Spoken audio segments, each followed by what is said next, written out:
Chapter 1, Chapter 1, The Beginning, Part 1. This world is full of mana. It consists of many races such elves, cat people, dwarf, geanthropes, cow, boaz, humans, and many other races along with gods. The mountains are even bigger than Mount Everest. They are as high as 10,000 m. These mountains are lushed with greenery. There are even springs coming out on the top of the mountains which fall and create many lakes, ponds, and so on. The water is very clear. There are variety of fishes in the water. Many have never been seen before. Air is very pure. Trees grow as big as 500 to 600 feet tall. These trees have grown many fresh fruits on them. Suddenly someone fell from the sky into the lake, scaring away all the fishes in the water along with animals near it. After some time, the said person came out of the lake all wet. After reaching the shore he removed all his clothes except his shorts to dry them. He then looked around him, trying to figure out his current location. Soon some rabbits, squirrels, and many small animals which were near the lake look at the person from their hiding.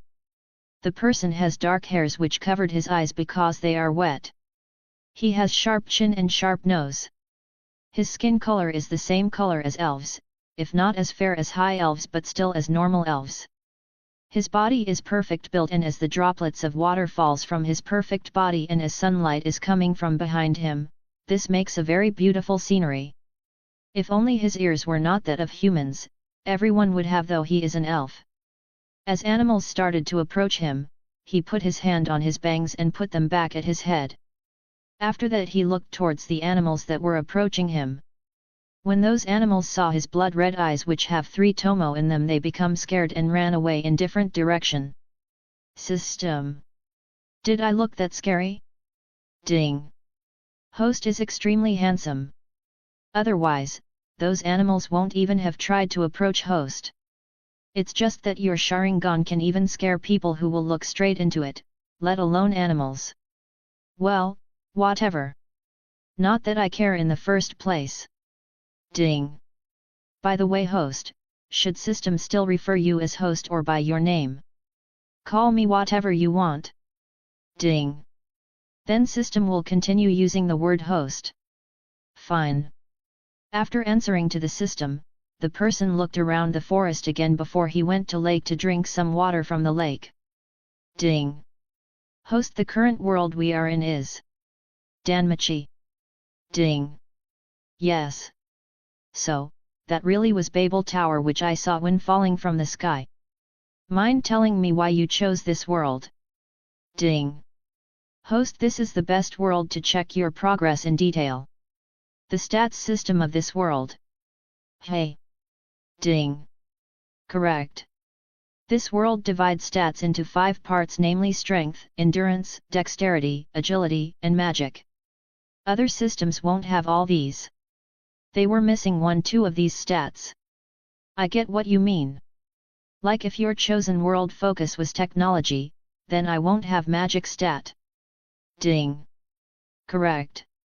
In future when host travels to other worlds, you will use Danmachi stats system. I see.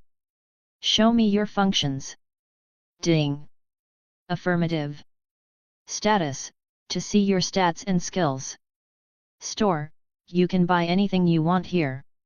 Inventory, give you item slots to store things inside. Each slot has the area of 15 cubic meter. Home, a personal world for the host. Worlds, currently locked, allow you to travel to different world. Reminder, currently host can only go to the worlds which are in Group 1, Existence Level 1 to 3. Explain me grouping and existence level. Ding. Sure. The existences in the entire Omniverse are divided by their existence levels, which are they are. Existence Level 1. Existence Level 2. Existence Level 3. Existence Level 4. Existence Level 5. Existence Level 6. Existence Level 7. Existence Level 8. Existence Level 9. Existence Level 10. Existence Level 11. Existence Level 12. Existence Level 13. The gods in Danmachi world can create universe, lives, and so on. What existence are they? Ding, third level existence. I see. Ding. Now, grouping. There are 4 groups. Group 1, existence level 1 to 3 worlds. Group 2, existence level 1 to 6 worlds. Group 3, existence level 1 to 9 worlds. Group 4, existence level 1 to 12 worlds. Currently host destination is Group 1. Once host will become 4th level existence, host can ascend to Group 2. You told me before that you are made from the power of 12th level existences. Ding. Yes. Even though I said the strongest existence level is 13. No one has ever reached that level. On top of that, all 12th level existences are dead. Who can kill them? Ding. No one. They killed themselves.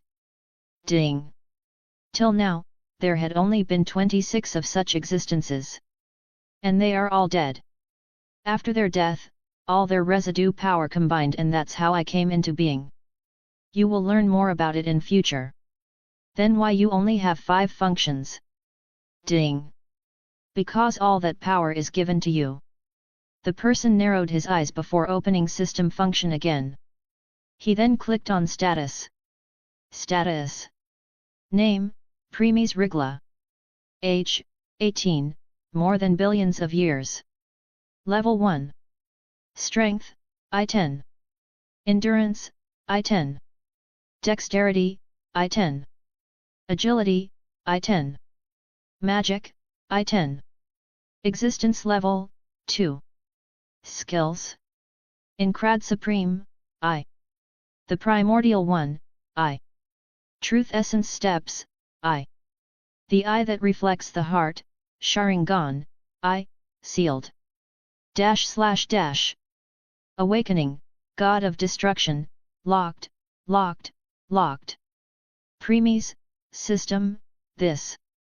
Awakening, it can't be, what? I am, thinking, right. Ding. Answering to host. This is exactly what host is thinking. The power of God of Destruction, Girol. Which host wanted the most before host memories were erased. Chapter 2, The Beginning, Part 2. After calming himself down, Premies took a deep breath again and again and again many times. System knew his host needs some time to digest the information, so it keeps quiet. Premies, then why is it locked? And why 3 times on top of that? Ding. Host God of Destruction, Girol power is very strong. Host can't control this power right now because it is related to the existence level of host. That's why system has put 3 locks on it. When host reach certain existence level, the locks will automatically remove. Premies, what existence level is needed to unlock them? Ding. The first lock will be removed when host will reach the max of his current level. As for remaining 2 locks, second will be unlocked when host existence level will reach 6 and third when host existence level will reach 10. Premies, I see. What do you mean by first locked will be removed when I will reach the max of my current level? Ding. Just like system said, the max level 1 means all stats at SSS 3000, max. Others only have the limit of S999, but because host has the primordial 1 body, SSS 3000 is host's limit. Premies narrowed his eyes as he started to ponder about his current skills. Incrad Supreme. It is ultimate swordsmanship skill which contains all moves that are named after the sword skills in Sword Art Online, and all skills available in Sword Art Online are also part of this swordsmanship, which include extra skills, unique skills, original skills, composite skills, and so on. It also allows the use of multi-hit skill or skill connect to block and deliver a decisive blow on the last hit. This swordsmanship also includes martial arts skills. The Primordial One. The ultimate defense physique present in the entire Omniverse. Those with this physique is completely immune to poison, stun, or any other status effect. Not only this physique nullifies some amount of damage taken. It also reflects the damage which will do true damage to the opponent. It also increases the speed of regeneration. Truth Essence Steps. The movement skill which has reached the apex of all the movements. This skill not only increases the speed of the user to max, but it also helps the user to see the essence of other movement techniques.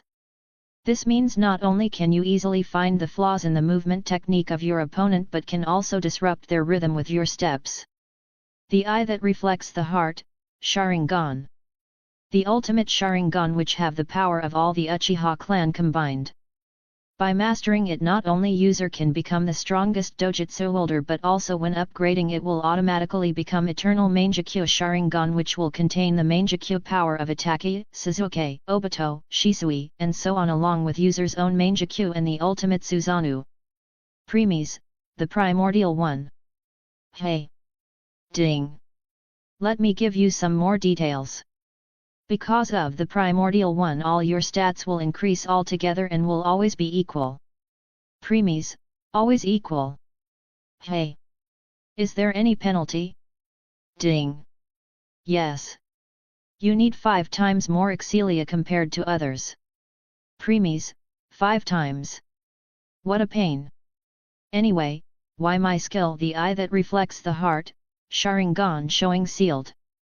Ding! After what you experience in previous world, you have already unlocked your Eternal Mangekyo Sharingan.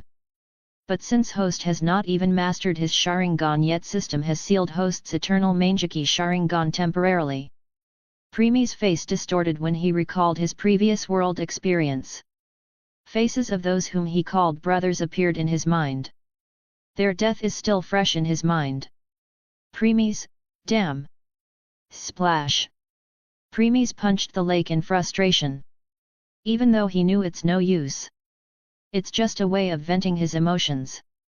He then put his hand on his eyes and started to calm himself. Ding! I told you there is no point on vexed on that issue.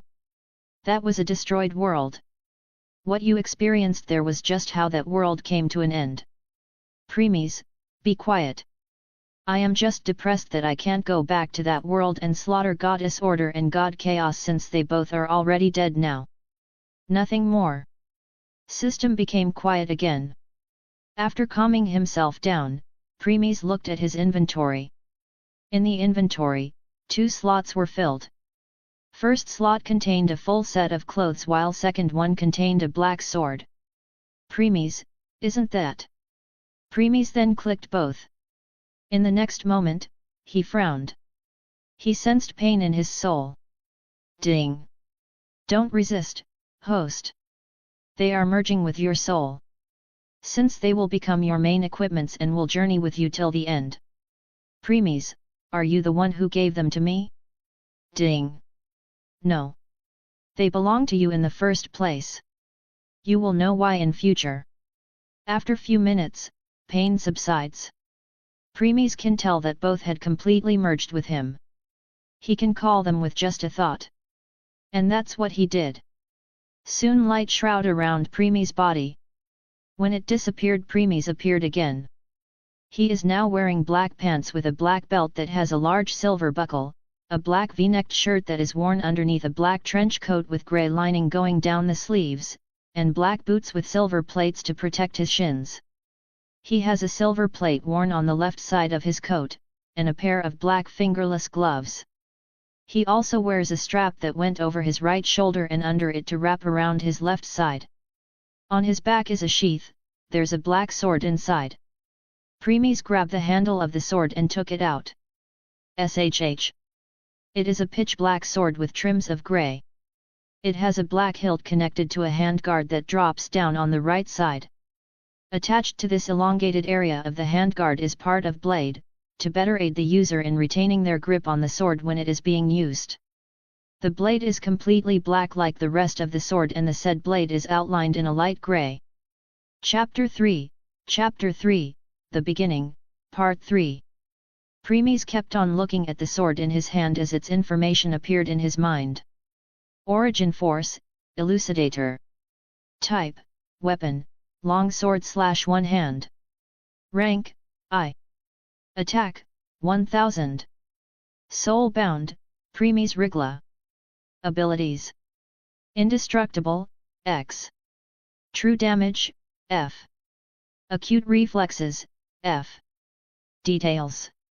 True damage, F. Your attack will do 10% of true damage. Acute reflexes, F. Increase your reflexes speed by 10%. Premies, Elucidator. Hey. Then Premies put Elucidator back into its sheath and concentrated on his clothes. As a result, new information appeared in his mind. Origin Force, Midnight Coat. Type, Armor, Cloth Armor. Rank, I. Defense, 1000. Soul-bound, Premies Rigla. Abilities. Indestructible, X. Invincibility, F. Damage reflection, F. Details. Invincibility, F. Nullify 10% of the damage taken. Damage reflection, F. Reflect 10% of the damage taken. Reflected damage will do true damage and is guaranteed hit. Premies, they both are perfect for my swordsmanship skill in Crad Supreme. Ding! Not only that, but they are also growth equipments. As you will become strong, so would they. Premies then looked his appearance in the lake before nodding to himself. His attention then turned to other functions of system. Premies, from the description, it said that I can buy anything from the shop for free. Ding! Yes, it's true. Even if I gave all the power of 12th level existence to you, I was still made by it. That's why I can provide anything you want. Premies, anything. Hey. Ding. Yes. But I think you shouldn't become overly reliant on it. Even if you can buy many high-level equipments and treasures, in the end they are just external tools. Compare to your Elucidator and Midnight Coat who have become part of you, other will pale in comparison in future. Premies, I know. Relying on external means will only lead to downfall. Ding. Correct. Premies, explain me about this home function in details. Ding. It is your personal world where only you and your family can enter. Premies frowned. He didn't have any sort of family or something. Ding. I understand what you are thinking. Still, I think you should find those you can stay by your side till the end. And since you are going to become ruler of the Omniverse, isn't it obvious that you should have a harem or something? Premies, sigh, I will think about it. Ding. Good. Now let me explain home in detail. Premies, go for it. Ding. In home, the time ratio is normal 1:1. This means there is no such thing as the 1 hour outside is 100 hours inside or anything. Premies, Ding. Just like I said, this is your personal pocket space or world. Call it whatever you prefer. The world is full of origin force. Origin force is the force which stand on top of all the forces. Other forces like mana, anima, primordial chaos, chi, ki, and so on are nothing compared to the origin force because it is the very first force which ever existed even before universe come into being. Premies, continue. Ding. The true work of the home is when host travels to another worlds in future. Many worlds didn't have mana as concentrated as the one in Danmachi. So, in that world host will have problem to recover his used magic reserve. At that time home can help host to recover his reserve completely. Premies, there is more than this, isn't it? Ding. Yes, correct. As the word said home, this is your home. Instead of finding a home in other world and then leaving it again and again, you can just take your home with you wherever you go. It is also good for the host lovers or wives in the future. Premies. Ding. Host, you will have many lovers and wives and children. But to become higher existence you must leave group 1 to go to group 2, then leave group 2 to go to group 3 and finally group 4. But the moment you left the group to go to higher ones, your very existence will be removed from that world. Everyone's memory of you will be erased completely. Whether they are your lovers, wives, or children. It doesn't matter who, once you left everyone will forget you along with the feelings they have for you. Like you never existed in the first place. And even if you return in future, you will be nothing more than a stranger to them. Hearing this, Premi's brow furrows further. He went deep into his thoughts. After some times, he asked System something else. Premies, if what you said is true, then this home is for my family to travel to other worlds with me. Ding. Correct, host. Premies, I see. Another question. If what you said is true, then does this rule will also apply on my family too? Ding. Yes, host, once they left with you, their very existence will also be removed from everyone's minds like the host's. Premies, oh boy. Premies started to rub his forehead, digesting all the information he just received. What is the thing one afraid of the most? Being forgotten. How does it feel like if your father, mother, brother, sisters, wives, children, friends, relatives become stranger to you suddenly? Like they didn't even know you. At first, you might think they were joking but realized they weren't. It will hurt more than anything. And the same thing will happen to him. Premies, sigh, how did I enter home? Ding. You already knew. You just need to concentrate. Premies nodded, but before going, he picked up his clothes which he had put on the tree branch to dry. Now with midnight night, these clothes are no longer necessary. Premies then buy kerosene and lighter from the shop from burning them to ashes. He looked at the fire with indifferent look before turning around. Soon, space wrapped around him, and he disappeared. Chapter 4, The Beginning, Part 4. This is an open area of about 1 kilometer. In the very center there's a pond. The pond is circle in shape and has diameter of 50 m and 10 m deep. In the pond there is crystal clear water, and the water is so pure that you can even see the bottom of the pond. Not only that, when the light reflects on the surface of the water, and it feels like there are countless stars in it. Suddenly, the space wrap and Premies appeared. He first looked at the sky.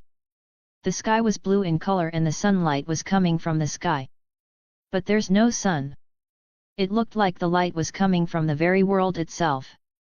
After that, Premies looked around and found out that the entire area was covered in grass. And the length of grass was 5 centimeters. And with the pond between it, it made a very beautiful scenery. The air's full of origin force, that's why it feels so comfortable to breathe in this environment. After finding out that there was nothing else to see, Premies took a deep breath and felt somewhat energetic. Then he came close to the pond and looked at the water. Premies, I don't think it's water inside. Ding. Exactly, host. The thing is, this pond is highly concentrated origin force. Premies, is it safe to drink? Ding. No, host. You must have heard about how oxygen is important for living, or how elixir is the best medicine for all illness, injuries, and other stuff. Still, too much of it become poison. That's the same here. If you take just 1/1000th of a single drop of this highly concentrated origin force and then dilute it thousands of times again, then you can make 100 bottles of high-quality elixir from it. Since only 1/1000th of a single drop can give you so much, then host can guess what will happen if host takes more. After listening to the system, Premies looked pond again and thought. Premies, too bad. It looks like I can only look at it for now. Sigh. Premies, so, what's it doing here? Doesn't that mean it's useless? Ding. No, host, it's not. Did host know how to increase your existence level? Premies' eyes become wider slightly and he understood what system meant. Premies, I see. This can help me in that aspect. Ding. Correct, host. But to use it, host must unlock his awakening. Premies, God of Destruction, hey. Ding. Correct, host. Since your awakening is made of the power of 12th level existences, it doesn't use mana, ki, chi, magic or other type of power. It uses origin force. Therefore, when host will awaken his god of destruction form, host can directly enter the pond without any problem. Premies, in other word, 12th level existence used origin force. Hey! Ding! Yes and no. It's true that 12th level existences used origin force, but they are not the only one. 10th and 11th level existences can also use origin force. Premies, I see. So, what is the process to increase my existence level? Ding! Once host will enter the pond in his god of destruction form, host need to meditate at the bottom of the pond and let it nourish your soul, body, mind, and existence itself. Premies, how much time will it take? Ding! Host's meditating time relates to host's level. If host is still level 1, then host can only meditate for 1 hour a day. If host try to meditate longer, then it will have no effect. When host will reach level 2, then host can meditate for 2 hours, level 3 then 3 hours, level 4 then 4 hours, and so. Premies, suppose I only meditate for 1 hour a day, how long will it take for me to increase my existence level? Ding! If host will meditate for only 1 hour, then host's existence level will increase in next 100 years. Premies, 100 years. Hey! Then this means even when I reach level 10 one day, it will still take me 10 years to increase existence level up. Ding! Correct, host. Premies, I see. Then let's forget about it for now. I will first have to create a house here. How do I do it? At that time, a blue screen appeared in front of the premies. In the blue screen he could see this entire world from whatever angel he wanted. Ding! Host can create the house he wants here. Then in 1 hour house will be constructed. Premies, let me think. Since I am alone here right now, I think 1-story house is more than enough for me. I need 1 bedroom, 1 kitchen, 1 bathroom, and 1 dining room. The dining room will be in front, and one of the walls of the house should be made of glass so that the light from outside can come inside the room. In my bedroom I need 1 king-size bed which can hold at least 4 to 5 people with ease, and they have enough space to sleep conformable. The bathroom should also be able to hold at least 4 to 5 people without it getting crowded. As for kitchen, I will leave it to you. And one more, this, if I want to make any changes later, is it possible? Ding! Yes, host, you can make other changes in future. Premies, alright. The rest is up to you. Ding! Construction of house has been started. It will take 1 hour. Construction started. Remaining time 59:59. Gaudu! Gaudu! Gaudu! Gaudu! The ground began shaking. Then few meters away from the pond, the area of about 100 meters was covered in white sphere. No one can see what's happening inside. Premies nodded his head before he opened his status window again to look at his stats and skills. Premies, system, I have no intention of creating magic spells like the people of this world. Instead, I want to use magic to increase my strength. Can you check how much boost I will get that way? Ding! Calculating, 10%, 18%, 31%, 53%, 70%, 96%, 100% complete. Ding! Host, according to the system, because you have the primordial 1 body, if you use the magic to enhance yourself, then you will get the increase of 50% in all stats. Premies, HOH. Interesting. Chapter 5, The Battlefield of New Beginning. Holy Knight, who are you? What are doing in the battlefield of New Beginning? The person came out of his daze. He started to ponder how to answer. Seeing him remaining silent, the Holy Knight pulled out his sword and moved towards him. In this battlefield of New Beginning, there are 2 sides in war. Since the said person didn't belong to the Holy Knight's side, he can only be of other side. The person started to panic and took some steps back. Hello, sir. I mean, Sir Holy Knight. I don't know myself what I am doing here. When I woke up, I found myself in this place. Holy Knight, What is your name?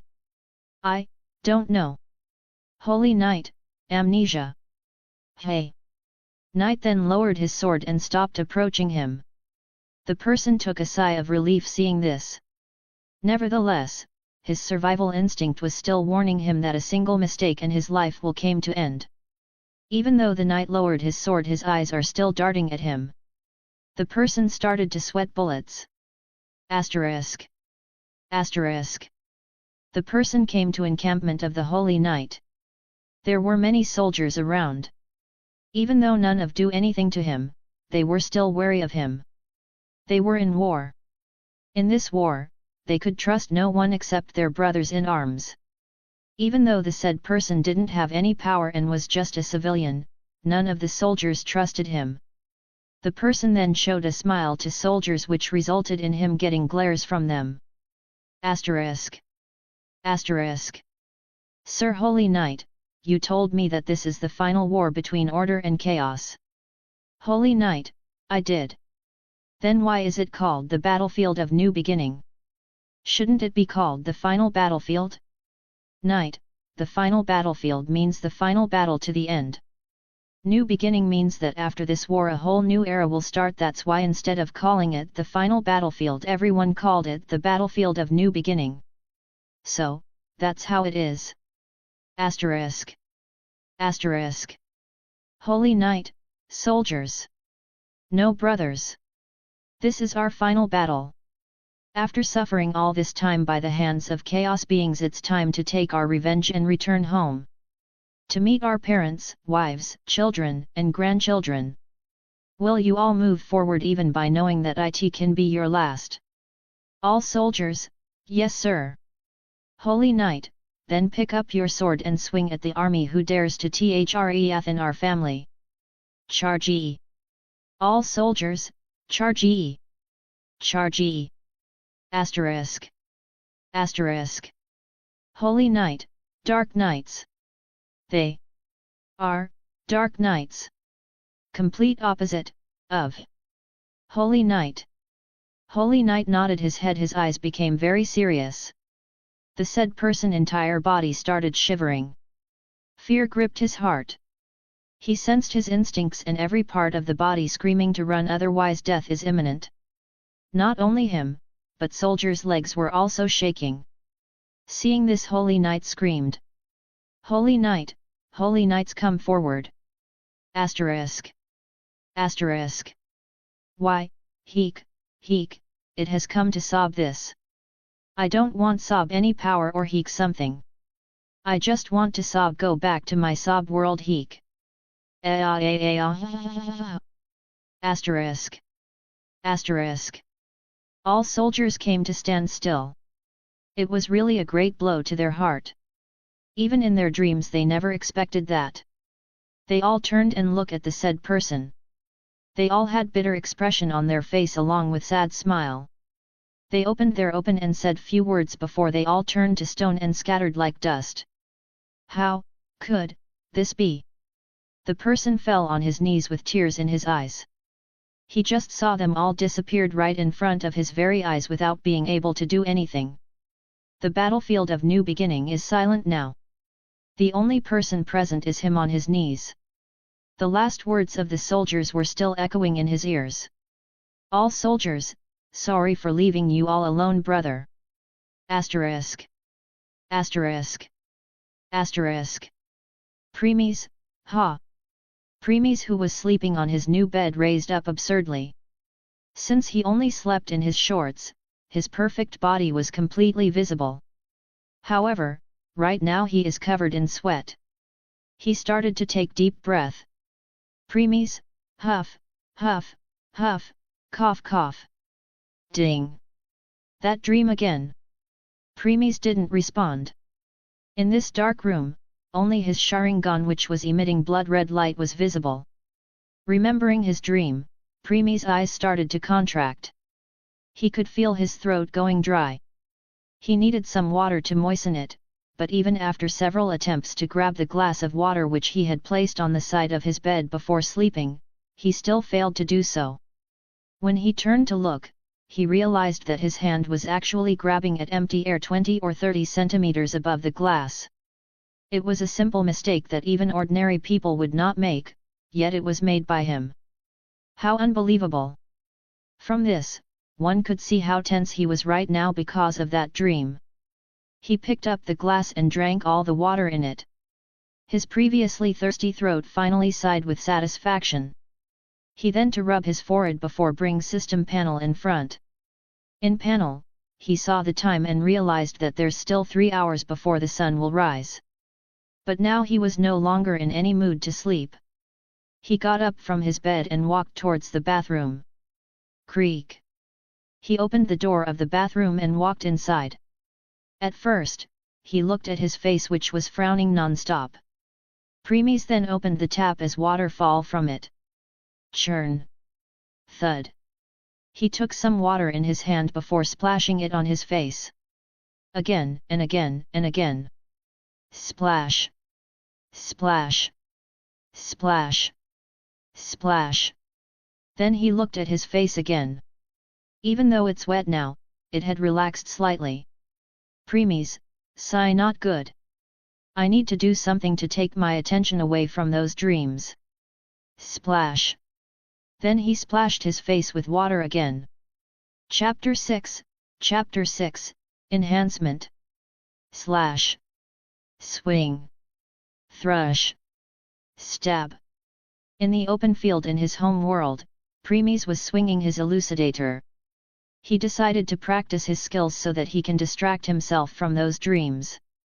Since in Crad Supreme, Origin Force, Midnight Coat and Origin Force, Elucidator complement each other, he soon got hang of it.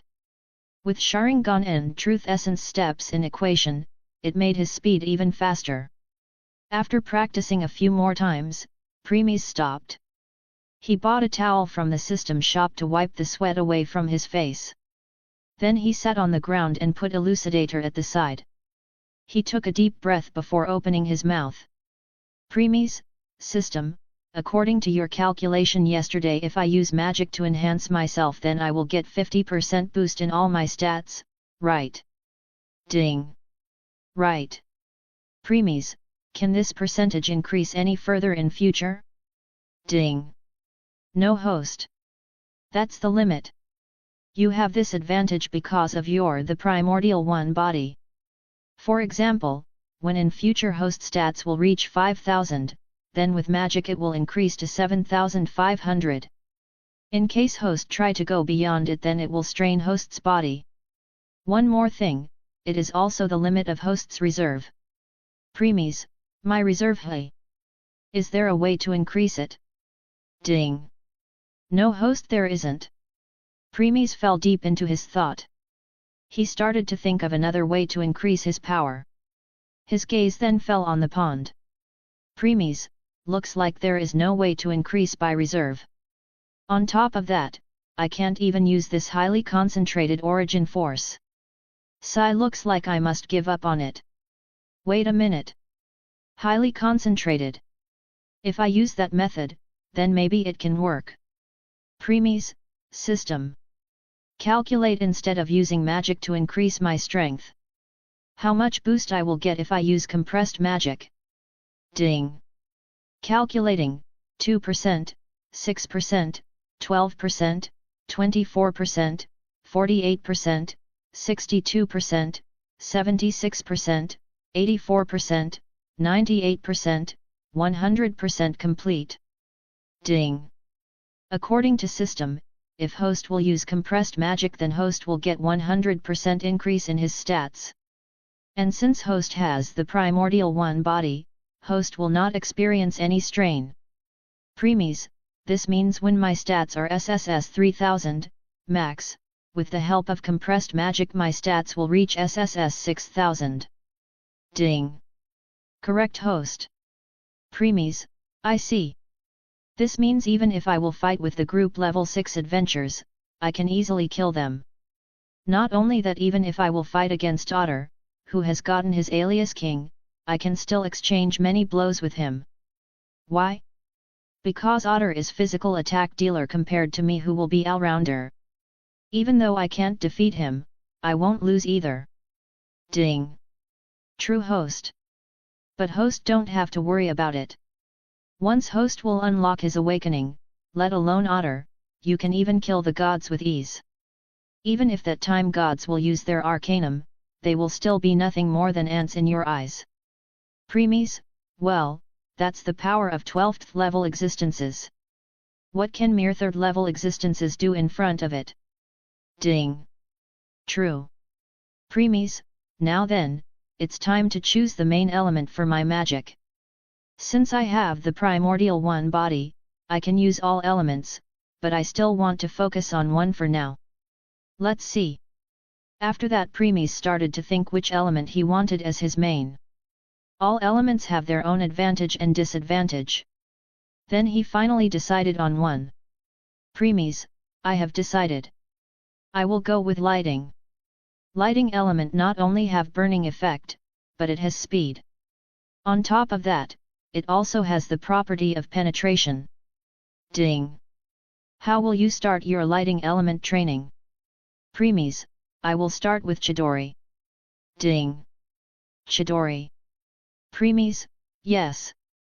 I want to convert by magic stats into compress magic. And Chidori is high concentration of lightning element channeled around the user's hand. It can help me understand more about compressed magic. Ding! I see. And the rapid speed at which Chidori is used makes it very useful. Preemies, not only that, the speed at which the Chidori is performed, despite being one of its greatest assets, also represents one of its biggest drawbacks, i.e., users move at their target so fast that it causes a tunnel vision-like effect for them. Because they charge in a straight line, it is easy for opponents to attack them, and because of the tunnel vision it is difficult for the user to see these attacks, much less react to them. Ding! Then won't it be dangerous for you instead? Preemies, that's where my Sharingan came. Sharingan can easily overcome these drawbacks due to its heightened visual perception, preventing the tunnel vision from occurring, and its predictive capabilities making it easier to avoid counterattacks. Ding! So, that's why you chose it. With your Sharingan you can brought out its full potential. Preemies, yes. Preemies then lay down on the grass to recover his stamina. Even though he had practiced for some time, his current stats only made him slightly stronger than civilian. As a result, his stamina is at the bottom right now. Preemies, by the way, I forgot to ask. When will the plot of Danmachi start? Ding! 2 years from now on. Preemies, 2 years. Hey! What is the current distance between me and Orario? Ding! Around 100 kilometers. Preemies, neither too far nor too near. Preemies then closed his eyes. He had decided to increase his strength in this 1 year before going to Orario. As for the remaining 1 year, he will establish his footing there.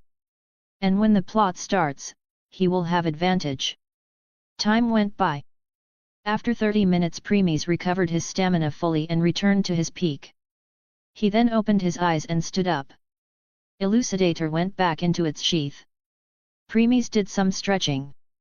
Once done, he gave his home world one last look before space wrapped around him, and he disappeared. This world became silent again. Chapter 7, Hunt Begins, Part 1. Space wrapped and Preemies appeared in forest again. The animals drinking water in lake saw him and hurriedly ran away. Preemies didn't give it much thought. He then walked deeper into forest. In this world, monsters are common. Preemies knew he will stumble upon them sooner or later. Well, they will be weak compared to those found in dungeon though. As Preemies went deeper and deeper into forest, he saw many animals. Some of them he had never seen before. At first, he thought they were rare, but when he saw a group and crowd of them, he threw that thought away. Greenery was everywhere.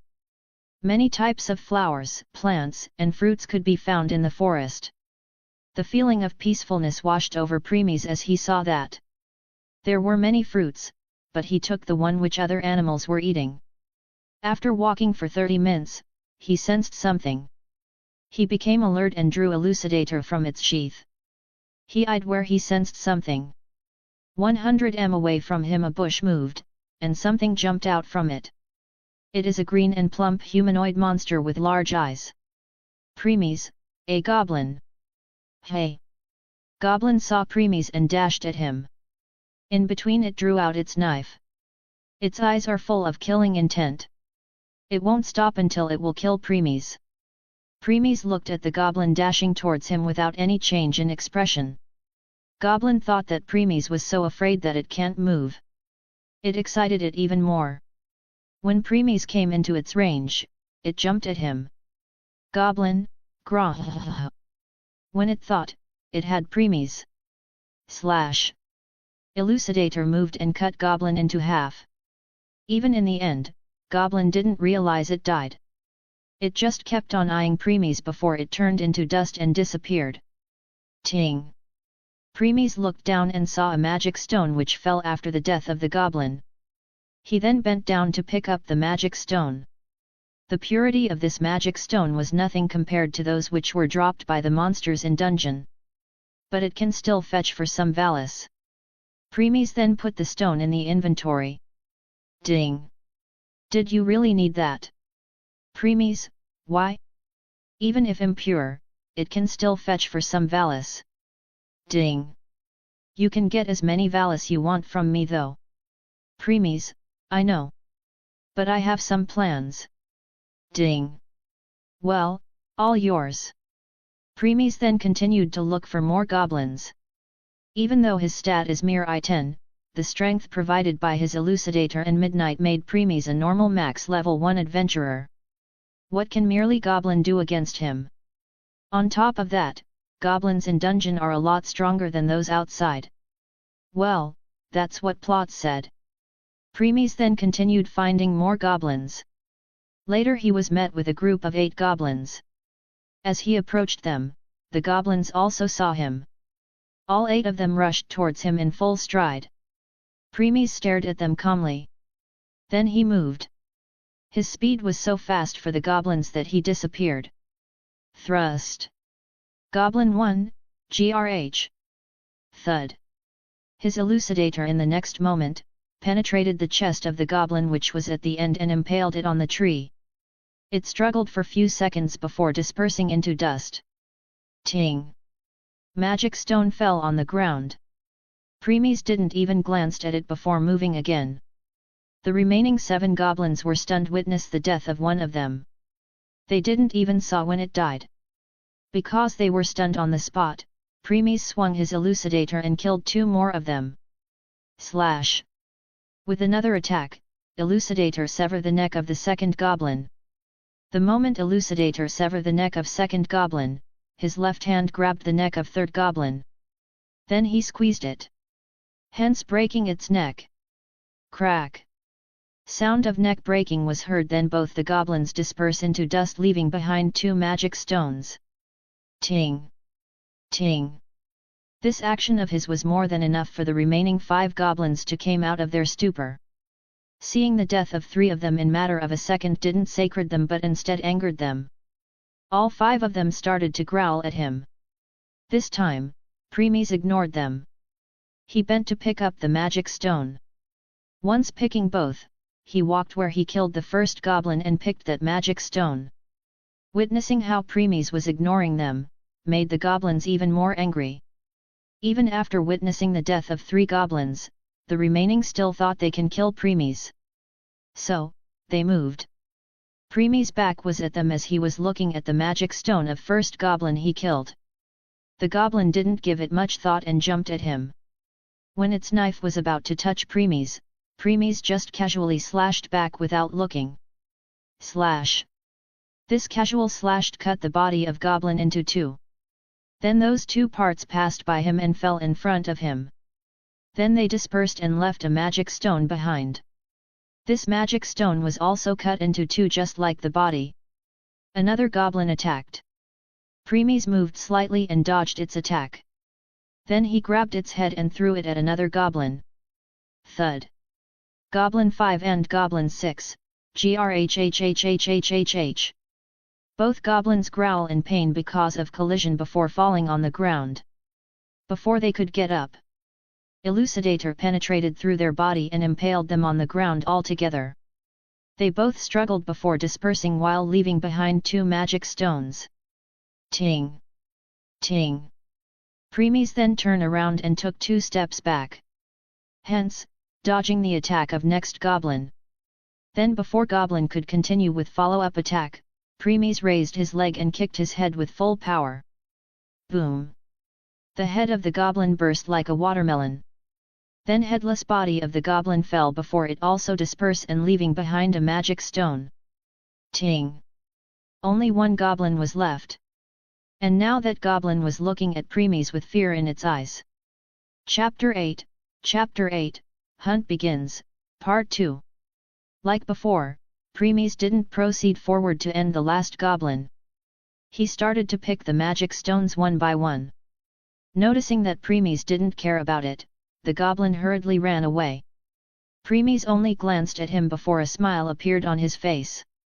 He then continued picking up the last magic stone.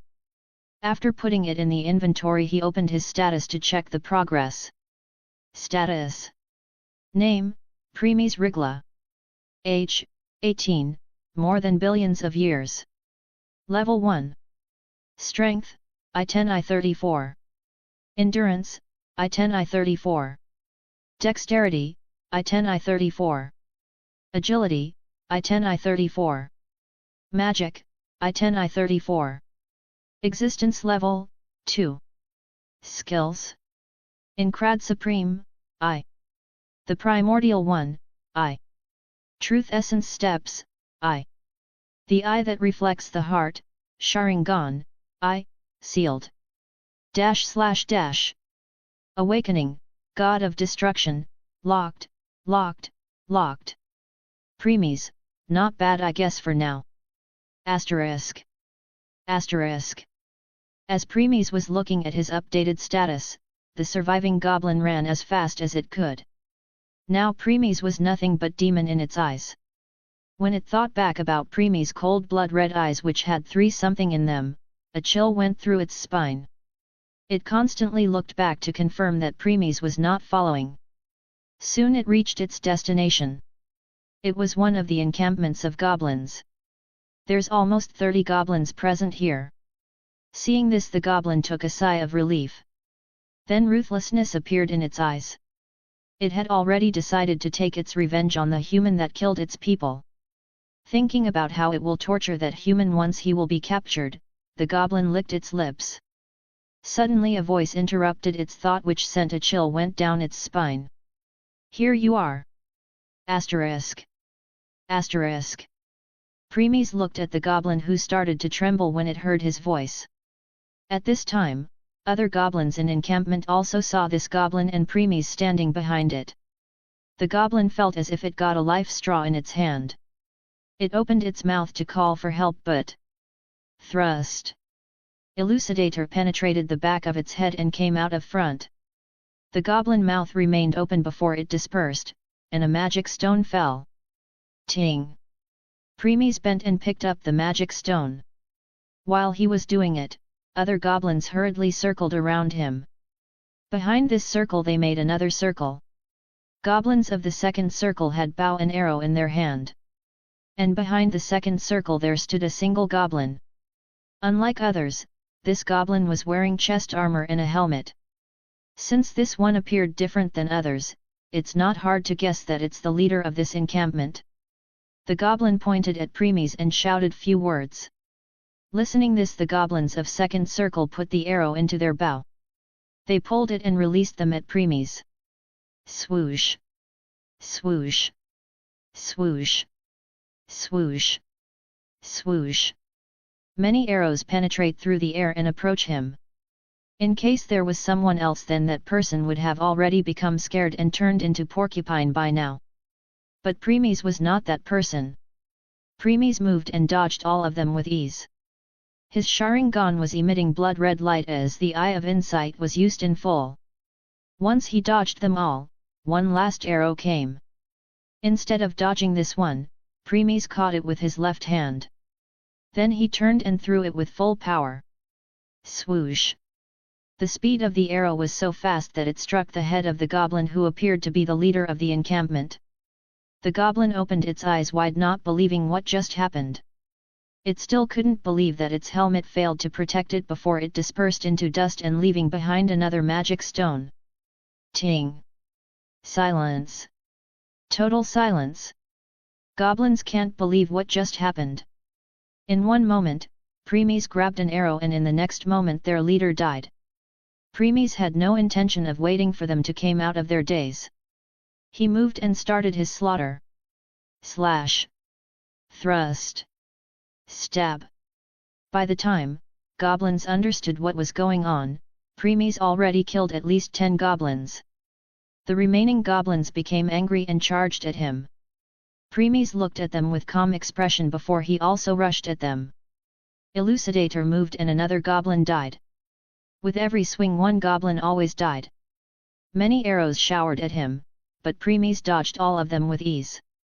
If some arrows came in his way of killing, Premies grabbed one of the goblin and used him as a human shield. Stab! Stab! Stab! Stab! Stab! Before it died, Premies threw it at others. The force behind the throw made other goblins fell on the ground. But they failed to get up every time because Elucidator always found its way to impale them on the ground. Witnessing the massacre, some of the remaining goblins decided to run away. Too bad that Premies always appeared in front of them suddenly and killed them on the spot before continuing his killing spree. After what appeared to eternity passed, Premies was the only one remained standing. All the goblins were dead. His coat and his dark hair fluttered in the wind. The only things in the encampment were the magic stones left by the goblins upon death. SSH. Premies put Elucidator back in its sheath before proceeding to pick magic stones. Once he sent all the magic stones in the inventory, he bought some things from System Shop before setting the entire encampment to fire. Premies looked at the entire encampment burning in flames without any change in expression. After what he experienced in previous world, his heart already became numb. He even thought that his heart died without realizing how wrong he was. Then he turned and walked away. He didn't forget to check his updated status in the way. Status. Name, Premies Rigla. Age, 18, more than billions of years. Level 1. Strength, I34H170. Endurance, I34H170. Dexterity, I34H170. Agility, I34H170. Magic, I34H170. Existence level, 2. Skills. Incrad Supreme, I. The Primordial One, I. Truth Essence Steps, I. The Eye that reflects the heart, Sharingan, I. Sealed. // Awakening, God of Destruction, locked, locked, locked. Chapter 9, Hunt Begins, Part 3. Premies entered his home again. Instead of doing anything else, he directly entered his house. He opened the door of his bedroom and entered. Once he came close to his bed, his body fell limp on it.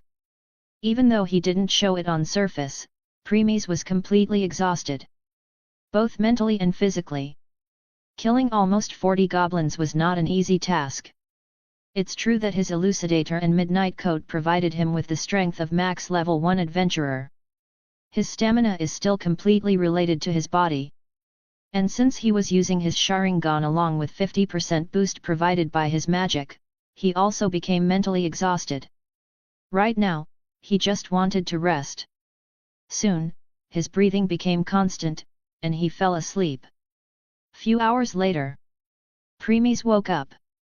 Now that his both physical and mental fatigue was gone, he felt very energetic. He looked at himself and noticed that he was still wearing his midnight coat. He then took a sigh, realizing how much tired he must be to sleep just like this. As Premies was thinking of doing some exercise before continuing the hunting, system prompted. Ding! Host, it won't be good for your health if you kept on pushing yourself to become strong.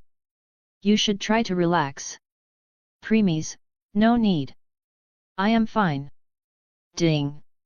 Host, if you relax in between your training and fighting, it will be best for you. Think if you suddenly become sick, you won't be able to train for a lot of days. Premies, sigh fine. Give me some books to read. That will be more than enough for me to relax. Ding! Affirmative. I have put the books in your inventory. Premies nodded before deciding to walk outside and read in open. Premies, sigh, did system really think it could fool me? My body, the primordial one, provides me with the immunity to all kind of diseases. Hence, it's impossible for me to get sick in the first place. But well, I will take it advice for now to relax a little. Premies came out of the house and walked to open field. After walking to some distance, he sat down on the ground and opened his inventory. Checking the slot in which system had put the books, Premies' lips twitched. Premies, I only asked for some. Is more than 10,000 books come in some category? Premies, forget it. Let's see. Alchemy, potionology, cooking, blacksmithing. After checking few more of them, Preemy finally chose 3 of them. They were of cooking, singing and painting. As for the rest, he decided to let them remain in the slot. Even if there were more than 10,000 books, they still only took a single slot. Then he took them out and placed them at the side. He started with cooking book. At first, he thought book will just contain some superficial knowledge. Yet as he kept of reading, he started to become complete immersed in it. The knowledge in the book was so deep that he started to enjoy. Once he was done reading of the contents of the book, he opened next one. The same happened here, he started to get completely immersed into it. Then the same occurrence appeared for the last book. Time went by. Soon the light coming from the world started to fade. Clearing, indicating that sun was about to set outside. Premies closed the books and glanced at his right. He heard system prompt but decided to ignore it since he didn't want to distract himself. Ding! Obtained the knowledge of cooking. Unlock new side skill. Chef de cuisine, I. Ding! Obtained the knowledge of painting. Unlock new side skill. Mortuous artist, I. Ding! Obtained the knowledge of singing. Unlock new side skill. Countertenor cantor, I. Asterisk note, chef de cuisine is a French word meaning master chef. Asterisk note, mortuous artist is a Latin word meaning dead artist. Dead artist is the highest rank of artist. Asterisk note, countertenor cantor is a Latin word meaning countertenor singer. Countertenor is the highest rank of male voice singing. Premies raised his brows when he noticed the 3 new skills he obtained. Premies, system, when did acquiring skills become this easy? Ding! Host, the books provided by the system are at a whole different level. Therefore, you were able to acquire them. And host, obtaining skills are easy, but to increase their ranks host need to have deeper understanding on them. Premies, I know. Still, I will keep your advice in mind. Then he stood up. Looking at sky, he was sure that it will be night soon both inside and outside of this world. Premies, system, you told me that from just the 1,000th of a single drop of highly concentrated origin force that is present in home, a high quality of elixir can be made. Currently, I can't touch it. But can you do that for me? Ding! Host, I have already done it while you were immersed in reading. Please check your inventory. Premies did as was told. He opened his inventory and in one of it, there are at 100 small test tubes type bottles. Each bottle contains a single drop of water. Although calling it water will be insult since in that single drop Premies could see countless stars. He brought one out to check its description. Star elixir. Rank, X. Description. The highest form of elixir, which is made when high concentrated origin force is diluted thousands of times. This elixir can cure all wounds, remove all status ailments, regrow your limbs, recover all stamina and strength to max. Asterisk note, only a single drop can be used a day. If you took the second one, it won't have any effect. Reading the description, Premies whistled unconsciously. He was certain if he spread the news, no one will hesitate to create a bloodbath just to acquire this single drop. Premies, can it only be used to heal? Ding! Not really. In case you go to Cultivation World, then this single drop can increase the age of any herb to at least 1 billion year. Premies. Chapter 10, Hunt Begins, Part 4. Premies was standing on the branch of the tree while looking at what's in front seriously. In front of his eyes, there's a goblin village. The population of goblins in this village almost reached 100. Though that's not the case of Premies' seriousness. In the very center of the village, there sat 5 beings whose height reached as high as 3 meters. One had great sword by its side, another had great axe. As for the remaining 3, they had mace, hammer and club respectively. Ding! Those are hobgoblins. They can be considered as the elites of every goblin race. Premies, what is the level of their strength? Ding! Even the weakest hobgoblin has the strength of level 2 adventurer. Premies, level 2. Hey!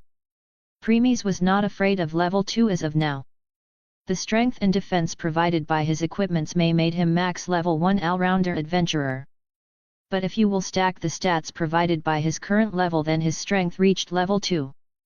On top it, if you add his skills in equation, then he won't have any problem to kill even level 2 max adventurer. But the problem here was not of hobgoblins but the population of the goblins.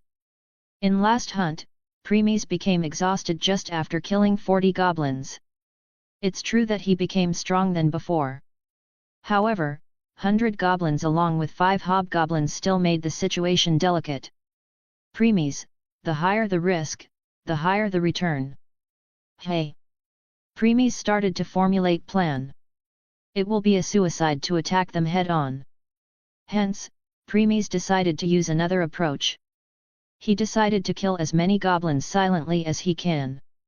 By doing that, he can not only diminish their numbers but also increase his strength with each kill. The village had almost 30 huts. In the very center, there was bonfire. Hobgoblins were surrounding this bonfire. Since it's almost night, many goblins returned to their hut. Premies' gaze fell on the entire village. He decided to first kill the goblins that were on the lookout tower. There's a total of 4 lookout towers at the 4 directions of the village. Each lookout tower had 5 goblins patrolling. These goblins were all in full alert. If they noticed a single thing out of place or suspicious, they won't hesitate to notify everyone in the village. Premies came at the foot of one lookout tower. He must dash at full speed to reach the top in a few seconds or so. Otherwise, goblins from others lookout might notice him. He waited for some time before dashing at full speed. In just 2 seconds, he covered half the distance. After another second he covered even more distance. Then, as if coincidence or bad luck of some sort, one of the goblins on the lookout looked down. There it saw Premies approaching rapidly. Premies still needed at least a second to reach top. And that 1 second was all that goblin need to shout and alert everyone. SSH. How could Premies let it do that? Elucidator left its sheath and appeared in Premies' hand.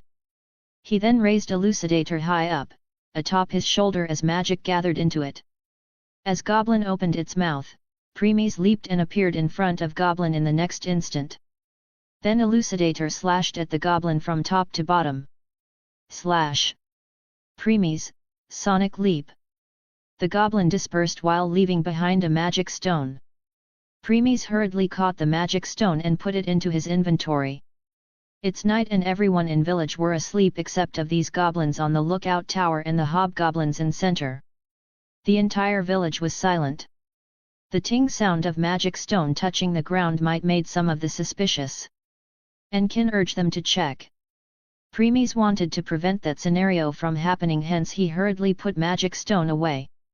The moment Premies landed on the platform above, the remaining 4 goblins present on top became alert. Before they could respond, Premies positioned himself in a way that looked like he was putting Elucidator at the left side of his waist. Magic gathered in Elucidator and Premies swinged his from left to right, but it didn't stop there. The moment first slash was done, it was immediately followed by a second slash from right to left. Due to the speed of the attack, the 2 slashes appeared as if done with 2 swords instead of 1. Slash. Slash.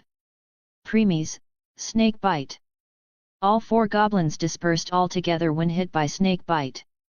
Premies then hurriedly caught and put the magic stones in the inventory. Premies, first, look out clear. Premies then took a rest on the tower for 5 minutes before proceeding towards the next tower. Soon, he reached another end of the village right below another lookout tower. This time he didn't wait for a second and directly rushed at top. Unlike before, no goblin above looked down. As a result, he reached top without any problem this time. When he reached top, he noticed that all 5 goblins were showing their back to him. That's because they were looking at their respective direction. Premies didn't wait and attacked. Slash. Slash. Slash. Slash. Slash. In this entire village, the only one who can take Premies' speed on without much difficulty are only hobgoblins. So, other goblins didn't stand a chance. After putting the 5 magic stones away, Premies look around entire village from this lookout to check whether someone became alert or suspicious. After confirming that everything is fine, Premies moved towards his next target. Status. Name, Premies Rigla. Age, 18, more than billions of years. Level 1. Strength, H170 H193. Endurance, H170 H193. Dexterity, H170 H193. Agility, H170 H193. Magic, H170 H193. Existence level, 2. Skills. Incrad Supreme, I. The Primordial One, I. Truth Essence Steps, I.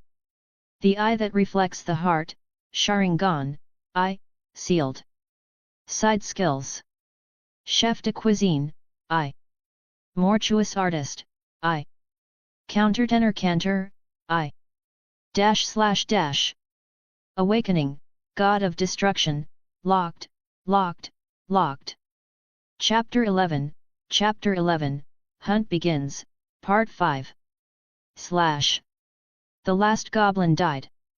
With this, Premies had killed all the goblins on all 4 lookout towers. He took a sigh of relief before putting last magic stone into his inventory. Now out of 100 goblins in the village, 20 died without anyone realizing it. Premies took a deep breath before looking down from this tower.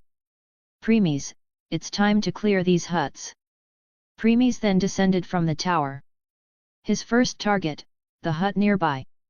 Once he appeared in front, he opened the door of the hut slightly enough to be able to look inside. As he had expected, goblins had no aspect of lock or something.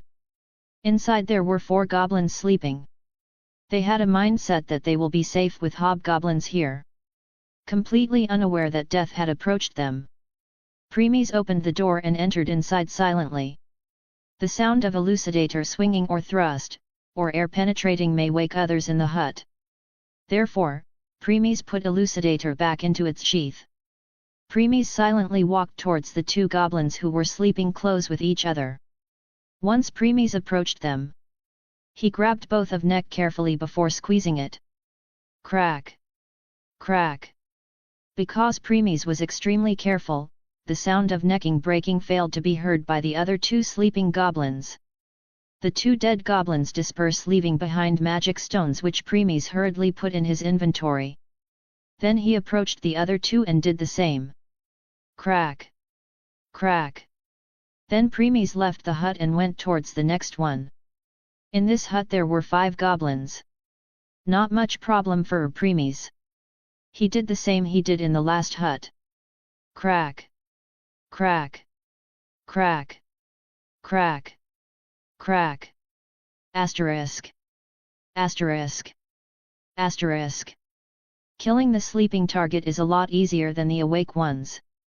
By now Premies cleared the goblins from 10 huts. 10 more huts to go.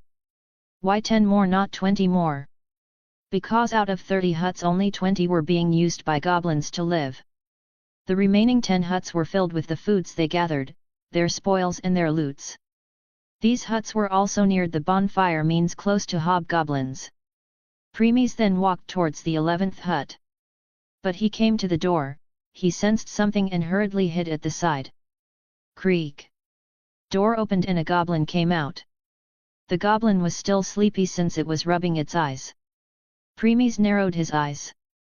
He didn't try to approach or kill it because he felt that something was wrong about this goblin. Maybe because it's bigger than other normal goblins or because it was wearing a tooth necklace. Ding! A shaman! Premies, shaman? Ding! Yes, host, that goblin is a shaman. Shaman are special and extremely rare goblin species. They have weak body even compared to normal goblins. On the contrary, they are specialized in using magic. Premies, magic. Hey! No wonder I felt something wrong about this goblin. That necklace it was wearing gave me a tinge feeling. Ding! All shaman wear tooth necklace. Shaman can use tooth necklace to store one of their spells. As a result, they can release that spell instantly without wasting any casting time. When you kill shaman, you must be sure it died instantly. Otherwise, if it even had a tiny bit of life left, it can send a will into necklace which will directly release the spell stored inside the necklace. Premies, good thing, I didn't try to attack it before. If I had tried to kill it silently like others, then it would have enough time to send its will in the necklace before dying. That would have resulted in everyone alive to realize that something's wrong. Premies then decided to take care of this shaman at the end. He then proceeded towards the 9 remaining huts. Not all goblins were asleep in the remaining huts. They were talking among themselves and laughing. Premies skipped those huts in which such goblins were present. But by the time he was done with others, these goblins also fell asleep. So, Premies put an end to them too. Now the only one remain in this village was the shaman and 5 hobgoblins. It's hard to believe that almost everyone died without anyone realizing it. Premies then walked to shaman hut. It had already returned. When Premies noticed it before, it was going towards the bonfire to use its fire magic and reignite the flames. Premies saw it using fireball. The power behind that fireball could severely injure or kill anyone under level 2. This was enough proof why shaman was given special treatment. Even hobgoblins looked at it with respect when they saw how such a weak body can release such a powerful spell. Premies opened the door and entered inside. Shaman was sleeping on its bed peacefully. Premies didn't kill it directly but look at another corner of the room. There was an altar. On that altar, there were many skulls. Some belonged to animals while other belonged to humans. There were many candles lighting around the altar. At the side, there was also a staff of some sort. On top of staff, there were 3 skulls of monsters. Premies had no idea who those skulls belonged to. Premies, system, put a book containing the information of all the monsters and races present in this world. Ding! Done, host. Premies nodded and turned towards the sleeping shaman. Premies walked towards it, drew his elucidator before severing the string of tooth necklace. Then he picked it up without shaman realizing it. Tooth necklace. Rank, H. Description. The necklace made by shaman and can store 1 spell in it. The spell can be released by sending a bit of magic into it. Asterisk note, the necklace was made to be only used by shaman. If someone else use it, then it will break after use. Total spell, 1. Fireball. Premies, HOH. This could come in handy. Premies put the tooth necklace in his pocket before he swinged his elucidator, hence ending shaman life. After putting magic stone inside, Premies left the hut. Chapter 12, Hunt Begins, Part 6. Status. Name, Premies Rigla. Age, 18, more than billions of years. Level 1. Strength, H193 F303. Endurance, H193 F303. Dexterity, H193 F303. Agility, H193 F303. Magic, H193 F303. Existence level, 2. Skills. Incrad Supreme, I. The Primordial One, I. Truth Essence Steps, I. The Eye that Reflects the Heart, Sharingan, I. Sealed. Side Skills. Chef de Cuisine, I. Mortuous Artist, I. Countertenor Cantor, I. // Awakening, God of Destruction, locked. Premies really got a great boost in his strength after killing almost 100 goblins. His next target, hobgoblins. Premies was looking at those 5 hobgoblins from distance. Ding! Host, did you really wanted to fight them? After killing 100 goblins your body is already tired. It will be better for you to take some rest before continuing. Premies, it's alright. I want to end this before going to rest. On top of that, the more tense the situation the more Excelia you gain. Ding! That's true, but still. Premies didn't respond. Since he had already made up his mind, he won't back down now. Premies, even when I was at my peak, I can't all 5 of them head on, let alone when fatigue is catching up to me. I need to think of a way to instant kill them one by one. Premies went deep into his thought. He must act fast because sensing too much silence will surely make those hobgoblins suspicious soon. After some time, his Sharingan suddenly emitted a powerful blood-red light. Premies, all right. I have a plan. Premies then slowly walked towards the remaining 10 huts. He first appeared at the back side of first. Why not front? Because the front doors of these huts were facing hobgoblins. Premies drew his elucidator, put magic into it before stabbing it into the wall. Because of elucidator sharpness it easily penetrated through the wooden wall. Premies made a small door or hole of some sort before entering inside. Once inside he looked around the room and saw many food supplies in it. Premies then bought some kerosene from the shop and started to pour it on them slowly. Then he used it as a trail from the hole he came in. He then reached another hut, cut open the path inside. There were also food supplies like the last one in this hut. Premies did the same as before, covering everything with kerosene before proceeding to next one. In the next hut, there were not food supplies, but small knives, swords, hammer, club, great sword, axe, bows and arrows. There were also small pieces of armors.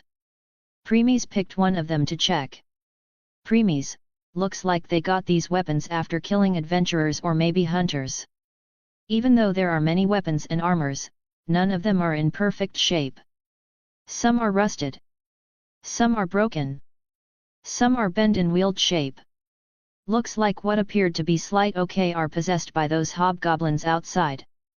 Premies then covered every single one of them with kerosene and moved towards next huts. Thus, one by one he filled all the huts with kerosene. Lastly, Premies reached last hut. He opened a path from behind and entered. But when he saw the spectator in front he stopped. Premies, sigh, monsters are monsters in the end. Only one word came in mind if some witness the things in front. Horrible. Utterly horrible. Even though the interior of the hut was dark, Premies with his Sharingan didn't face any such problem. Inside there were tens of rotten corpses. On those corpses many flies were buzzing. These corpses not only belonged to animals but also of many races. Humans, palams, raccoons, cat people, and there were even elves mixed in them. That's not the only thing. There were many broken parts of the bodies scattered around, clearly indicating goblins used those people as food. Preemies, sigh well, monsters are not the only one. No matter where you go, it's same. Weak are always the prey of the strong.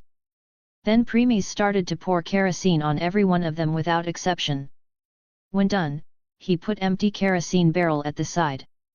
Preemies, those who didn't look down on weak are very rare. Yet, rare indeed. Asterisk. Asterisk. Asterisk. Soldier 1, come one, you can't stop. There are still many more laps to go. Soldier 2, how could you become tired so easily? For us it's still a warm-up. Soldier 3, if you can't even complete the warm-up then you won't get anything to eat. Huff huff, coming, huff, wait, for, huff, me. Soldier 4, sheesh. How could you be so weak? Put some more strength in your legs. Huff, I can't, huff, I am too tired.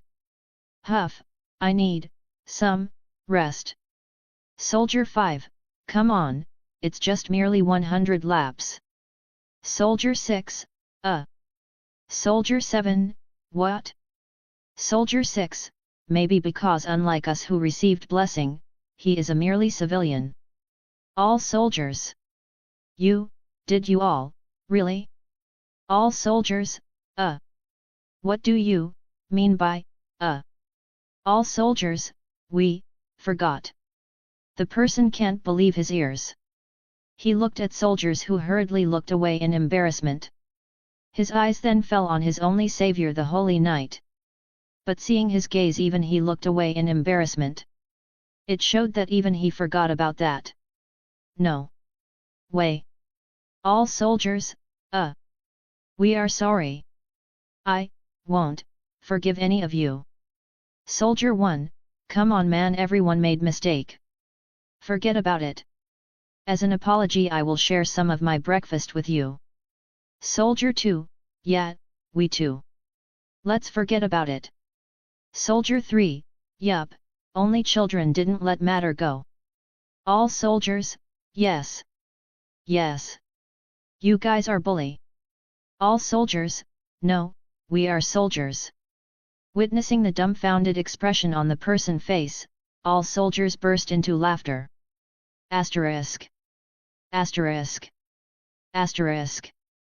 A content smile appeared on Preemie's face when some memories flashed by. He then shakes his head to put it at back of his mind. Preemies gave this hut one last look before going out. Preemies, it's time for the hunt to end. Chapter 13, Chapter 13, Hunt begins, final. Preemies light the flames on the trail he made from kerosene from some distance. The fire rapidly followed the trail and reached its destination. He then drew out his elucidator and ready himself. He will only get one chance in confronting those hobgoblins one by one. And he must end them quickly. In one attack if he may. Otherwise, others will come running. Preemies then took a deep breath. Again, and again, and again. Fire had already started burning the things in 10 huts. At first, hobgoblins didn't notice anything. Later their nose twitched as they smelled smoke. But they decided to ignore it since they were sitting in front of bonfire. The smell of smoke must have come from it. Then the smell of smoke increased. Now they realized that something's wrong. They turned and stood up absurdly when they witnessed smoke coming out of the doors of the 10 huts in which they put their supplies. They all roared and rushed at the huts separately. The food and supplies in those huts were for everyone in the village. If something happened, then the entire village will starve to death. The first hobgoblin entered the hut which had food supplies. Witnessing the food supply in fire, it panicked and started swinging its weapon-like fan to put out the flames. It was so focused on it that it didn't notice the presence behind it. Preemies looked at the hobgoblin with his cold blood eyes. Sharingan was emitting a lot of power while the three tomos were rotating. Premies held Elucidator tightly as magic started to gather in it. Then he kicked off the ground at full force. He performed mid-air forward somersault, reversing the grip of Elucidator at the same time. When Premies kicked off the ground with full force, the hobgoblin heard the noise behind. So, it looked back. By now Premies was already in front of it. Before the hobgoblin could respond, Elucidator thrust into its head. Then a surge of electricity was generated by the Elucidator which fried its brain inside out. Premies, lighting fall. The hobgoblin came to stand still before dispersing into dust and leaving behind a magic stone. The purity of this magic stone was the same as Goblin's one, but it was larger in size. Premies then moved towards his next target after putting the magic stone in inventory. Premies hurriedly rushed towards his next target. The target just came out of the hut, looking for something which can help it with fire. Premies then bent forward while placing the Elucidator in a parallel manner to his right leg and then drew Elucidator back. Magic condensed into it, and he attacked. The attack let him clear the 20 meters distance between him and the hobgoblin in an instant. Then an upward slash from the right penetrates hobgoblin throat. Premies, rage spike. Thrust. Splurt. Hobgoblin 2. Hobgoblin attacked Premies in desperation. Premies took a step back and dodged the axe. He already knew that attack won't be enough to kill Hobgoblin, but now that its throat was severely injured it won't be able to scream and call others for help. The Hobgoblin grabbed its throat trying to stop blood loss. Premies had no intention of wasting even a second, so he attacked. Hobgoblin attacked with axe on its other hand. Premies jumped and dodged it. Then he again attacked with an upward slash from right when magic was condensed in Elucidator. This time he attacked from different angle where its hand was not guarding the neck. Premies, rage spike. Thrust. Splurt. Hobgoblin 2. Hobgoblin attacked again, but after a few swings its body went limp, and it fell. Thud. Then its body dispersed, leaving behind another magic stone. This time Premies didn't pick up the stone. He hurriedly left the place. The noise of the hobgoblin body falling on the ground alerted others. And just as he expected, in the next second the remaining 3 hobgoblins hurriedly approached this place. When they checked their surroundings, they also noticed the magic stone on the ground. This angered them as they started to roar. Premies was looking at them from his hiding. Premies, 3 hobgoblins. Now that they are alert, they won't left each other. They are more experienced than mere goblins. The question is whether I can kill them all together. Then yes. Premies then changed his location. He tried to find a perfect spot which can let him end all 3 of them together. He soon found that spot. He put the pointed side of his Elucidator on his left hand while pointing it towards the hobgoblins. His right hand held the grip tightly. Once he got the desired position, magic started to pour into his Elucidator. In this last attack, Premies poured his everything. Then the moment came. All hobgoblins stood like a line of some sort. Premies attacked. Premies, Vorpal strike. Boom. The sound-breaking impact of magic was heard as the attack turned into a sword line and attacked hobgoblins. Before they could react, the attack penetrated the chest of all 3 of them. The hobgoblins looked down at their chest where a long sword made of magic penetrated before it dispersed in the air. Thud. Premies fell on one of his knees because after unleashing that attack, he became very tired. Then he heard a roar. So, he raised his head. 2 of 3 hobgoblins disperse into dust while leaving behind their magic stone. Third hobgoblin still survived. Hobgoblin 5, Groa. The injury on its chest was heavy but not enough to take his life. It then raised its club and dashed at Premies. It reached Premies in 3 seconds. Ruthlessness filled its eyes. It wanted nothing more than to end Premies' life. Even when death was in front of Premies, he didn't cower. Before the hobgoblin could attack, its eyes met with Premies' eyes. When it looked into his Sharingan in which 3 tomos were rotating, it stopped. It felt that as it was being impaled by countless spikes. No matter how much it tried, it failed to move. Premies looked at it with calm expression. Then he put his free hand into his pocket and took out tooth necklace. He pointed the tooth necklace towards Hobgoblin. Premies, so long. Tooth necklace released a light, as ball made up of fire was released from it before hitting Hobgoblin chest. Boom. Chapter 14, Training Begin, Part 1. Thud. Premies took a sigh of relief when he confirmed Hobgoblin's death. By confirming it mean its body disperse and left magic stone behind. He had taken such scenario in mind in which one of them would survive. But he never expected it to really happen. Good thing he thought of solution beforehand. Crack. Shatter. Tooth necklace in his hand shattered and fell on the ground. Nevertheless, Premies didn't show remorse since if he wanted, he could buy even stronger equipment for free from the shop. Then he put some more strength in his legs to move and left the area. Premies not only pour the kerosene in the 10 huts but also in the remaining 20 huts. But since there's some distance between them, it will take some time before fire reaches there. Right now, he wanted to do nothing more than rest. So, he left the village. After walking to some time, he entered his home world and fell on his bed before going to sleep. Premies, ZZZ. ZZZ. ZZZ. Status. Name, Premies Rigla. Age, 18, more than billions of years. Level 1. Strength, F303A817. Endurance, F303A817.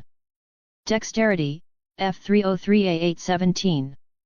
Agility, F303A817. Magic, F303A817. Existence level, 2. Skills. Incrad Supreme, IH. The Primordial One, IH.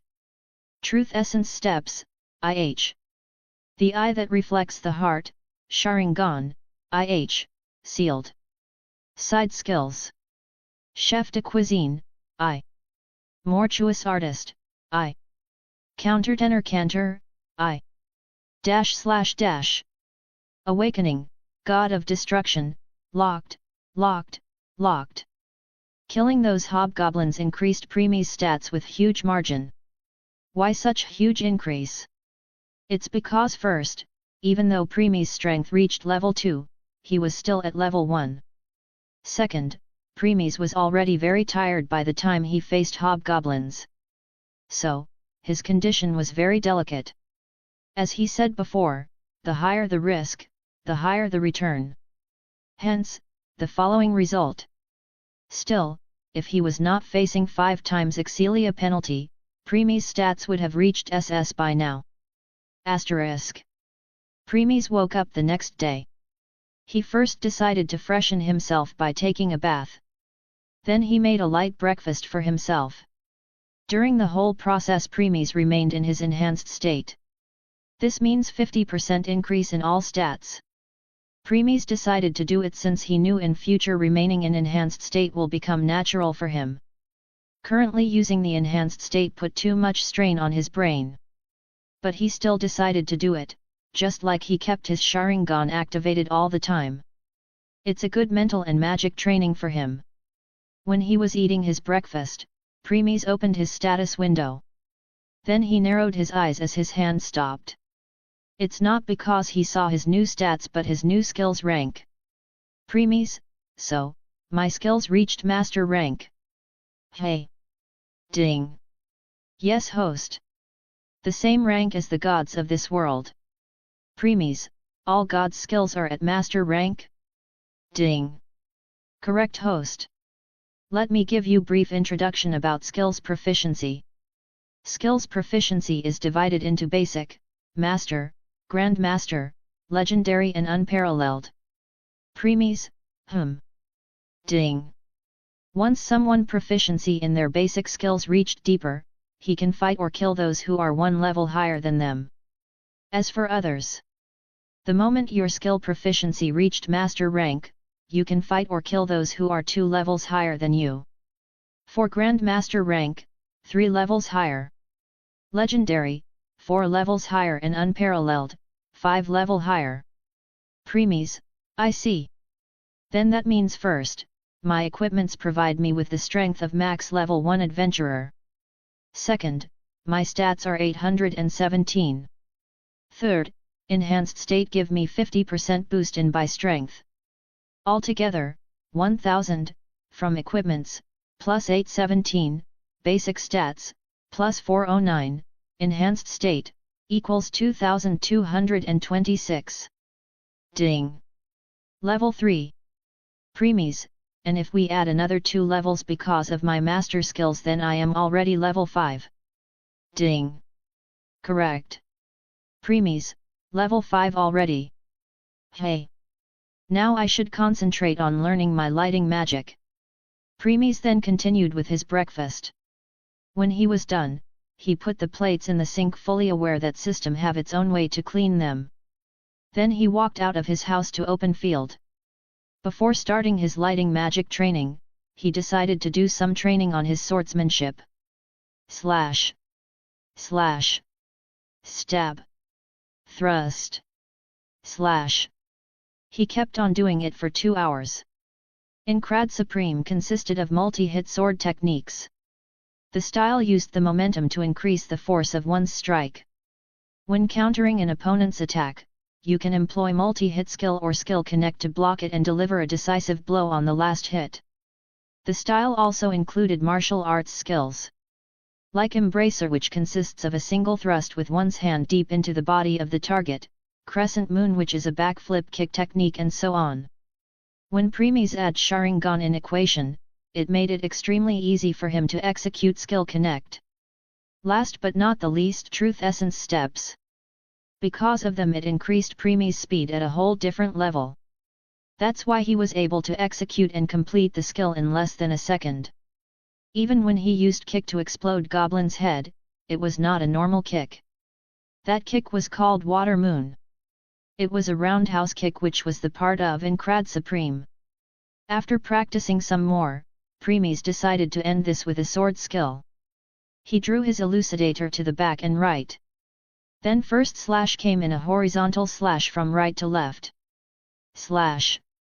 Elucidator then bounced back, and after an instant of being held still in his left side, another horizontal slash from left to right was executed. Slash.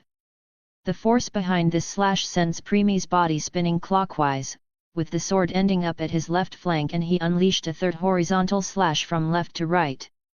Slash. Then he finished with a forehand strike from the right.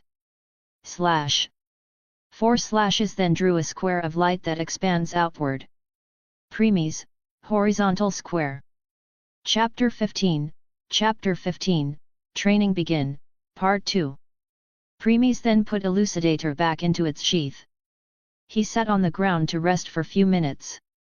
When he was resting, he took the cooking, singing and painting books and started reading them. After about 30 minutes, he put the books away and got up. Premies, considering my body can use all kind of magic. Then, Premies closed his eyes. Everything became dark before his eyes, but he kept on trying to find something. As he concentrated more and more, his forehead got covered with the beads of sweat. After few minutes, he sensed something. In the dark, a light came. Light was red in color and was releasing warmth. Then he saw many red stars or something of sort appeared around him. All of them were emitting warmth. Then suddenly something changed. Blue light fell. This blue light was releasing gentleness compared to the warmth of red light. In between those red stars many blue stars started appearing. All of them were emitting gentleness. Green light fell. This green light was releasing calmness. To always be calm regardless of situation. In between red and blue stars, green stars appeared. They were emitting serene feeling. Yellow light fell. Yellow light was releasing comfortableness. The same feeling child experience in their mother embrace. Hence yellow stars also started to appear. Now all around Premies were four-colored stars. Red, blue, green and yellow. Premies, red defines fire. Blue defines water. Green defines wind. Yellow defines earth. The four major elements of all worlds. But those are not I am looking for. Premies concentrated more. And then, roar. A roar appeared. The roar was so overbearing that other elements hurriedly took some distance out of fear. Purple light fell. Compared to other elements, this light showed arrogance, ruthlessness, and sheer power. Premies, that's what I am looking for. Premies held his hand towards the purple light then. Premies, groan. Premies groaned and came out of his thoughts. He was on one of his knees. But he ignored that and looked at his left arm. Drib. Drib. Drib. His entire left arm was limping down. It was in mess now. Blood was dripping down non-stop. He can tell that all his tissues, muscles, veins, and bones are shattered. He frowned as his hyper-regeneration kicked in. After a minute, he was completely healed. Premies swinged it few times before stopping. Premies, well, how could it be so easy? Ding! Lightning is the most arrogant and domineering force in nature. It can let you borrow its power, but it won't let you dominate it and have complete control over it. Premies, I will see to it. Premies looked at his left hand again. Remembering the same feeling, he tried to use lightning. Crack! Roar! THST! THST! THST! THST! Purple lightning appeared in his hand again before all his tissues and muscles started to break one by one. Premies didn't grimace witnessing this time. After his hand got healed, he tried again and again and again. Just like System said, lightning had no intention of letting Premies be the dominant one. Few hours went by with no result. Premies sat down as his arm was healing again. Premies, Fine then. If you like the hard way, I will give you that. Premies closed his and colorful lights appeared him again. Red, blue, green, yellow, and purple. These stars were all elements. Other elements were still trying to be far away from lightning as much as they can. Premies' concentration was on purple light or lightning element, which was still showing its arrogance. Premies, can't submit, then I will beat you into submission. Red light fire element. Blue light water element. Green light wind element. Yellow light earth element. Purple light lightning element.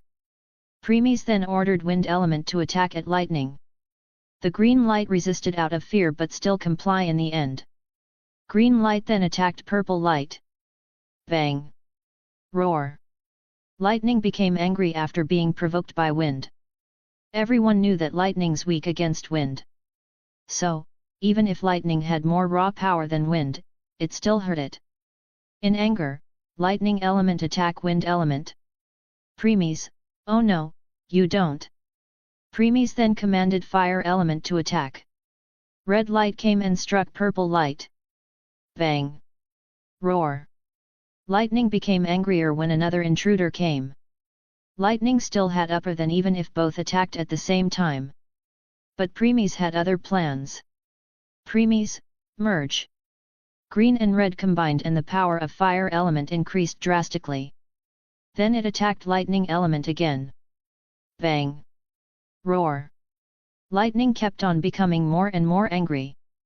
But Premies had no intention of stopping now. He then ordered earth element to attack.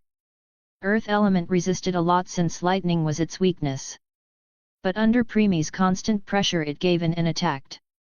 Yellow light attacked purple light. Bang! Roar! When lightning saw that earth attacked, it raged. Its thought was, how dare a weakling like you attacked me? Before it could destroy earth element, Premies ordered water element to assist. Earth may appear weaker against lightning but it's stronger against water. With water element nourishment its strength increased, which made failed lightning element assault. Premies then ordered wind element to merge with water element and fire element to merge with earth element and continued attacking. Just like that, with different combination, 4 elements started to get upper hand against lightning.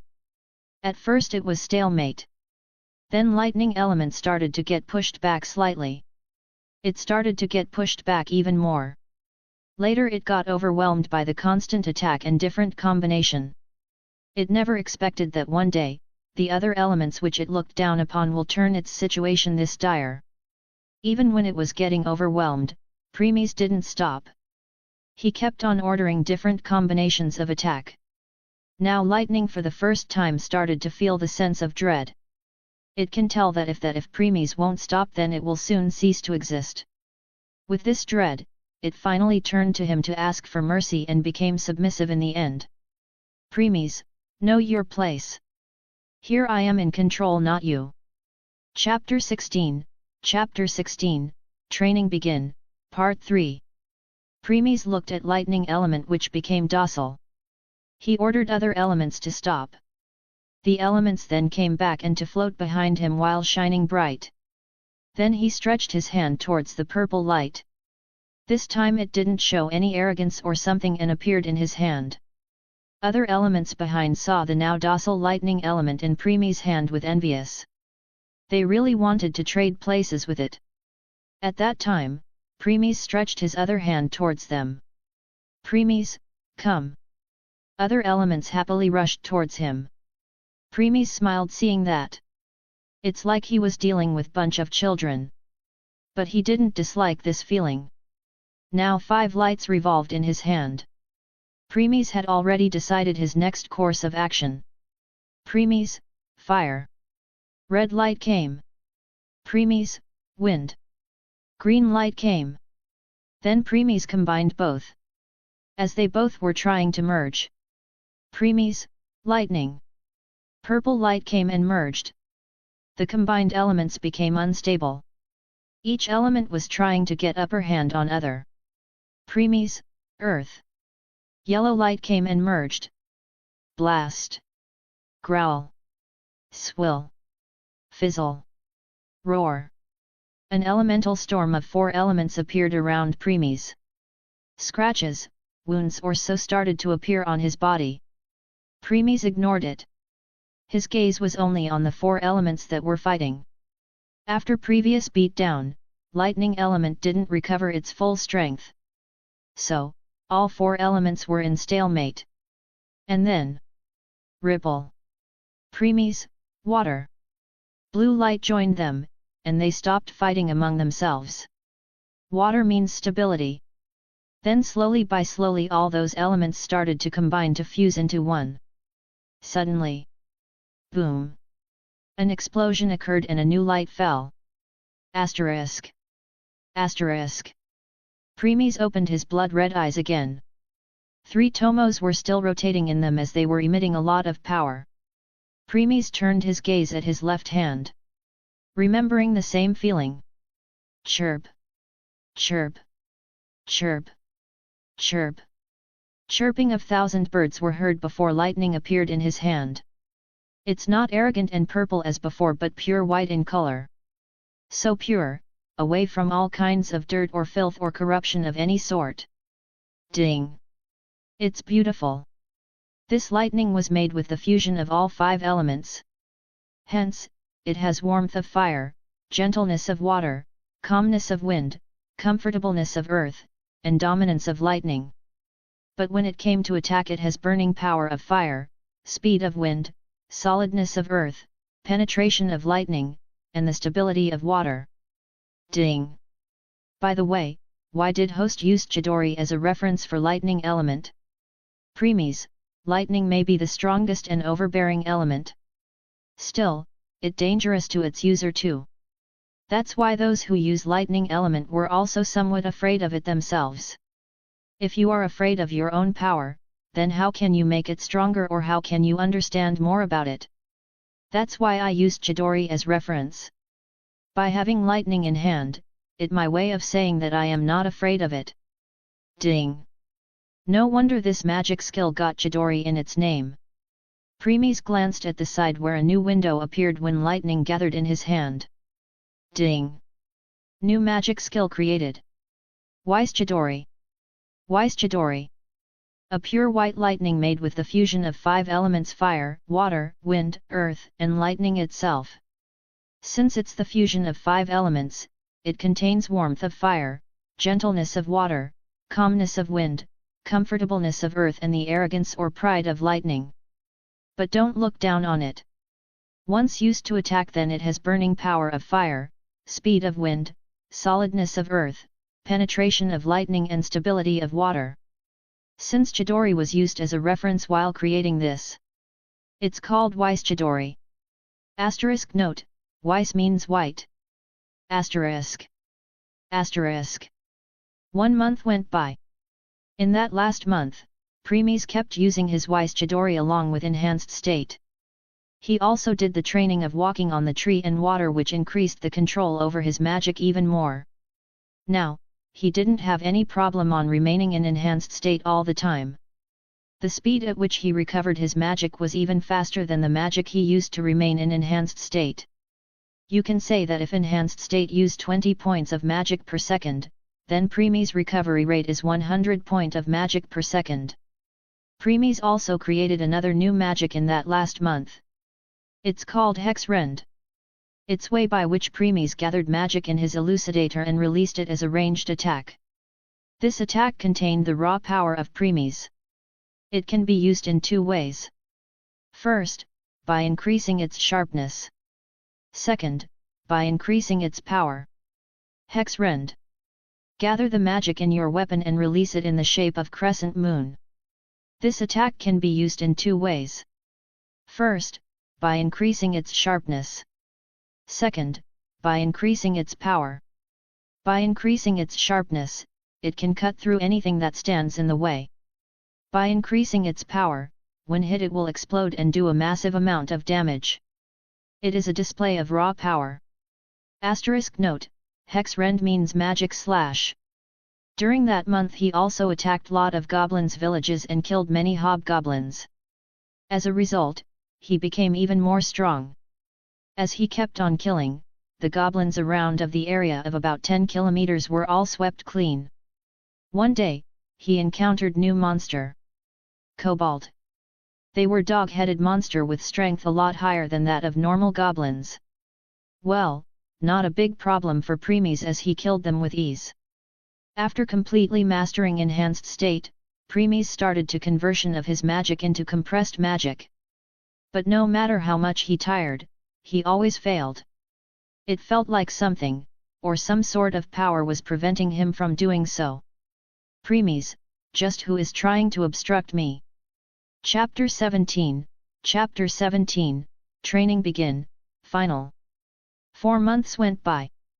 In the last 4 months Premies killed countless goblins. As more goblins' villages burned to ashes, goblins in other villages became scared. One by one they abandoned their village on their own and united with other goblins. A new goblin village came into existence. This village had more than 5,000 goblins, 200 hobgoblins, and more than 50 shaman. Instead of calling it village, it will be better to call it a town. Premies knew it will be suicide to attack them, so he started to look for other lone villages. Though hard, but he succeeded in finding some. Once he cleared them, no lone village left.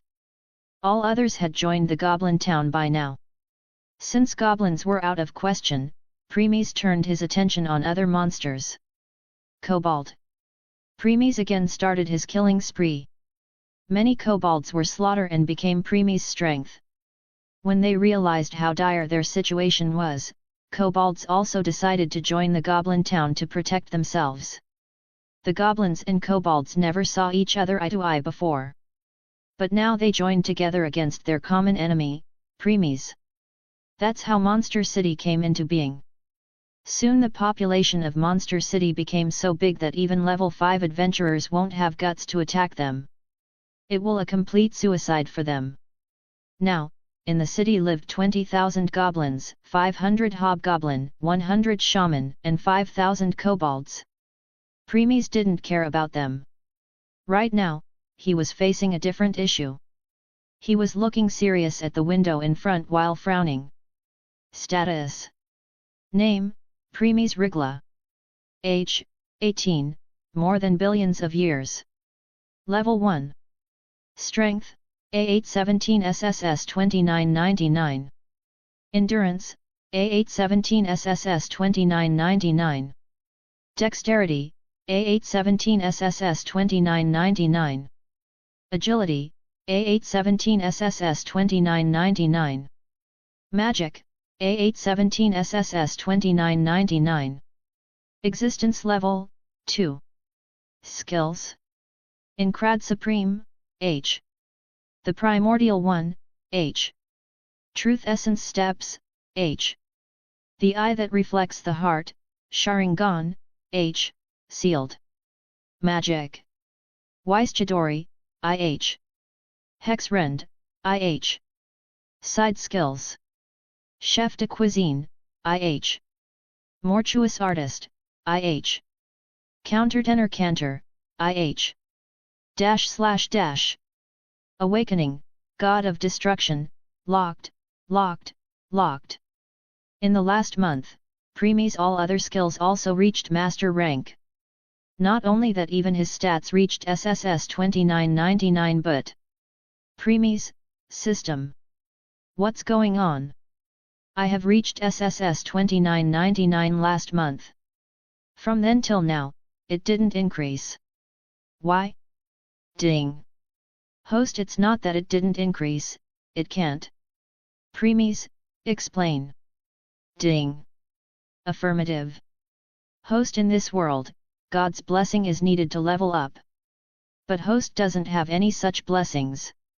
Premies frowned before replying. Premies, are you implying I should join a familia? Ding. It is one of the ways to level up.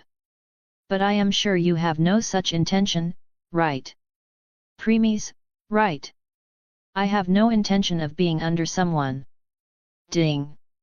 Therefore, to level up, host need to complete a trial. Once host will clear this trial, host can level up without any issues. Premies stoop up, started to circle around. Then he stopped. Premies, did I need to clear a trial every time I want to level up? Ding. No, host. You only need to clear it once so that you can level up in future without any problem. Premies, I feel that this trial is not one-time thing. Ding. You are correct, host. The next trial will open when you were about to ascend godhood or about to become third-level existence. You need to clear a trial every time to increase your existence level. I told you that you need meditate at the bottom of the pond containing highly concentrated origin force to increase your existence level before.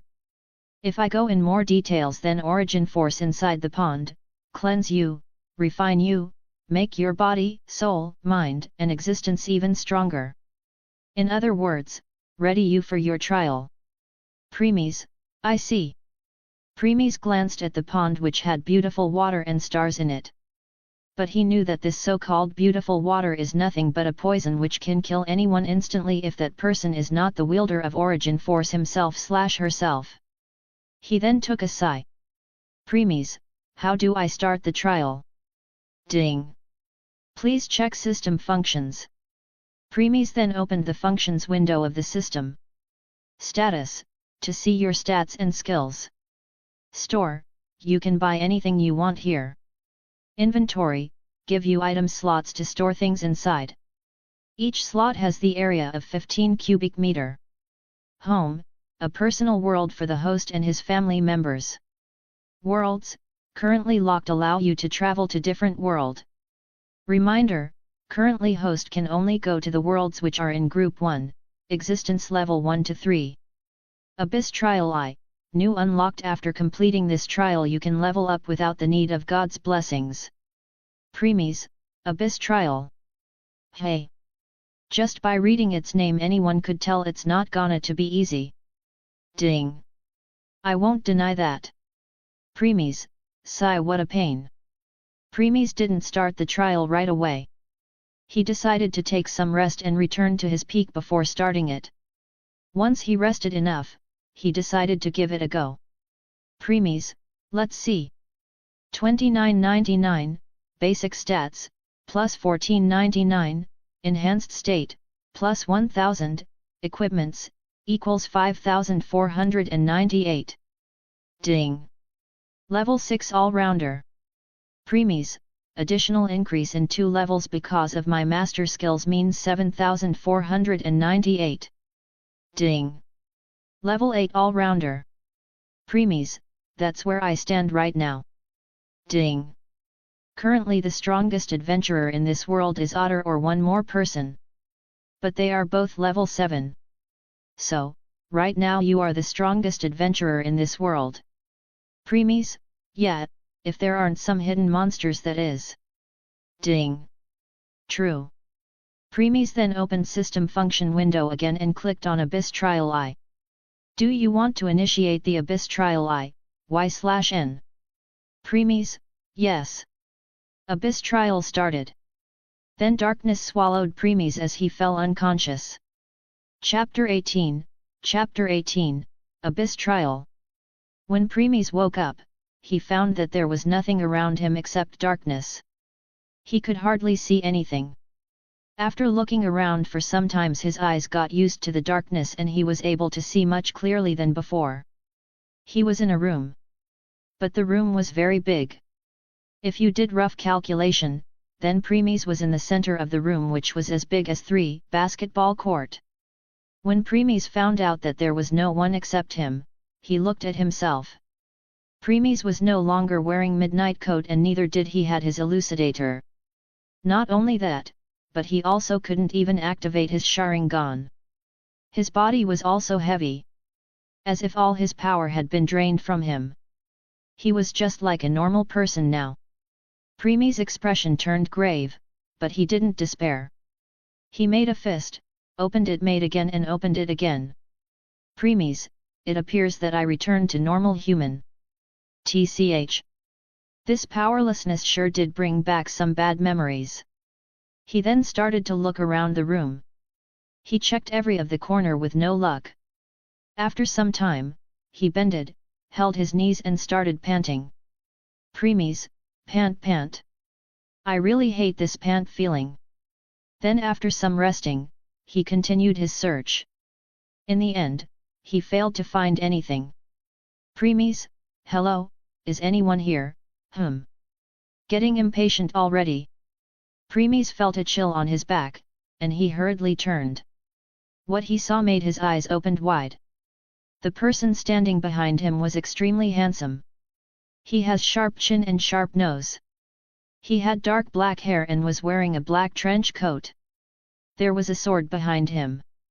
He has blood-red eyes in which 3 tomes were rotating. The person behind him was he himself. Unlike the real Premies, this Premies was not only wearing midnight coat, but he also had elucidator. Last but not the least, he also had Sharingan. On top of that, the pressure coming from this Premies was same as when real Premies was at his peak. It's like looking at the mirror. But what made this Premies different from real Premies was the dark aura which was being emitted from his body. Premies, now that's not something you see every day. Ha ha ha ha ha. As expected from my original, still calm even in front of the pressure I am emitting. Well, it can't be helped. After experiencing eons there's hardly some things which can affect us. Premies, no matter how much I hate it, I can't deny that. So, Dark me. Instead of dark me, I prefer dark Premies. Premies, yeah, it suits you. Dark Premies, even after meeting your dark self you didn't look surprised. Premies, there are 2 sides of coin. One light and one dark. No matter how much one side try to deny the other side, the fact won't change. The same is applied here too. Even though I don't call myself a good person, seeing the dark aura from you defines you are on the dark side of the coin while I am on the light side. Dark Premies, ha ha ha ha. Bingo. Premies, so, this is Abyss Trial. Dark Premies, correct. To complete it you need to defeat me. Premies, Can I get a sword? Dark Premies, no. Flash. Splurt. Premies, arg. Dark Premies, Dark Premies looked at Premies whose right arm was cut off. He was on his knees holding his right shoulder which was now missing an arm. Dark Premies was looking at him with ponder expression. Dark Premies, my original is really monster among monsters. Currently, I have all his strength means I am level 8 while he is just a normal human. The difference between us is that of heaven and earth. My attack just now was on clear intention of killing him, but he dodged at the last moment. Even though with a price of one arm but still he dodged. Premies was currently clenching his right shoulder. The pain of severed arm was at a whole different level. He was barely controlling himself to scream. If his surviving instinct didn't kick in at the last moment, then he was sure he would be dead by now. Dark Premies came out of his though and saw Premies glaring at him. A smile appeared on his face before he said. Dark Premies, I forgot to tell you something. The pain that you receive in Abyss Trial is amplified by 10,000%. This means you are currently experiencing the pain of being your arm severed 100 times. Premies, this bastard. Premies can only cursed him in his mind because he knew if he opened his mouth the first thing he will do was scream out of loud because of pain. But that's not his main concern right now. The blood was flowing from his severed arm non-stop. He felt that his life was slipping away slowly and slowly. Dark Premies, I can't see my original in pain like this. Let me put an end to your suffering. Flash. A flash passed by, but Premies dodged again by rolling on the ground. But then. Dark Premies, not this time. Flash. Another flash and this time Premies' head was cut off from his neck. Plat. Thud. A head and a headless body fell. After some time, both disappeared. Then 5 meters away from it Premies was reborn. Premies was having hard time believing it. He looked at himself to check if something was different. Then nausea feeling swept over him as he started to cough violently. Premies, cough did. I just died, cough. Dark Premies, yo. Welcome back to the world living. Tell me how death felt. Premies, disgusting. Dark Premies, really? Then let's continue. I am sure you will get used to it after experiencing it few more times. Premies. Dark Premies, now then. Will you be able to complete this trail or will fall into the abyss of despair? I can't wait to see. Ha ha ha ha ha ha ha ha ha ha ha. Chapter 19, Awakening, Part 1. Premies didn't know how much time had passed. But what he was experiencing can be defined with just one word: hell. Death then resurrection time and time again. Because the pain he was receiving amplified by 10,000%, each death was painful. But one thing which made even Dark Premies praise Premies was that Premies didn't release a single sound. Dark Premies has used every skill that Premies possessed to kill him. From his swordsmanship then Sharingan then Chidori then all the variations of Chidori then Hex Rend again and again. But no matter how many times Premies died he didn't even release a single groan. On top of that, the fire in his eyes was still burning intensely. Dark Premies thought that after experiencing so many deaths, Premies' heart will start to crack. But no. At every death his gaze became more intense. Dark Premies, just how strong is his will and his heart? How he keeps on getting up again and again. Dark Premies started killing Premies again. After killing Premies countless times, as he was ready to kill him again, he became shocked. This time Premies not only tried to dodge but he also attacked back. Even though he still killed him easily, but still. No one would believe such thing. A normal human trying to fight against level 8 being. It was unheard of. It's an impossible task. Dark Premies, just what is driving him to move forward. Flash. Plat. Thud. Again, a head and headless body fell. After some time, Premies was reborn again and he rushed to attack. He then punched at Dark Premies, who caught it without any effort. He looked at Premies' eyes, who were full of determination. Looking at this determination, no one could believe that he already died countless times by now. Premies, not yet. Dark Premies, hey? Premies, I am not done yet. Dark Premies. Flash. Plat. Thud. Another death came. And then another reborn occur. Dark Premies looked at Premies. He no longer had his signature smile. He looked at Premies for a few seconds before proceeding to attack. Premies didn't move. He just remained rooted on his spot. As some words kept on repeating in his mind. Asterisk. Asterisk. Asterisk. All soldiers, sorry for leaving you all alone, brother. Asterisk. Asterisk. Asterisk. Flash. Dark Premies, what they? Dark Premies stopped. His attack missed. Not only that, but Premies also disappeared. Dark Premies looked around before turning back. There he saw Premies. Premies was not looking at him but on the dark sky. It may appear that he was looking at the sky, but his mind was occupied by something else. Then a sigh of sadness escaped from his mouth. He turned towards Dark Premies with his empty eyes. Yes, empty. There's nothing in them. Premies, let's end this.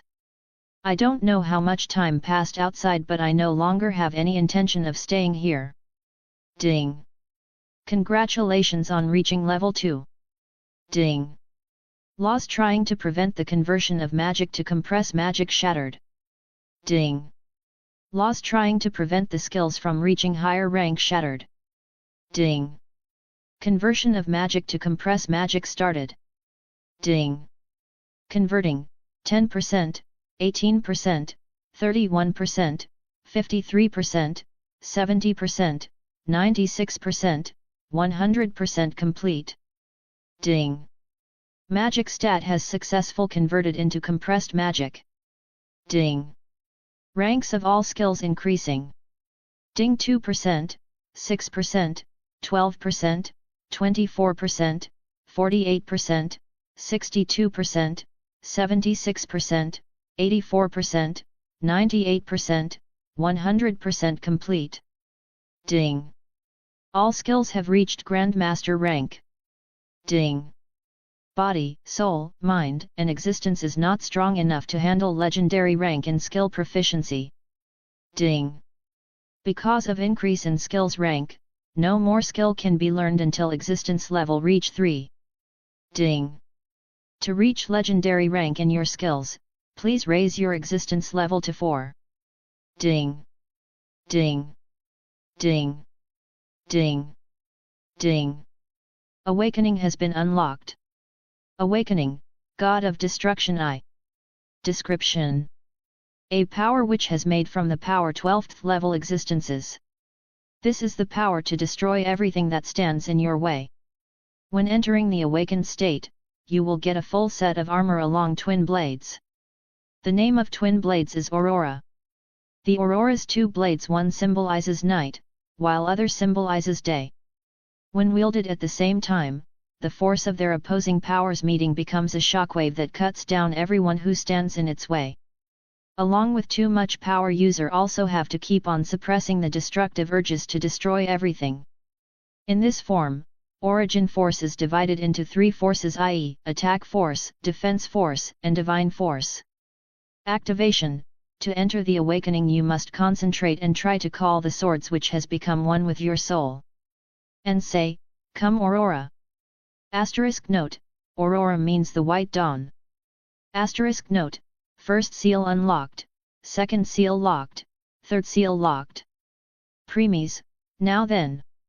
Premies closed his eyes trying to connect himself with his soul. Dark Premies, who was looking at Premies, suddenly felt a bad premonition. He used his full strength and appeared in front of Premies. He just wants to end this now. But Premies opened his eyes in the next moment and gave him a smile. Then he opened his mouth. Premies, come Aurora! Boom! The moment Premies called Aurora, a burst of power was released out of him. The power was so strong that it threw dark Premies away like an artillery. Grumble! Howl! Roar! The power then turned into vortex. Premies was between the very vortex, and he can feel his power is growing and growing with no end.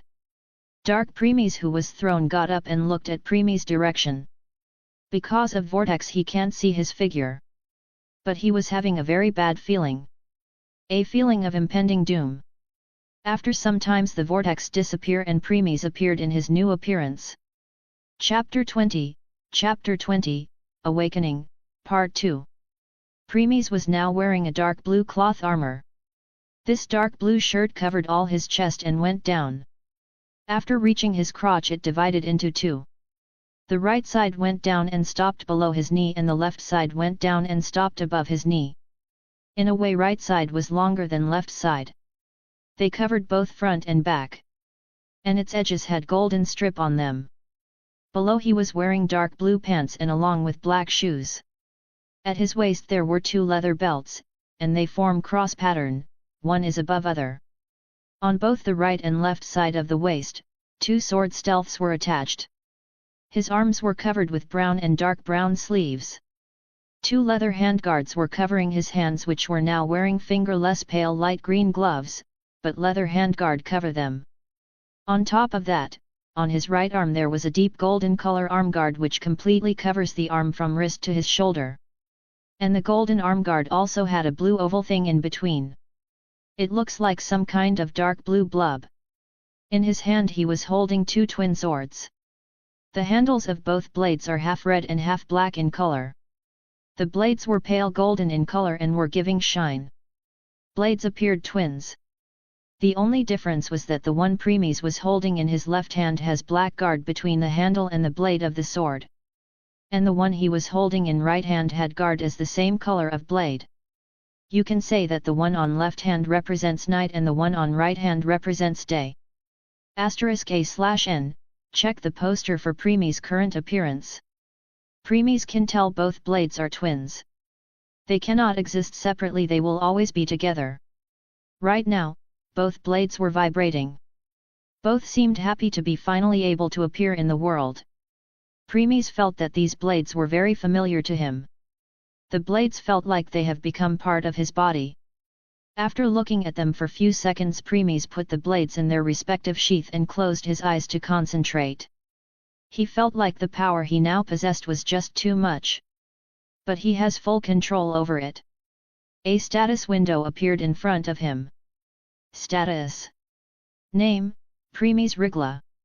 Age, 18, more than billions of years. Strength. Endurance. Dexterity. Agility. Origin force. Existence level, error. Attack force. Overdrive. Cross divider. Catastrophe.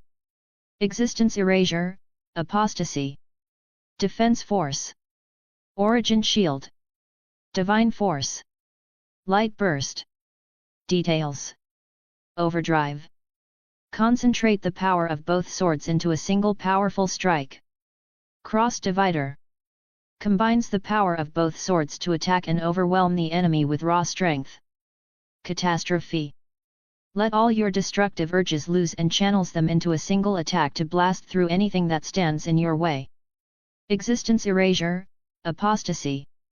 Power to remove something from existence, leaving nothing behind, a level of destruction beyond incineration, vaporization, and atomization. Rather than just reducing something to its constituent parts, this ability leaves absolutely nothing behind. Powerful enough uses of this ability can even erase the mind and soul. This power was further increased when the word apostasy was attached with it. Now, this is the power to break all laws. This power can not only used for destruction but for something else too. Like, instead of destroying someone you can destroy their powers. Forceful split souls into two or destroying one and so on. Asterisk reminder, this power shouldn't exist in the first place. Because this power can destroy the very laws which govern the working of the worlds. Origin Shield. Uses the origin force to put barrier that protects you from any damage. Light Burst.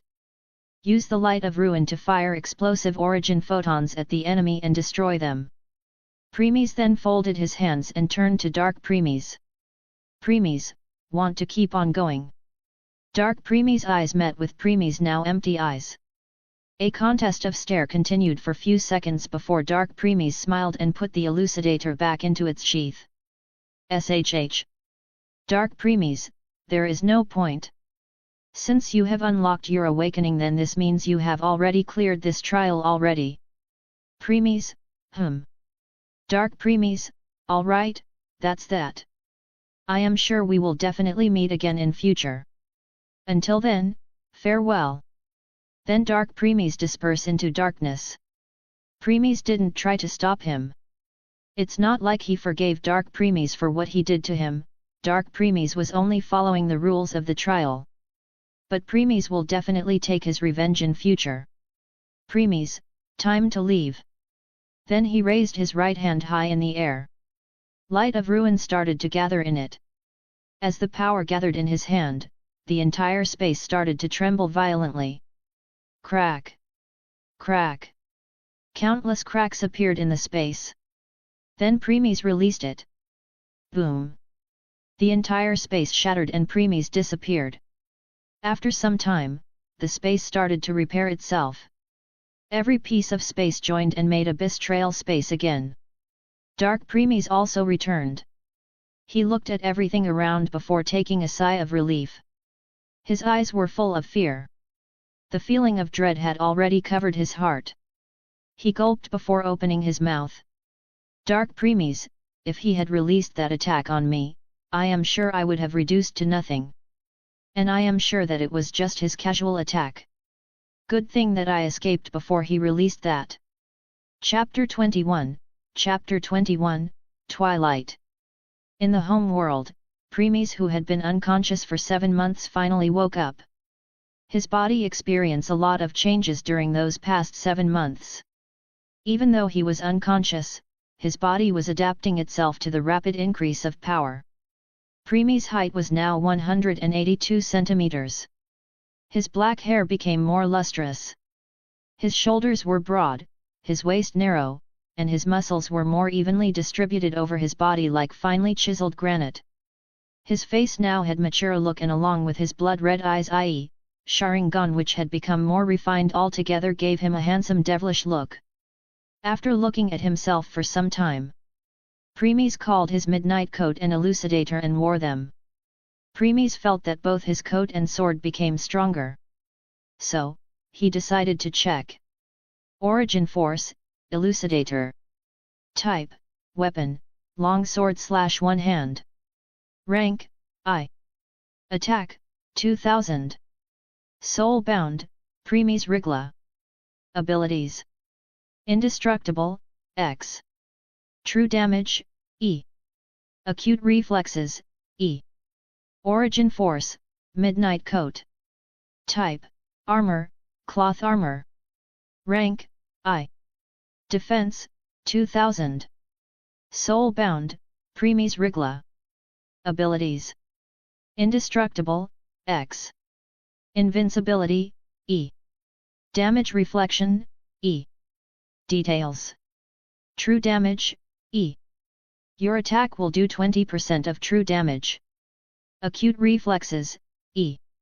Increase your reflexes speed by 20%. Invincibility, F. Nullify 13% of the damage taken. Damage Reflection, F. Reflect 13% of the damage taken. Reflected damage will do true damage and is guaranteed hit. While he was doing it, he also decided to check his new status. Status. Name, Premies Rigla. Age, 18, more than billions of years. Level 2. Strength, 3000 C-763 x2, Enhanced Mode. Endurance, 3000 C-763 x2, Enhanced Mode. Dexterity, 3000 C-763 x2, Enhanced Mode. Agility, 3000 C-763 x2, Enhanced Mode. Sea Magic, 3000 C-763 x2, Enhanced Mode. Existence Level, 2. Skills. Incrad Supreme, G. The Primordial One, G. Truth Essence Steps, G. The Eye That Reflects the Heart, Sharingan, G. Sealed. Magic. Wise Chidori, G. Hexrend, G. Side Skills. Chef de Cuisine, G. Mortuous Artist, G. Countertenor Cantor, G. // Awakening, God of Destruction I. Asterisk note, first seal unlocked, second seal locked, third seal locked. Ding! Congratulations host on completing Abyss Trial. Premies, thanks. Ding! Host skills have also reached Grandmaster rank. This means now you can fight and kill those who are 3 levels higher than you. But you don't appear that surprised. Premies, after experiencing eons, it was just a matter of time for my skills to reach Grandmaster rank. Anyway, thanks system. Ding! What do you mean host? Premies, the reason why the increase in my skill was delayed. And the obstruction I faced was all the laws of the world come into play, right? Ding! Right, host. Group 1 limit is 3rd level existences. And the skills possessed by them are all master skills. Grandmaster skills are possessed by 4th level existences. That's why the laws were trying to prevent you from reaching that level.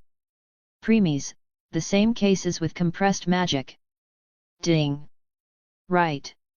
In this world, everyone has magic stat. Not something else. You trying to convert it was basically going against it. That's why law stopped the conversion too. Premies, that's why you wanted me you complete the Abyss Trial. My awakening was made with the power of 12th level existences. That's why I also thought that that power was not mine. But during trial I realized that is not their power anymore. It's my power now. Even if those 12th level existences return to life, they can't take it from me. This is no longer their power but mine. Ding! Exactly. Premies, not only that. The strength I obtained here is also my power. Since it's mine, the world and his laws have no right over it.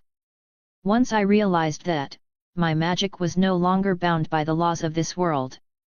Hence it changed and turned to compressed magic. Ding! Exactly. That's also why your enhanced state turned to enhanced mode. Premies, right. So, thanks Sis No Twilight. Ding! Twilight. Premies, yup. That's how I will refer to from now on. And I also want you to call me with my name. Ding! Are you sure, host? Premies, yes. Then Twilight voice turned feminine. And she replied. Then I will do just that, Premies. Premies showed a rare smile. Premies, alright. It's time to go to Orario, Twilight. Right. It's time for your journey to officially start. Chapter 22, Chapter 22, Orario. Orario is the strongest city in this world with many first-class adventurers. However, a selected few cities and countries across the world also have few adventurers that are level 3 and above. The reason why many first-class adventurers are found in Orario is because it is the only city which has dungeon. That's why it is also known as Labyrinth City Orario. Orario is also known as the center of the world and is located at the western corner of the continent. It is one of the 3 great unexplored regions. It's already been night. The gates of Orario will close soon. Guards who were stationed at the gate to check the people who entered Orario were getting bored and started talking among each other. Guard 1, say, when our shift is over let's go to pub and have some fun. Guard 2, yeah. You said the same thing last time and, in the end, you passed out of drinking, and I need to pay for that. So, no thanks. You can go by yourself. Guard 1, come on man, I already said sorry many times. Guard 2, why don't you take someone else instead of me? Guard 1, I do that before, but they just left me in the pub when I pass out. You are the only one who take me back. Guard 2, you think I am your babysitter? Guard 1, just chill, man. I am joking. Guard 2, why don't you ask the chief? I am sure he will be more than happy to accompany you. Guard 1, gulp haha. Just forget what I said. You both stop talking and get back to your post. Both guards, yes chief. When both were on their way back, first guard spoke again. Guard 1, it's already time to close the gate. No one will come at this time. Why is chief always so serious? Guard 2, shh keep your voice down or chief will listen. Guard 1, yes. Yes. Sigh. After confirming that both guards had returned to their post, chief nodded his head and decided to check other guards. The guard who was following behind the chief spoke. Guard 3, Chief, don't you think it's a bit harsh? It's already night and I don't think anyone will come. After all, it's dangerous to travel at night. Chief, I know. But we should always maintain discipline. Once some guards started to slack off, others will soon follow along. Nodding his head, guard became silent and just followed chief during rest of the inspection. After the round was completed, chief decided it's time to close the gate. So, he ordered. Chief, all right boys, that's it for today. Close the gates. All guards, yes sir. Though just before they were about to close the gate, one of the guards who was standing on the wall noticed something and spoke. Guard 4, Chief, looks like someone is coming. Chief, now?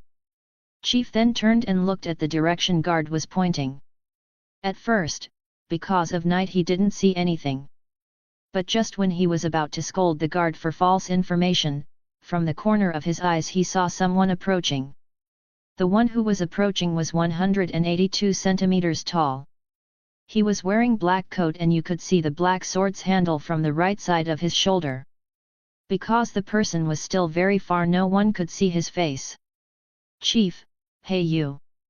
If you want to enter the city, move fast. The gate is about to close. When Chief was in the middle of his yelling, he suddenly stopped. That's because before he could complete his sentence, the person raised his head. The person was extremely handsome. His skin is as white as an elf. His dark black hair along with perfect face make him almost a perfect human. But the chief didn't stop because of his handsomeness. He stopped when he looked at his blood-red eyes in which 3 tomos were rotating. When Chief saw those eyes, he felt his eyes blurring, as if he was sinking into boundless illusion, making him unable to extricate himself. He hastily used his willpower to free himself from the illusion. After that he immediately looked away thinking. Chief, dangerous. That person was Premies. He started his journey 2 days ago. He decided to reach Orario by taking a stroll to enjoy some scenery in the way. After that, just as he predicted, he reached Orario on the second night before Orario could close its gate. Premies saw how Chief looked away after seeing his eyes but didn't say anything and just kept on walking. Luckily for Chief, Premies hadn't used the illusion of Sharingan. That was merely a power being emitted automatically by the Sharingan after it had evolved to the Grandmaster rank. Even though after reaching Grandmaster rank, Premies has infinitesimal control over his power, but looking directly into his Sharingan is still somewhat suicidal. After Premies reached the gate, the guard standing behind the chief yelled at him. Guard 3, didn't you hear what Chief just said? The gate is about to close. So, you should have moved fast. But you were still walking slowly. Don't you know? Chief, shut up. Chief looked back at the guard and shouted at him to make him shut. Guard became stunned when he was being yelled at instead of the latecomer. As he was wondering what is going on, Chief turned his gaze back at Premies. Then he put a smile on his face before speaking. Chief, sir, is this your first time visiting Orario? Premies, yes. Chief, I see. Then sir, you should hurriedly enter the city since it's closing time. All guards became dumbfounded witnessing Chief behavior. Their chief not only yelled at them but also at those who entered the city late. But right now, he was smiling. All guards, what is going on? Chief ignored the looks given by his guards and was still looking at Premies with smile. Premies looked at the chief for some time before nodding. Then he entered the Orario. After walking 10 steps, Premies stopped again and looked back at the chief. Realizing that Premies wanted to ask something, Chief straightened himself up and spoke. Chief, sir, can I help you with something? Premies, where is the guild? Chief, sir, this is the east entrance of the Orario. Guild is located at the northwest area of Orario. So, it's still some distance away. If you want, I can send one of my guards to show you the way. Premies, no need. This information is enough. Chief, sure, sir. But sir, you should hurry. Guild will close in 30 minutes. It always closes 30 minutes after we close the gates. Nodding his head, Premies walked away again. Seeing Premies walking away, Chief shouted again. Chief, sir, if you need any help in future you can ask me. I will personally complete it for you. Premies didn't stop and just kept on walking. He just raised his hand showing he understood. He disappeared. After Premies disappeared from the sight, Chief's smile also disappeared and serious look appeared of his face. Guard that was standing behind the chief asked. Guard 3, Chief, why all of a sudden you became so polite? Isn't he just a normal civilian who want to become an adventurer? Chief, no. That person is dangerous. Guard 3, how Chief? He doesn't even have the vibe of an adventurer. He is just a normal person. Asterisk note, as mentioned in previous volume. At Grandmaster rank you have infinitesimal control over your power, because of that you no longer release any energy or aura or something making you appear like normal person. Asterisk. Asterisk. Chief, I also thought the same. And that's what makes him even more dangerous. Guard 3, how? That was the time Guard finally noticed that his chief was covered in cold sweat. He got even more shocked seeing this. This was the first time he had seen Chief behaving like this. After calming himself down, Chief continued. Chief, do you know my level? Guard 3, level 5. Chief, yes. But strength is not the only thing you achieved when you reach level 5. The other thing you achieve is your sharpened instinct. Guard 3, Chief, don't tell me that, man. Chief, at first just like you said I also thought of him as a normal person.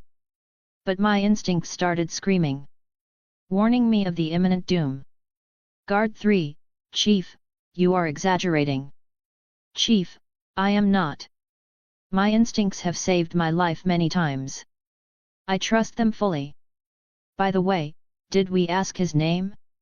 Guard 3, no. Chief, sigh, too bad. But since he has black hair, and he wears black coat and carry black sword. Let's call me the Black Swordsman. Guard 3, the Black Swordsman. Guard muttered under his breath. Chief ignored him and looked at the direction where Premies disappeared to before also muttering under his breath. Chief, the Black Swordsman. I wonder what changes you will bring to Orario. And whether it would be good one or bad one, I don't even dare to guess. Chapter 23, Chapter 23, Guild. Premies, not bad at all. Premies, who had already covered some distance from the gate, spoke. His instinct saved his life. Premies smiled at Twilight remark. Premies, well, I can accept nothing less from the one who survived in dungeon and reached level 5. If he had done anything stupid, then on this very first day my impression on first-class adventurers would have dropped drastically. Can't deny that. Those who have reached level 5 are not only strong, but they also have a lot of experience about danger. Premies, that's true. I just hope all first-class adventurers are like him, though I know it's just my wishful thinking. So, what are you going to do? Premies, for now, I will register myself as an adventurer. I mean after that. Premies, didn't thought that far yet. Premies became silent and went deep into his thought. After some time, he spoke again. Premies, Twilight, if I am not wrong then Hestia would already have descended to lower world by now, right? One of the main characters of the story you mean? Premies, yes. Yes. She already did. And since there is still 1 year before the start of the story, Hestia must have been freeloading off at her friend's residence right now. Premies, Hephaestus Familia. Hey. Then this means she will be kicked out by Hephaestus soon. True. By the way, do you want to join her Familia? Premies, nope. I already told you before I have no intention of joining any Familia. In the first, people join Familia to not only become strong but also to earn a lot. And since my stats can increase without God's blessing and how with you, I no longer need to worry about money or stuff. Familia has lost its meaning for me. I see. Then why are you asking about Hestia? Premies, if I remember correctly, Lily and Haruheim joined Hestia Familia later after Belle rescued them, right? Lilyruka Arde. A Palom. And a former member of Soma Familia. Premies, yes. Sanjauno Haruheim. A Renard. And a former member of Ishtar Familia. Premies, yes. Those two. So, you want to make those two join Hestia Familia? Premies, that's the plan for now. As you already know that Belle will appear 1 year from now on. But I don't think I will be here that time. Another world? Premies, yes. The cooldown is 6 months. So, after the cooldown, I will go to another world. Means I am only here for 6 months. And I will spend at least 1.5 years in another world before returning here. But within this 1.5 years that I am away, I am sure with Belle luck many things will happen. So, I want to at least make both members of Hestia Familia before I left. Can't you just let Belle do it just like in story? Premies, maybe, I can. But the reason I am doing it is because of some other reason. What reason? Premies, well. They both are on my list of targets to capture. At last. Premies, what? At last, you have decided to find your wives. In truth, I have long given up that you will ever find someone in your life. Premies, who did you think I am? A training manic. Whose mind is always filled with training and training. Premies. Premies became silent. He didn't have any words to argue back. Because it's true. Ever since he had arrived in this world, he was training, and training. Even when he had free time, he only thought about improving his strength. So, he can't deny Twilight on that. He really is a training manic. If his skills didn't reach the limit of his current existence level, then he might still be training right now. Premies, let's forget about it for now. We will be reaching guild soon. Now that you have said your list of targets, then the reason you want to join guild right now instead of morning, is it to meet another one of your targets? Premies smiled but didn't say anything. After some time, they reached their destination. The guild is an organization that manages Familia within Orario and provides services to adventurers. The guild succeeded a group of people who fought the monsters in the dungeon without God's grace.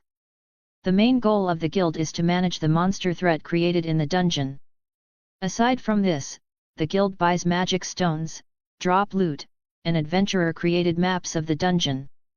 The guild also provides weapons and armor to new adventurers who are just starting out. The main building of the guild is called the Pantheon.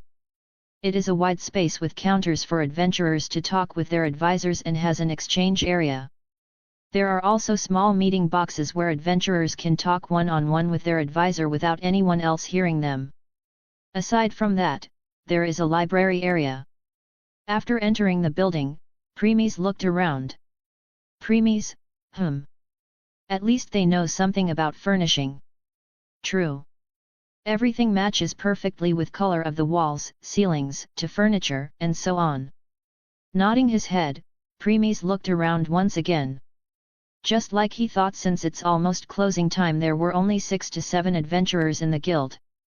They were standing in the line in front of exchange area, exchanging their magic stones for Valis. Premies' eyes suddenly fell on the second adventurer who was in the line. That was a young man with black eyes and long hair of the same color tied in the back. He wore a long maroon overcoat, a black shirt, brown cargo pants, and dark brown boots. He had a thin long sword strap over his right shoulder that reached to his rear backside. Seeing him, a hostile glint passed through Premies' eyes. Premies, if I remember correctly, his name is Ged, Raish, isn't it? Yes. He is the one who will or have already hurt Lilyruka Arde. Beating her, calling her useless and even threatening to use her as a decoy. Premies, yet. I know. Premies created a Chidori needle in his left hand without anyone realizing and throw it towards the right ankle of Ged. Instead of paralysis, Premies changed it to a sudden shock. The moment it touched Ged's ankle, Ged's leg moved by reflex, kicked the butt of the adventurer standing in front of him without even realizing. Thud. Adventurer 1, GRH.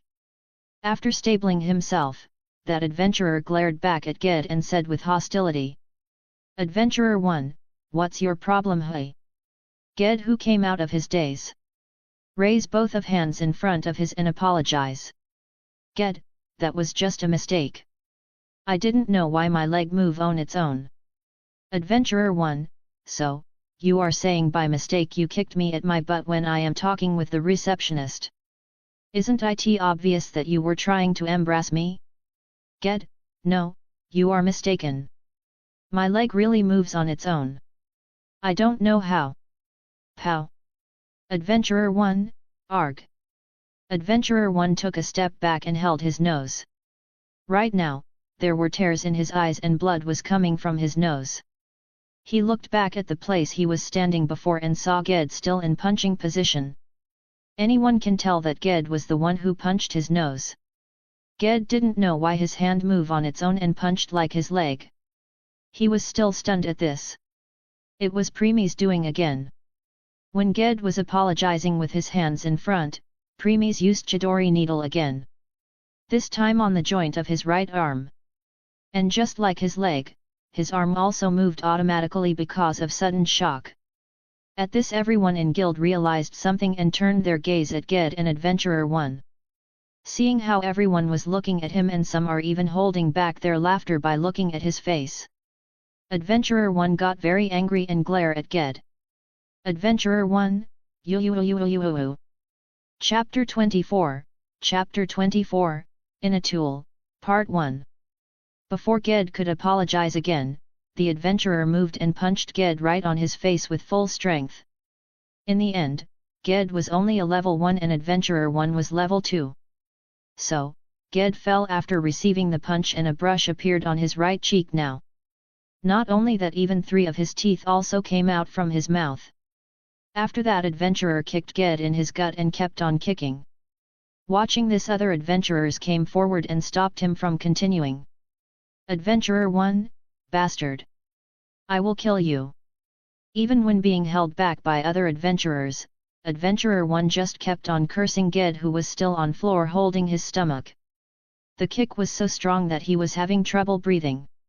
Noticing this, one of guild staff came forward. Guild staff, everyone, this is guild headquarters. If you want to settle something, please go out.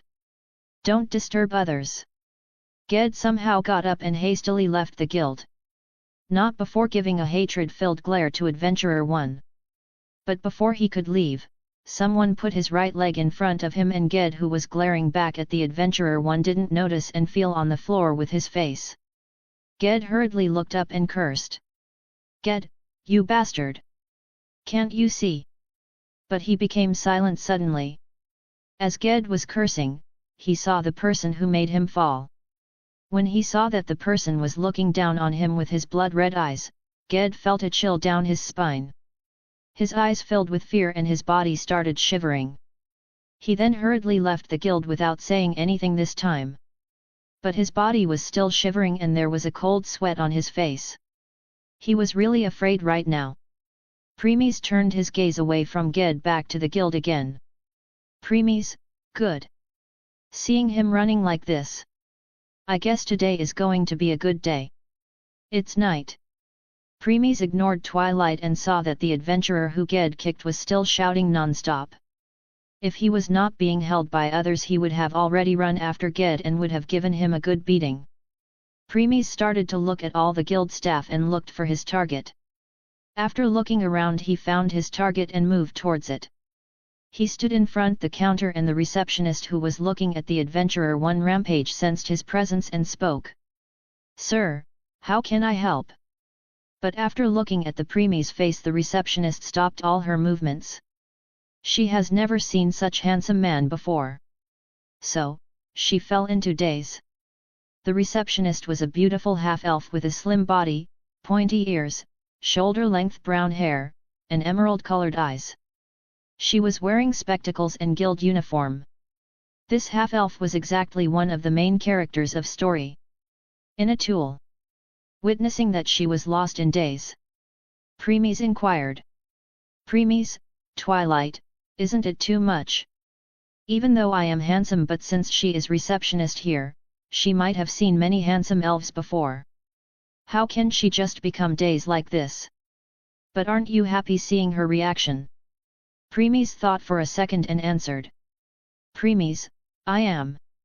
Premies turned his thoughts back to Ina and waited for her to come out. But even after few seconds passed, she didn't come out. Premies was getting slightly annoyed because now even the others present in guild were looking at the pair now. Many were stunned seeing Ina behave like this. Ina is an erudite who shows a serious, calm demeanor, appearing as a very wise and sisterly figure towards everyone. She is the target of many. And many have tried to purpose her before only to get rejected. Whenever someone attempted to ask her out on a date or gave her a gift, though she was largely uninterested, she was nonetheless shown to be a sensitive person, given that she always tried to reject them in a way to not hurt them or their feelings. Because of that, even after getting rejected, no one hated Ina. So, it was a big blow to all seeing her like this. So, they all changed their target and started to glare at Premies and started cursing him. Sensing their gaze, Premies looked back and glared at them. Looking at his blood-red eyes, everyone felt chill down their spines and turned their gaze away in hurry. Confirming that no one was looking at him anymore, Premies returned his gaze back to Ina. This time, he decided to break the ice. "Premies, seen enough. Sorry, but to remind you, I am not in an exhibition." Ina came out of her daze and now there a blush on her face. "Ina, how could I feel in daze like this? This has never happened before." Ina looked around and found that everyone was looking at her with shocked expression. Realizing that she had been in daze for quite some time, her face turned as red as tomato down her neck. She then lost control over her emotions and spoke. "Ina, Ano, I. Premies, calm down. And take a deep breath." Ina, who getting flustered, heard Premies' words and did what was told. "Ina, deep breath in, deep breath out, deep breath in, deep breath out." After few more breaths, the redness from her face decreased a lot. "Premies, calm down now." "Ina, why, yes. Thank you." Even though Ina calmed down, there was still a blush on her face. Others might be afraid of looking into Premies' Sharingan, but Ina thought they were beautiful. What she didn't know is that Premies was trying to keep his Sharingan power from flowing out right now. Because of this, Ina think they were just normal eyes without any power in them. "Ina, So, sir. How can I help you? Premies, I want to register. Ina, oh. I see. Let me get the form for you. Ina then took out one of the documents from the stack of many documents and gave it to Premies. Ina, here. You must fill this form to register. Nodding his head, Premies took the form and read it. Then he filled it. After filling it he gave it back to Ina. Ina picked up the form and go through it. Ina, let's see. Name, Premies Rigla. 19 years old. Level 2 Adventurer. A swordsman. And a solo adventurer without a familia. After going through everything, Ina looked up and spoke. Ina, since you have not joined any familia in Orario yet, the tax you must pay during exchange will be higher than those who have joined familia. Premies, I don't mind. Ina, okay. After that Ina put a stamp of guild on the form and keep it with other documents. She then put a smile on her face and looked at Premies. Ina, so, PR Premies. Is there anything else that I can help you with? Premies, I want to do some exchange. Ina, okay. So, where are the things you want to exchange? Premies didn't answer but just looked at all other adventurers present in the guild right now. Understanding what he meant, Ina spoke. Ina, if you want, we can talk at the meeting box. Premies, that will be good. Ina, okay then follow me. Ina stood up and led Premies towards one of the meeting boxes. Witnessing how Premies was following Ina, many adventurers gritted their teeth in frustration. After entering the box, Ina spoke again. Ina, it will be okay here, right? Premies answered by taking out the pile of magic stones he gets by killing monsters in last year. When a small hill of magic stone appeared suddenly, Ina's eyes went wide open. She understood that this was the rare space magic. After two more such hill appeared, Ina asked with weird expression. Ina, did you rob some familia before coming here? Premies, nope. Ina, then how do you have so many magic stones? Don't tell me that you have been hunting monsters since the day you were born. Premies turned his gaze away, not answering. Premies, well, since the day I have come to this world, and I really am hunting monsters non-stop. But you don't need to know that. Chapter 25, Ina Tool, Part 2. Ina did a rough calculation of the magic stones before turning her gaze back to Premies and said.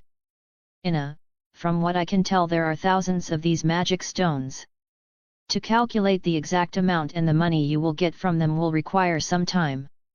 And since it's almost the closing time of guild, you will get your money tomorrow. Is that okay with you? Premies, sure, take your time. Ina, by the way, it appears you are new here? Premies, yes. Ina, then you can exchange some stones for now, if you don't have the expenses for food and in today. Premies, it's all right. I still have some money that will be enough for 2 to 3 days. Nodding her head, Ina continued. Ina, okay. I will give you a document to fill. You just must bring that document tomorrow to get your valise. Nodding his head, Premies filled the form and gave it to Ina, who again put a guild stamp on it. Next, she made a copy of it and gave it to Premies. Ina, just bring this back tomorrow and you will get the exchange amount. Premies took the document and put it in his inventory. Looking at this, Ina was shocked again. Ina, he didn't do any chanting to cast his space magic. Next, Premies turned his gaze back at Ina. Seeing this, Ina put a smile on her face and spoke. Ina, is there anything else I can help you with? Premies, I heard guild staff also take the position of advisor for adventurers. Ina got stunned for a second and spoke. Ina, yes, we guild provide such service. Do you want an advisor for yourself? Premies, yes. Nodding his head, Premies point his finger towards Ina. Premies, you. Ina startled hearing Premies' words. To confirm whether Premies was joking or not, she pointed at herself and said. Ina, me? You want me to be your advisor? Premies, is there a problem? Ina, no, there is no such thing. It just came out of sudden, so I don't know how to react. But why me? Premies, nothing special. It's just that you are the first person I talked to ever since coming to Orario. That's all. Asterisk. Asterisk. At this time guard chief who was still at the city gate sneezed. He rubbed his nose with confused expression. Chief, is someone talking bad about it? Must be some guards. Looks like I need to teach them a good lesson for talking bad about their superiors tomorrow. Asterisk. Asterisk. After giving a deep look to Ina and Premies continued. Premies, if you don't want to, then it's okay too. I will find someone else. Ina, no, no, no. If you are okay with me being your advisor, then I won't, me, nd. Ina's face has turned red again and at the end her voice turned into mosquito voice. Premies looked at the Ina face and said inside. Premies, man, she is so adorable. I think Hestia will be like this too. Can't deny that. Seeing that Ina had turned silent, Premies opened his mouth again. Premies, so, are you okay with being my advisor? Ina, yes. Yes. Yes. Stars appeared in Ina's eyes. Premies took a step back and spoke again. Premies, okay. Then thank you for taking care of me in future. Ms. Premies brought his right hand towards Ina. Ina took his hand and shook with enthusiasm. Ina, Ina. Ina Tool. Premies, okay then Ms. Tool. Ina is fine. Premies, yes? Ina, since I am your advisor, you can just call me Ina. And likewise, please take care of me in future. Premies, okay. Miss, I mean, Ina. Ina kept on nodding her head. After some time, Premies spoke again. Premies, Ina.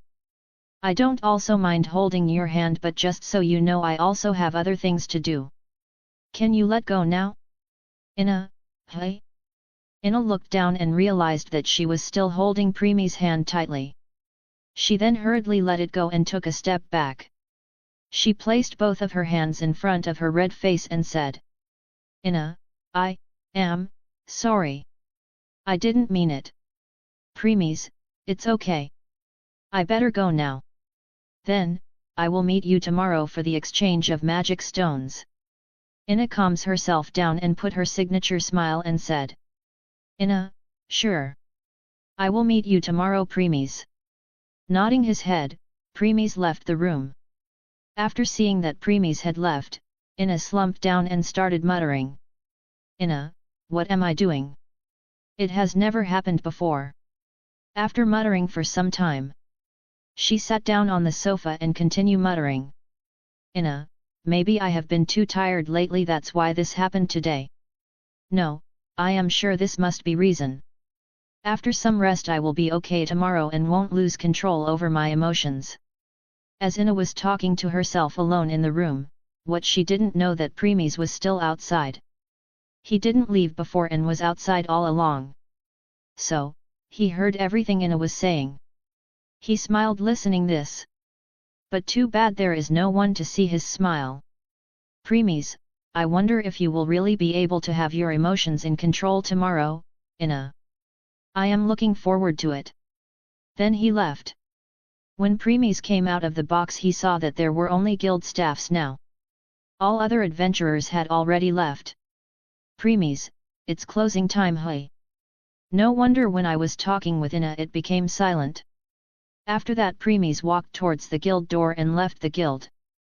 Premies, now then, with this my work in guild is done for now. It's time to move to another place. Hostess of Fertility. Premies, yes. But before that there is another thing to take care of. True. Saying that Premies started to walk forward. After some time, he entered an alley and wait. Few seconds later 6 adventurers also entered the alley in which Premies was. These adventurers were cursing him ever since he had left the guild.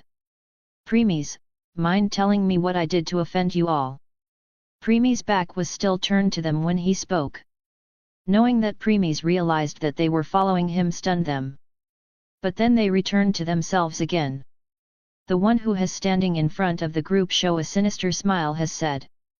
Adventurer 1, there are 2 reasons, do you want to know? Premies, sure. Adventurer 1, first, what relationship you have with the guild staff, in a tool? Premies, who knows? Hearing Premies' vague answer. They all take out their weapons and the one standing at the end pointing his staff at him and started his chant. Sensing how they took out their weapons because of such simple answer, Premies shook his head in disappointment. Premies, how narrow-minded. The leader of the adventurer also showed a deep killing intent, but he didn't attack. His smile turned more sinister and continued talking. Adventurer 1, that's one of the reasons, and the second is.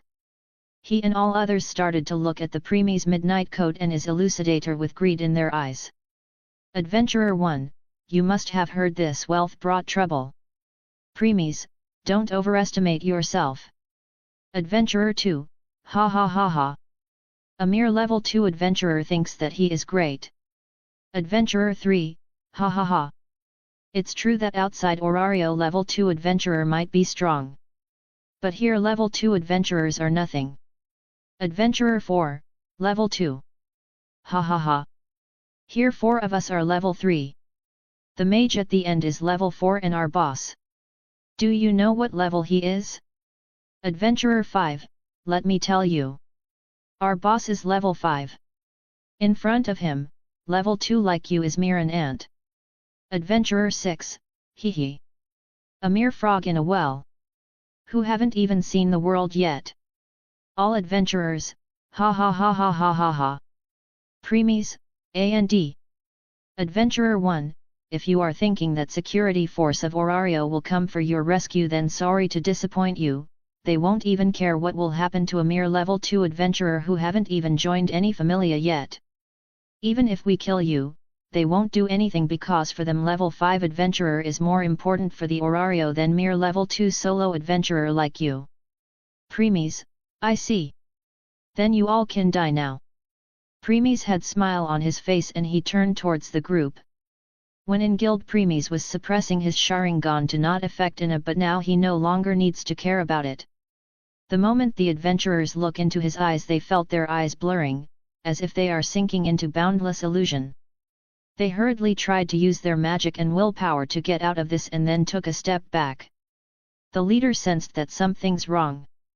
But as a level 5 adventurer, how could mere level 2 harm him? Stabling himself he shouts. Adventurer 1, attack! After shouting, leader rushed towards Premies with his full strength. For others he was extremely fast that they were not even able to catch his shadow. But for Premies he was extremely slow. Premies' current strength was as equal to an all-rounder level 8 mid-level adventurer along with his Grandmaster rank. Premies can even take care of a group consist of level 9 peak adventurers with ease. Let alone level 5. Just as leader reached Premies. Flash! A flash appears and then the body of the leader was split as 2 from head to his crotch in 2 equals. Witnessing this, the remaining 5 adventurers became stunned and remained standing on their spot. They can't believe their almighty level 5 leader was killed in just one move. And they didn't even notice when Premies draws his blade and killed him.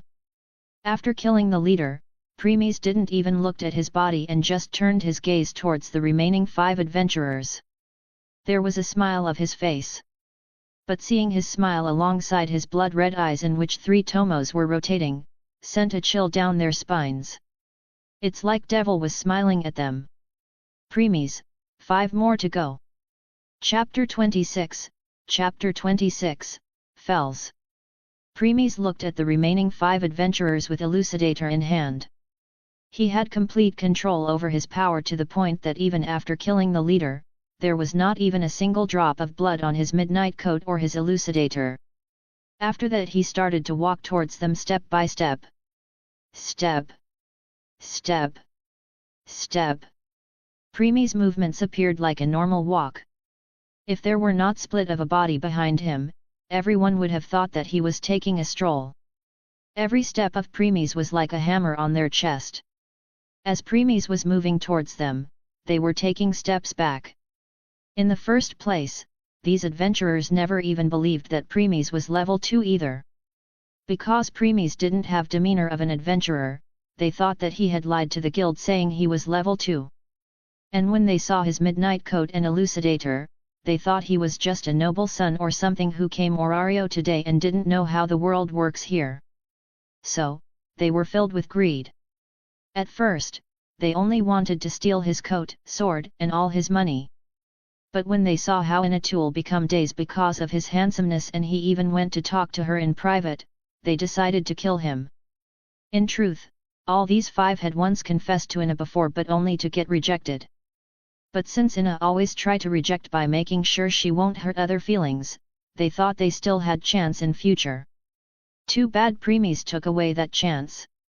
Everyone could tell that even though not love but Ina already had a good impression of Preemies.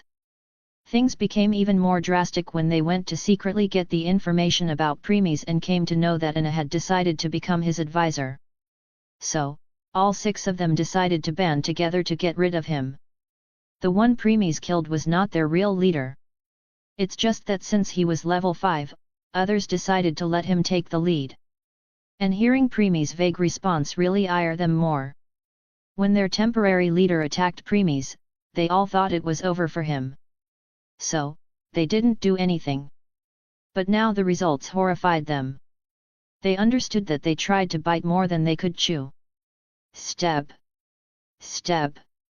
Step. Understanding that death was imminent, they turned around and ran as fast as they could. But will Preemies let them go like this? Preemies moved and blocked their way.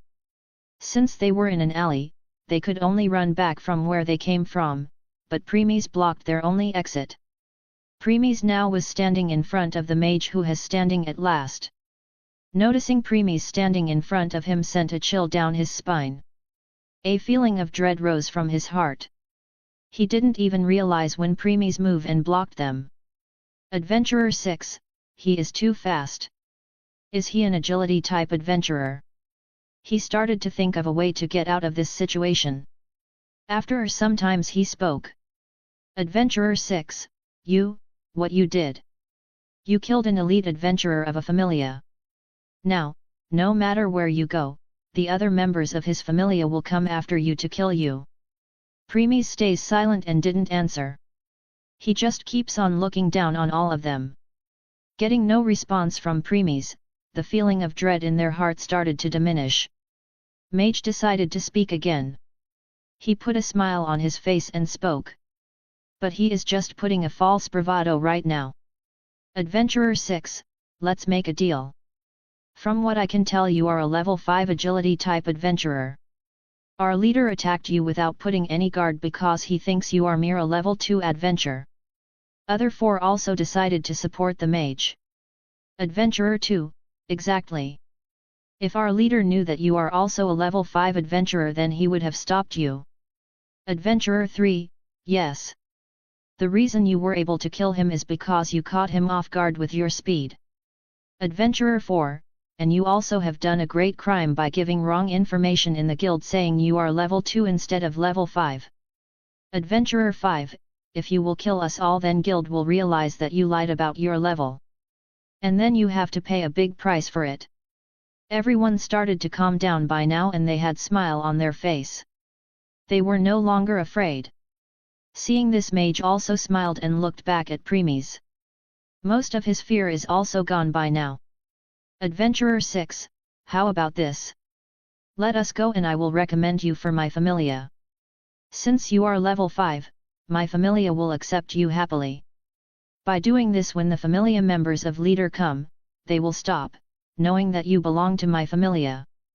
Say, it's a good deal, isn't? Hearing mage, other adventurers' face distorted. They realized they lost a good opportunity having a first-class adventurer join their familia. But now they can't do anything. Premies didn't show any reaction to the offer. Seeing that he was not answering, Mage started becoming impatient and shout. Adventurer 6, tell me, are you going to join by familia or not? Premies, as those your last words? Hearing Premies' reply, everyone got stunned. They can't believe even after giving such offers, he still rejected to let them go. Now they all were filled with rage. Adventurer 6, you don't know what is good for you, do you? It's such a go. Premies, that's enough. Premies swings his elucidator at the mage. It may appear that Premies was only listening to Mage, but Premies was conscious of every action they were taking. So, even though they were speaking, these adventurers were planning something. But he didn't stop them. After Premies realized that they were done with their thing, he swings his elucidator at Mage's neck. Witnessing Premies raising his sword, a smile appeared on the Mage's face. After that, a magic barrier appeared and covered the Mage entirely. After all, there was no way that a level 4 adventurer won't have a life-saving item. This was Mage's trump card. This barrier could withstand 3 full power blows of level 5 adventurer. Even though it's limited, it's still enough for Mage to complete his chant. But reality was always different than you thought. Premies' sword cut right through the barrier like how a hot knife cut the butter without any resistance. The last thing Mage saw from his severed head was his headless body. Before dying, he only have one thought. Adventure 6, he is actually beyond level 5. We didn't stand a chance in the first t. PL, A, C, E. Taking the opportunity Premies was taking care of Mage, remaining 4 level 3 adventurers started to run deeper into alley. Alley only has space for one person. So, they ran in a line. Premies put the elucidator back in its stealth. Pointing his left hand in their direction, he said. Premies, why spear? Chirp. A pure white lighting appears in Premies' hand, and then the lighting condensed into 8 meters spear before rushing towards their direction. The attack was so fast that before they can even hear the chirping of 1,000 birds, the spear had already entered their back and came out from their chest, destroying their hearts, altogether. All 4 of all stopped and looked down. They could see a pure white lighting spear coming out from their chest. After that, their consciousness was devoured by the darkness. Premies dissipate his Y spear and their bodies fell. He took less than 1 second to kill 1 level 4 and 4 level 3 adventurers. After putting down his hand, Premies just stood on his spot without moving. Later, he turned his gaze in the alley where the 4 adventurers are running. Premies, are you going to come out, or I have to make you? And I promise if I will move, then I will make sure that only your skull will remain and the rest will disappear just like your flesh. No response came. But after few seconds someone came out of the dark. This person was wearing black robes that cover their face and their entire body, making it impossible to tell their gender or any other features. When he appeared in front of Premies, he removed the robe covering his face and showed his skeleton face. Seeing his skeleton face, Premies didn't show any reaction to it. Next, the skeleton bowed slightly to Premies and said, "Greetings. It was just coincidence that we meet. Let me introduce myself. My name is Fels. I am God Arano's aide. But if you want, you can call me sage or fool."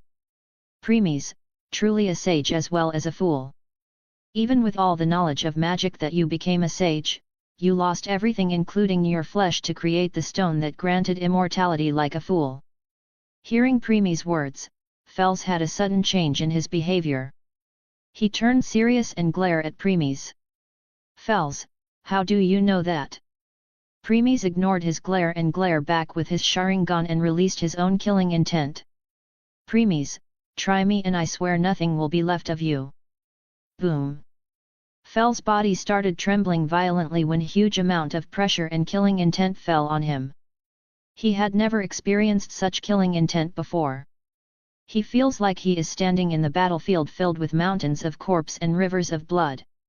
And between them there is a single figure standing all alone. The figure wears black coat and has black sword in his hand. The figure looked back and gazed at Fels with his blood-red eyes as 3 tomos merged and formed a new pattern. Fels fell on his knees as the entire world had fallen into despair. Chapter 27, Chapter 27, Xenos/Adventurers. Seeing Fels trembling on his knees, Premies stopped releasing his killing intent to let me have a breather. When Premies released his killing intent, he only focused it on only Fels. Otherwise, everyone in Orario would have sensed it.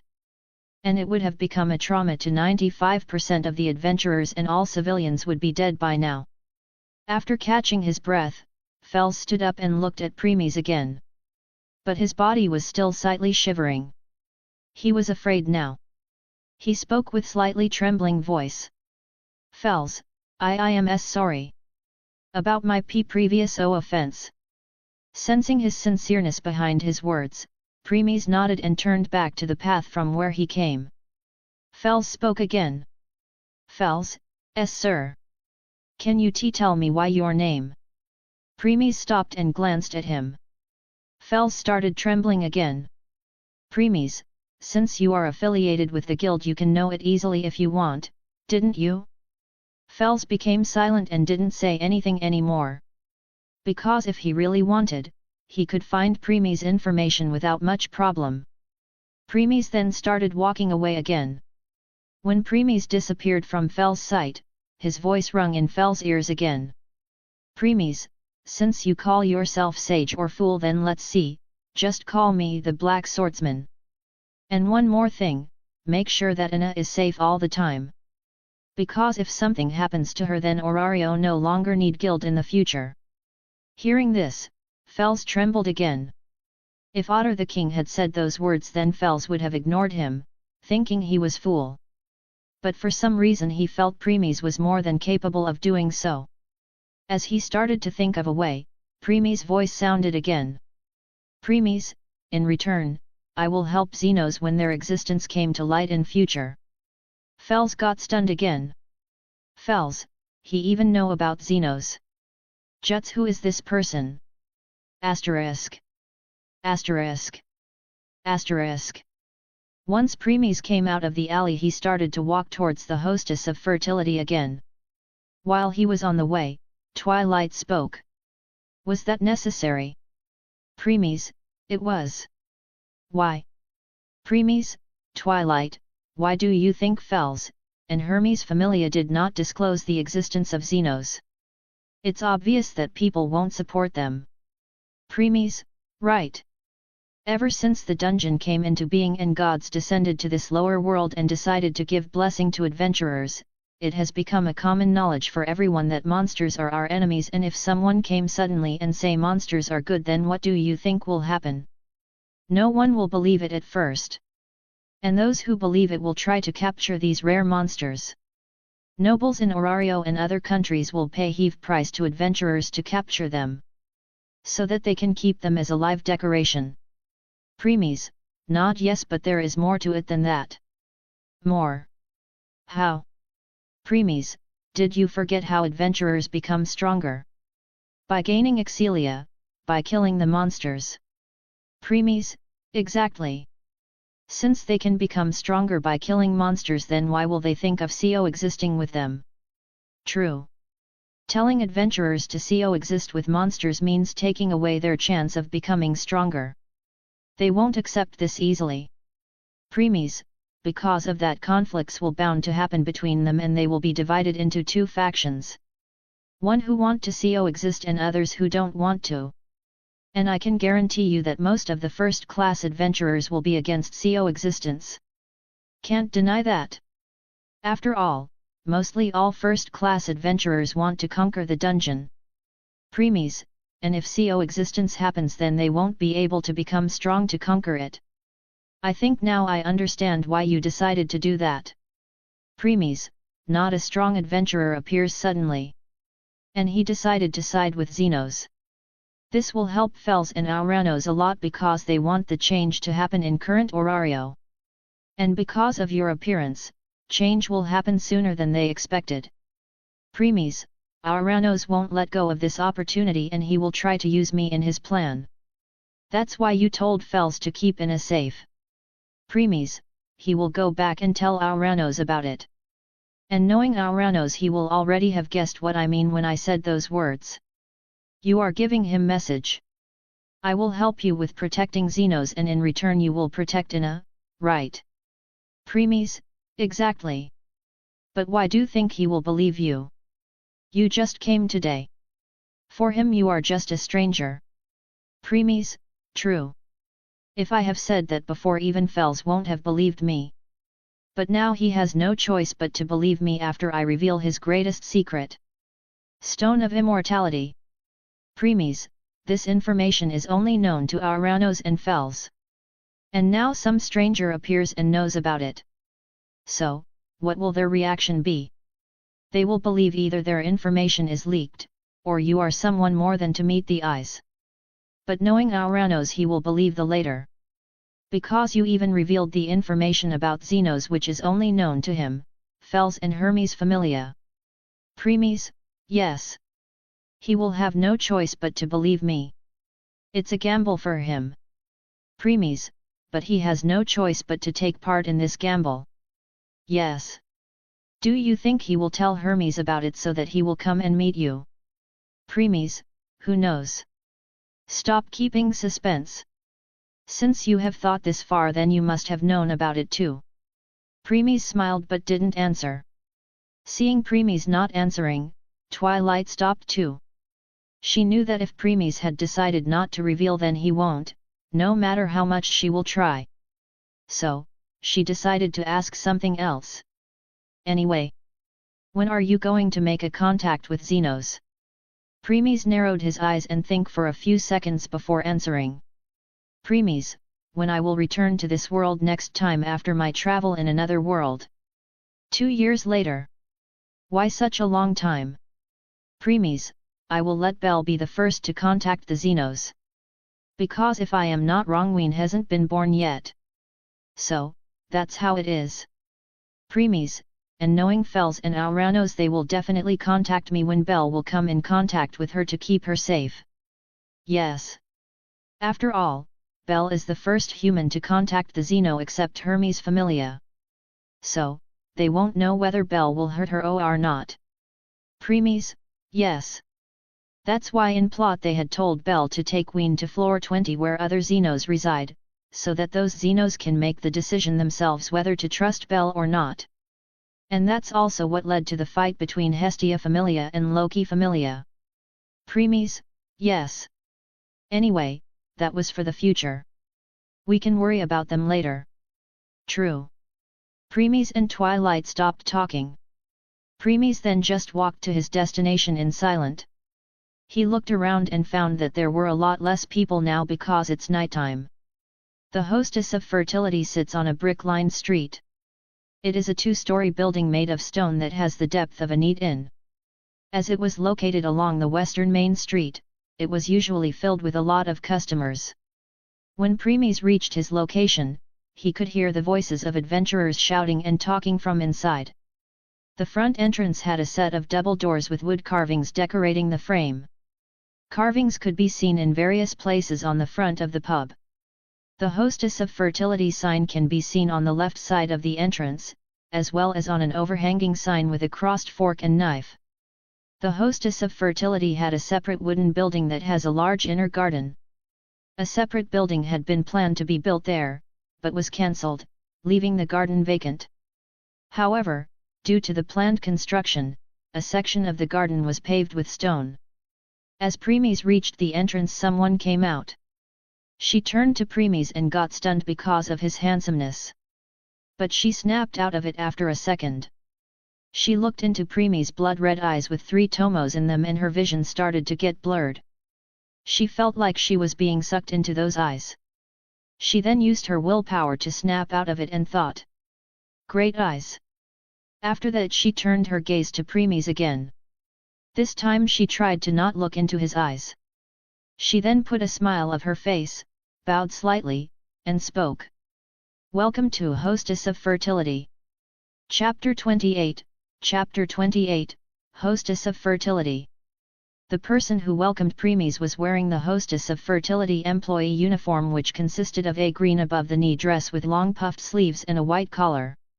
White apron and headband along with small orange bow under the collar. Down, she was wearing black leggings with short brown ankle boots.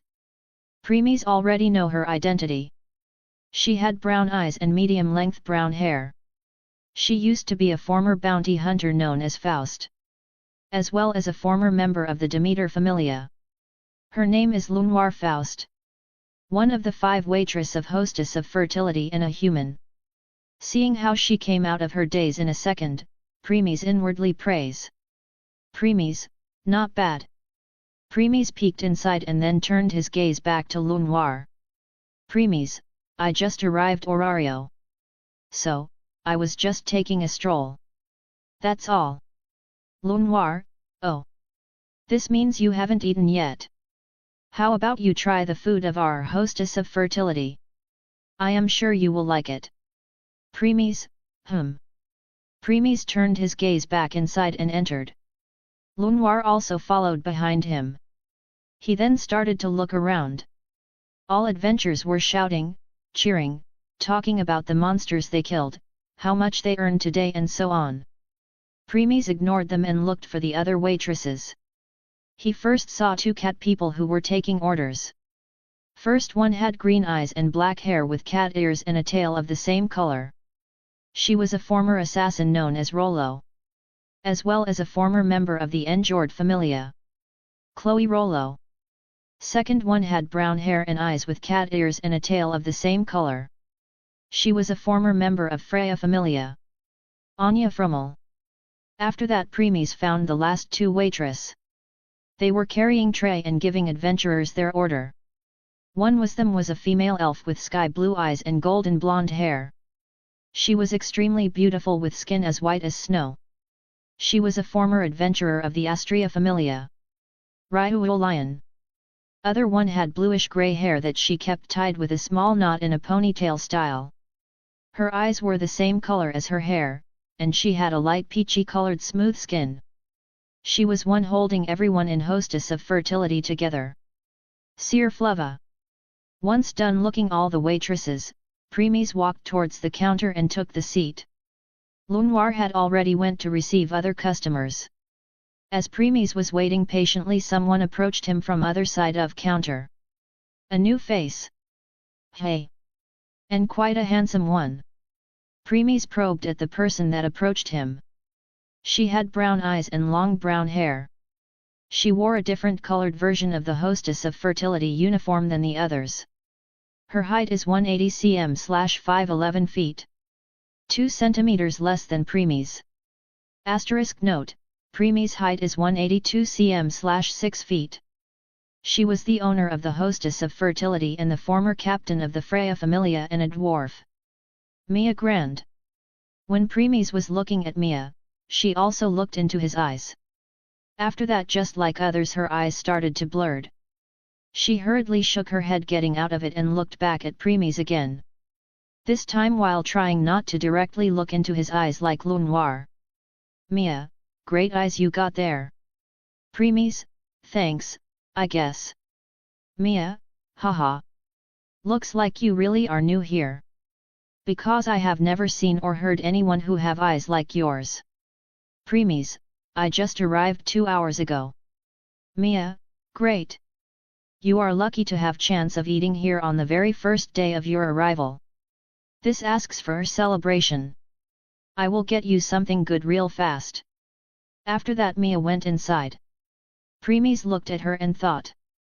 Premies, she really know how to make someone spend a lot on their first day. She is expert in this. Premies, well, not that it matters to me with you here. Yup. Then Premies closed his eyes and waited for the order to arrive. In truth, Premies had no need to eat here. With his cooking, he can make even a simple dish countless times better than the best food and drink here. He was just here to see 5 beautiful waitresses. As Premies was waiting, someone tapped on his shoulder. He opened his eyes to look at the person. It was Sir. Sir, hello, customer. I heard from Lunoir that you arrived just today and directly come here to eat. So, I came to say hello. Premies, you are? And who is Lunoir? Lunoir didn't told her name to Premies before. And since he just arrived today, he didn't want to reveal that he already knew them. Seer, oh, I forgot to introduce myself. My name is Seer Fleva. You can call me Seer. The one you meet at the entrance was Lunoir Faust. Everyone calls her Lunoir. Then she pointed towards Chloe and Anya who were placing the food and drinks on adventurer's table. Seer, the black cat is Chloe Rollo. You can call her Chloe. The brown cat is Anya Frummel. You can call her Anya. As for the one to my left. Seer pointed her hand to her left. There stood another one. Seer, she is Ryuhu Lion. Nice to meet you. Premies looked at Ryuhu and said. Premies, an elf. Hey.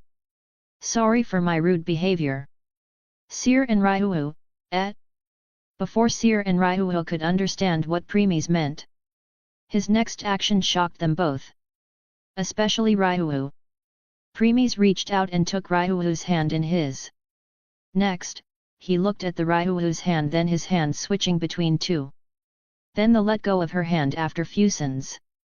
Seeing both Seer and Ryuhu still stunned. He explained. Premies, I apologize again for my rude behavior just now.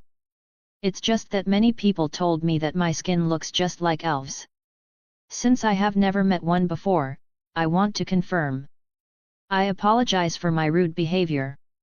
Saying that Premies bowed his head a little. Ryuhu looked away and said. Ryuhu, it's okay. Seer looked at Premies with strange expression. She was even more shocked that Ryuhu didn't lash out at Premies for holding her hand. But since Ryuhu didn't say anything, she also remained quiet. She then put a playful smile on her face while looking at Premies again. Seer, aren't you bold? You just arrived today and is already trying to hit on our Ryuhu. Ryuhu, Seer. Ryuhu rebuked Seer. But if someone look closely, they will see a hardly noticeable blush on Ryuhu's face. Of course, Premies saw that but decided to keep quiet about it. Seer started to laugh. Seer, by the way, Lunoir told us you have beautiful eyes but also warns us to not stare at them for so long. So, we were curious about them and came to look. After that Seer and Ryuhu stared into Premies' Sharingan. First, they were astonished by looking at his eyes because with his elf-like skin, his blood-red eyes add a unique charm to him, especially 3 tomos inside them. But then they feel like their soul is being sucked out of them. Ryuhu hastily used her magic to come out of it. But Seer was still looking into them. If Lunoir or Mia had seen Seer right now, then they would have thought Seer was already lost in his eyes. However, Premies knew that the truth is otherwise. Even though Seer was looking at him with dazed expression, in truth she was trying to cast charm on him. In truth, when Seer first approached Premies, she was trying to charm him non-stop. She got astonished inward when charm didn't work on him at all. So, she decided to take another approach by saying she wanted to see Premies' eyes. Charm effect increased drastically with eye-to-eye contact. But now, even with the eye-to-eye contact, her charm was not working at all. She was shocked by this. On the other hand, she felt like she was being drawn to his eyes. She instantly stopped using her charm and looked away. When Seer looked away, Premies smirked inwardly. Premies, did you really think you can win the battle of eyes with me, Seer? No, Freya. Premies sensed that Mia was returning, so he turned towards the counter again. After that, Mia comes out with roasted meat in hand along with alcohol. She saw Seer and Ryuhu standing behind Premies in dazed expression. So, she yelled at them. Mia, why both of you are standing there like a fool? See if others need something. Seer and Ryuhu, yes. Hearing Mia, both ran away in hurry. But they often glanced at Premies while serving other adventurers. Premies decided to ignore their glances. Mia, sorry, Sorry. Did they disturb you? Premies, not really. Mia, is that so? That's great. Ha ha ha. Here's your order. Enjoy. After placing down the order, Mia left to take care of other business. Premies ate his food in silence. After that he drank the alcohol. Though because of his body, he can't become drunk. Then he stood up, put the cost of food on the counter and left quietly. No one realizes when he left. If Ryu and Seer weren't constantly looking at Premies' direction, then even they won't have realized it. They both look at each other with shocked expression on their face. Even they didn't see him leaving at all. Seer, Ryu, did you ask for his name? Ryu, I forgot. They became silent. They still can't believe they forget to ask his name. Ryu forget to ask the name of the one who touched her hand, and Seer forget to ask the one against whom her charm didn't work at all. This shocked them greatly. Chapter 29, Chapter 29, I Have Arrived, Part 1. Don't you think it's rude to left just like that? Premies, I paid for the food before leaving. That's not what I mean. I mean you left without even saying goodbye to them. You didn't even tell them your name. Premies, we talked for mere 2 to 3 minutes. So, we are still strangers. Hearing Premies, Twilight became silent. She can't deny that. Premies then looked down. Right now, he was sitting on the top the Babel Tower and looking down at all Orario. Babel Tower has total of 50 floors, so its height was very high. No matter who looked down, they will only see everyone at the size of ants. But with Premies' eyesight he could see everything perfectly. It was a very beautiful view up there. Everyone had started to close their shops. Many adventurers had returned to their inn or familia to rest for the day. Many merchants and shopkeepers who placed their stalls were moving away their carts and stalls to return home. Lights were being turned off one by one from every building. Once all the houses turned their lights off, the moonlight fell on Orario, making it very sacred. Looking at the beautiful Orario right now, Premies took out his painting board and painting materials one by one from his inventory and started painting.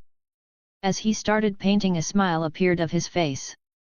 Next, he opened his mouth and started singing. *A/N, if anyone wants to know what this song is, it is Ashes Remain Right Here, https://youtube.b/_mvhmpc_0dm song is up ahead. Musical note, musical note, musical note, musical note, musical note. I can see every tear you've cried. Like an ocean in your eyes. All the pain and the scars have left you cold. I can see all the fears you face. Through a storm that never goes away. Don't believe all the lies that you've been told. I'll be right here now.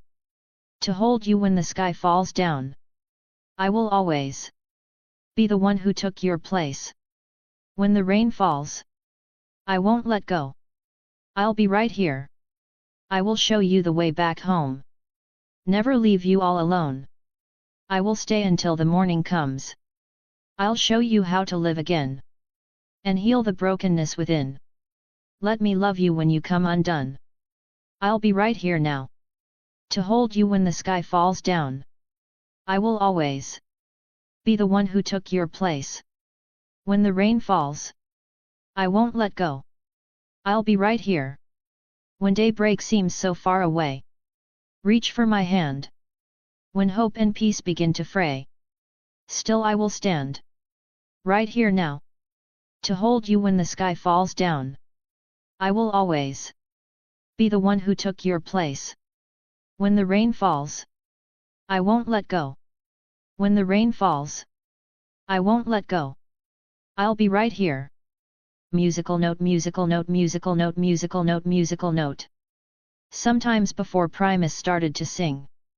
Since Premies had reached Grandmaster in all skills, everyone in Orario started to hear his song. They all felt like someone was singing right by their ear. But when they turned, they can't see anyone there. Everyone started to wake up one by one, but no one made any commotion. The voice was so good that it felt like it was soothing their hearts. They all felt very calm and happy. They all just closed their eyes and started to enjoy it.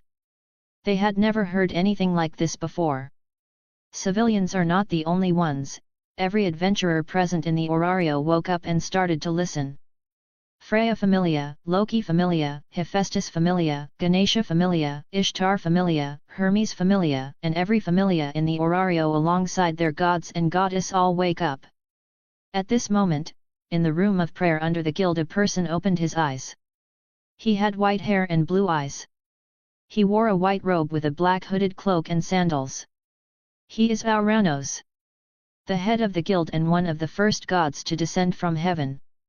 He uses his divinity to keep monsters from coming out of the dungeon. Fels hadn't reported him about preemies yet. He, just like any other people present in the Orario, tried to locate the source of voice. But to his astonishment he couldn't. No matter how much he tried, he always failed. After some times, he muttered, "Auranos, looks like changes are going to happen in Orario soon." After that he smiled and closed his eyes, started to enjoy the song. In an inn far away from Babel Tower, inside a room there is Palom. She has a petite body with chestnut-colored hair and eyes.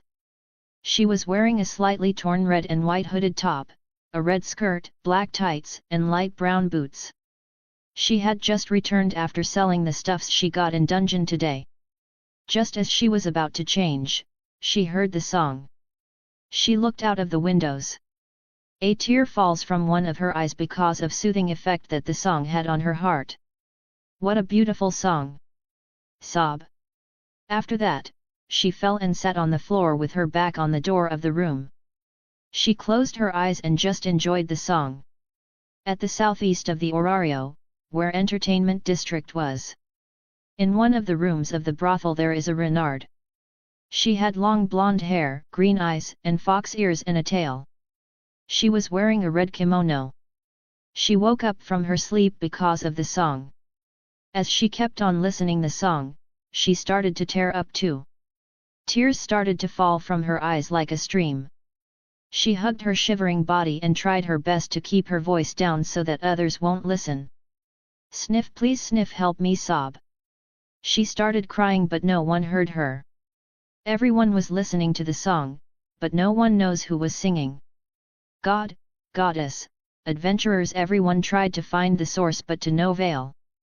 Even Otter, the level 7 adventurer with alias King, can't pinpoint the location. Except for a few people. Even though they don't know where the source was, but they knew whose voice is it. In a pub, where the city gate guards were enjoying themselves, stopped after hearing the song. All guards become silent and started to enjoy it. But in between them there were two people who had shocked expression on their face. Chief Guard and his attendant. These two were those who stopped preemies at the gate and talked to him. They both looked at each other and nodded.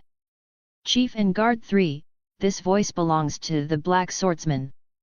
And he can sing. Ina, who had already returned to her apartment and was sleeping, also woke up. At first, she was confused and thought it was just a dream, but soon she snapped back from her half-sleep when she realizes whose voice it belongs to. Ina, preemies. Since the voice appeared near her ear, she looked around and found out that there was no one beside her. So, she got up from her bed and checked up her parents and younger sister. Only to know that she was not the only one who can hear the song. They were also awake and enjoying the song. She then returned to her room and sat at the corner of her bed and smiled. Ina, I didn't know you can sing preemies and this beautifully. Now I really want to know what's more you are hiding. I can't wait to meet you tomorrow. After that she also closed her eyes and indulged herself in the song. Fels had just returned to guild after completing some business. He was making his way towards Auranos but stopped all of a sudden because of song. He can't believe what he was hearing.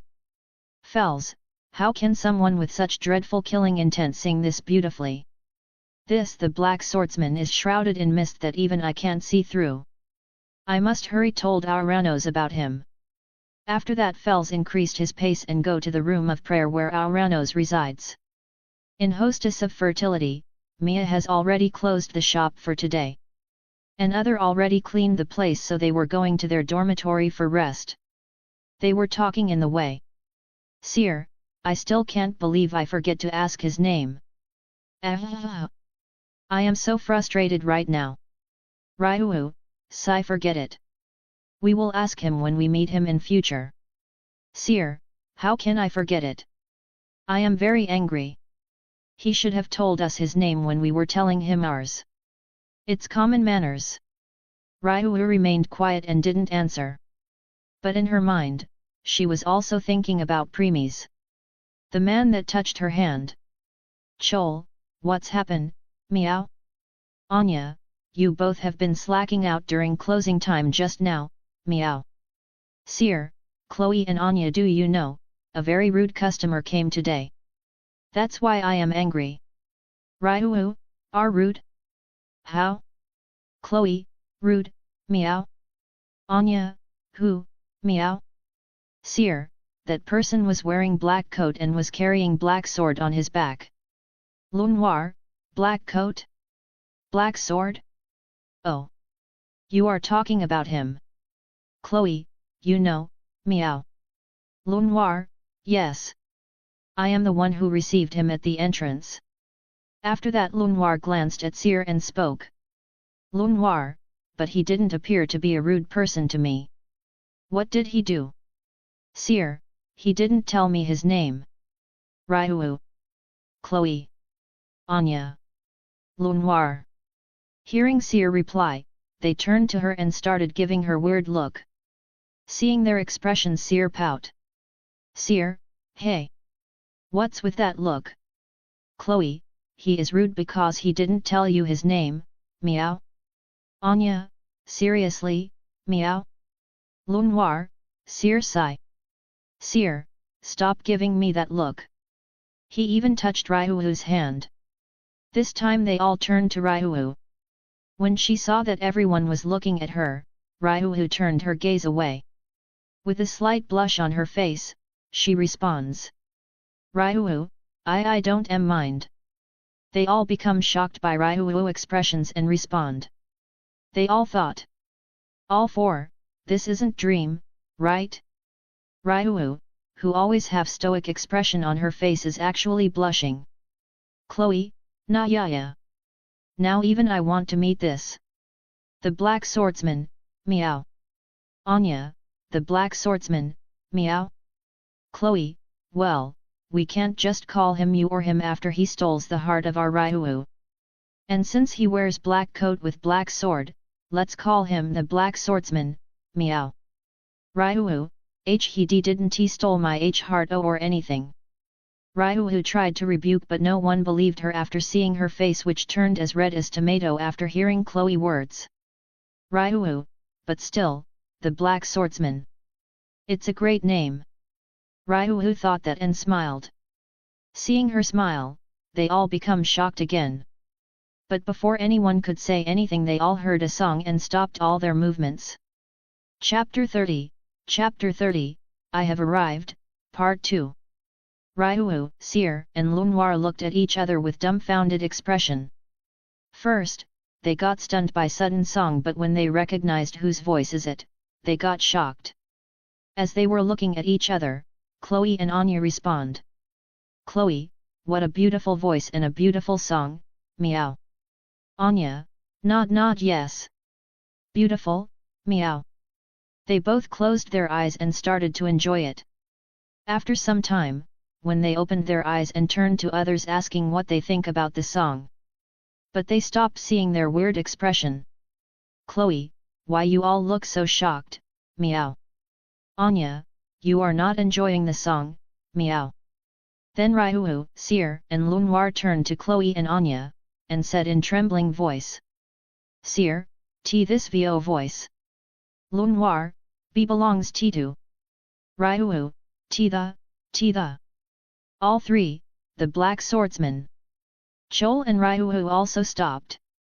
Their eyes got widened and looked at three with shocked expression. They never thought they will hear the voice of the one they were talking about this soon. In the northeast part of the city, there were workplaces and home of a familia. If you ask anyone about it, then even a child can tell whose place that belonged to. Hephaestus Familia. One of the strongest familia alongside Freya and Loki familia. But the reason why it's below Freya and Loki familia was because almost all the members of familia like to spend most their time on blacksmithing rather than on dungeon. But this didn't mean they were weak. Currently, a quarrel was happening in one of the familia house. Hephaestus, we have been friends for so many years and that's how you treat your friend, said a beautiful and petite goddess with a youthful appearance. She has blue eyes and mid-thigh length black hair tied into two twin tails which reached down to her mid-thighs. Her hair was tied with hair accessories that feature blue and white petals along with bell-shaped ornaments. Her attire was a white mini dress with a blue ribbon around her neck and one tied under her breasts around her arms, and a pair of white gloves. She was barefooted. She has a small frame, which further emphasizes her breasts. Because of that she has the nickname Lowly Big Boobs. She is the goddess of hearth, Hestia. Sign Hestia, I called you down so that you can enjoy the lower world. But ever since you have come down, all you were doing is freeloading and lazing around, said another goddess. She has a crimson eye and red hair reaching to the neck. She has a rather sharp face and slender body with an eye patch over her right eye. She is the goddess of smithing, Hephaestus. She is also the head of Hephaestus Familia. Hestia, I am enjoying, lazing, in lower world and in my best friend house. Hearing Hestia answer, Hephaestus' mouth twitched. Just she was about to reply she saw that Hestia had started to doze off again. This time on her couch while talking. A vein appeared on Hephaestus' forehead, and she yelled. Hephaestus, Hestia! Hestia woke up from the Hephaestus' sudden shout and started to rub her eyes. Hestia, what is it now, Hephaestus? Can't you see I am enjoying myself? Hephaestus gritted her teeth controlling her rage and said. Hephaestus, 1 month. You can only stay here for another 1 month. After that I will kick you out. Hestia, Hephaestus, that's cruel. Where will I live if you will leave, kick me? Hephaestus, there is an abandoned church at the west side of the Babel, you can live there. You have freeloaded here enough. Hestia, Hephaestus, how can let have your best friend live in an abandoned church all alone? Hephaestus ignored Hestia's emotional blackmail words and continued. Hephaestus, if you don't want to live alone then create your own familia. After saying that Hephaestus smiled at Hestia. But instead of a normal smile it looked more like mocking one. Hephaestus, though I doubt anyone want to join the familia of a laziest goddess. Hearing this Hestia snapped. She stood up from her seat and shout. Hestia, what do you mean by no one will join by familia? Seeing Hestia anger, Hephaestus didn't answer but just stare at Hestia with mocking smile on her face. Hestia gritted her teeth seeing that smile. Hestia, just you wait. Once I will create my familia, it will the strongest in the entire Orario. Hephaestus, yes. Yes. The strongest. Says the one who didn't even have a single member yet. Hestia's mouth twitched and veins started to appear on her forehead. But before they could start their quarrel again, they heard a song and stopped. The song was very beautiful that it touched their heart and calmed them down. They both started to enjoy the song but then Hestia said. Hestia, Hephaestus, why didn't you tell me that there is someone here who can sing this beautifully? Hephaestus, shake her head. This is the first time I have ever hear this too ever since I have come down to lower world. Hestia, you are not kidding, right? This is the first time you heard someone singing like this. Hestia stood up again and moved her face closer to Hephaestus. Hephaestus moved back a little. She saw that Hestia's eyes are shining. So, she unconsciously nodded her head. Hestia, yes. This means this person must be new here. And since he is new here that means he haven't joined any familia yet. Hestia sit down again and started to murmur. After that she nodded her head and stand up and declared. Hestia, all right. I have decided. I will have this person join my familia. After saying that, Hestia sat down again and closed her eyes to enjoy the song. If it was another time, then Hephaestus would have reprimanded Hestia for dozing off again. But this time she keeps quiet. She also closes her eyes and started to enjoy the song. In the north of Orario, there exists the home of one of the strongest familia. Loki familia. The Loki familia home is known as the Twilight Manor. The Twilight Manor is described to be a huge structure built on a small area of land. Multiple tall towers overlap and support each other, with the middle tower being the tallest. The home is also described as being carved out from flames. Right now, members of Loki familia were planning whether to go deeper into dungeon or not. On the seat behind the table was sitting a goddess. She has light red hair and red eyes. She was dressed up in tomboyish or male attire, mainly jeans and a shirt that shows off her stomach. She ties her hair back in a simple ponytail. She is the goddess of trickery as well as the head of Loki familia. Loki. Loki, so, have all decided to go deeper into dungeon or not? Not yet. I think we should wait until some members increase their stats some more, said Apalum. He had medium-length scruffy blonde hair and blue eyes with a fair skin tone. He had a small body but was still strong. He had the appearance of a child despite being over 40 years old. He wore a yellow vest over purple long-sleeved shirt and trousers. He was the captain of Loki familia. Findium. Loki, what did others think? Not I also think we should wait, said a high elf. She is tall with jade-colored hair tied in a ponytail that reached to her waist, same color eyes, and elf ears.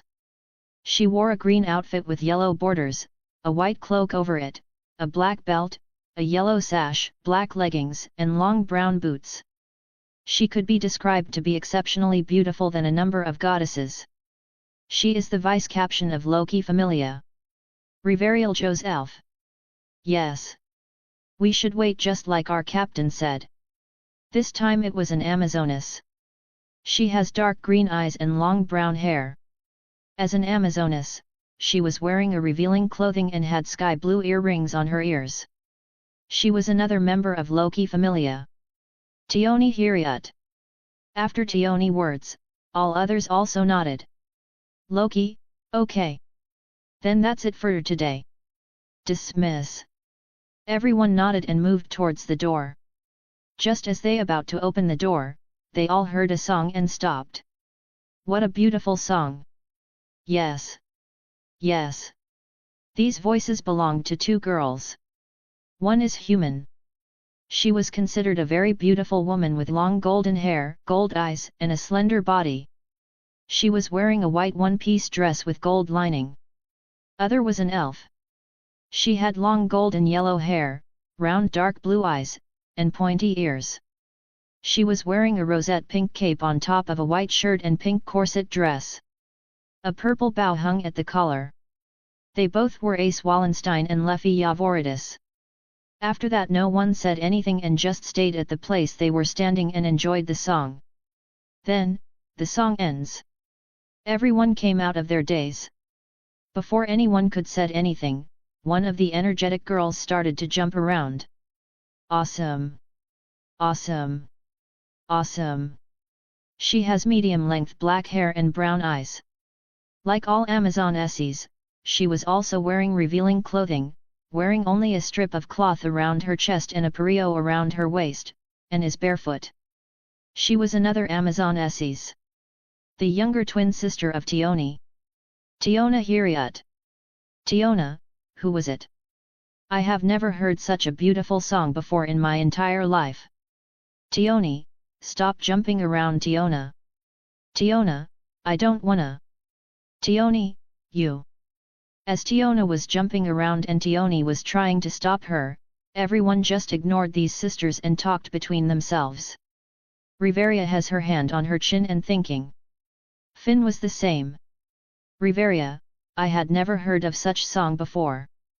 And on top of it I don't think there was anyone in Orario who can sing like this. Finn, yes. Otherwise, that person will have been known by everyone in the Orario. Luffy, yeah, but the song is good, isn't it? Ace, smile, yes. It was beautiful. Riveria, well, it does. Finn, nod, can't deny that. Tiona, I want to meet him. Tioni, calm down, Tiona. It's night, everyone is sleeping. Your shout will wake them up. Tiona, but aren't everyone already awake? I can tell. Tioni, that's true. But still. Everyone started to talk about the song they just heard and praising it. They all wanted to meet the person who can sing like this. Loki, well, it's true that the song was good. But none of you understand the hidden meaning about what the singer trying to tell. Silence. Everyone stopped talking and turned to Loki. They can see a smile on her face different than from her smile that she will put all the time. Riveria, what do you mean, Lady Loki? Loki, this the first time something like this happens. And I can guarantee that we are not the only one who heard him. No, he wants everyone to heard him. After saying that, Loki looked at everyone in the room. Still, no one understand what Loki means. But Riveria and Finn expressions started to change. They finally understand what Loki means. Loki just smiled and continue. Loki, he is telling everyone in Orario that I have arrived. Chapter 31, Chapter 31, Choosing Skills. Hearing Loki words, everyone in the room had their eyes wide open. They can't believe someone was opening declaring his arrival to the whole Orario. Riveria, why did you think so, Lady Loki?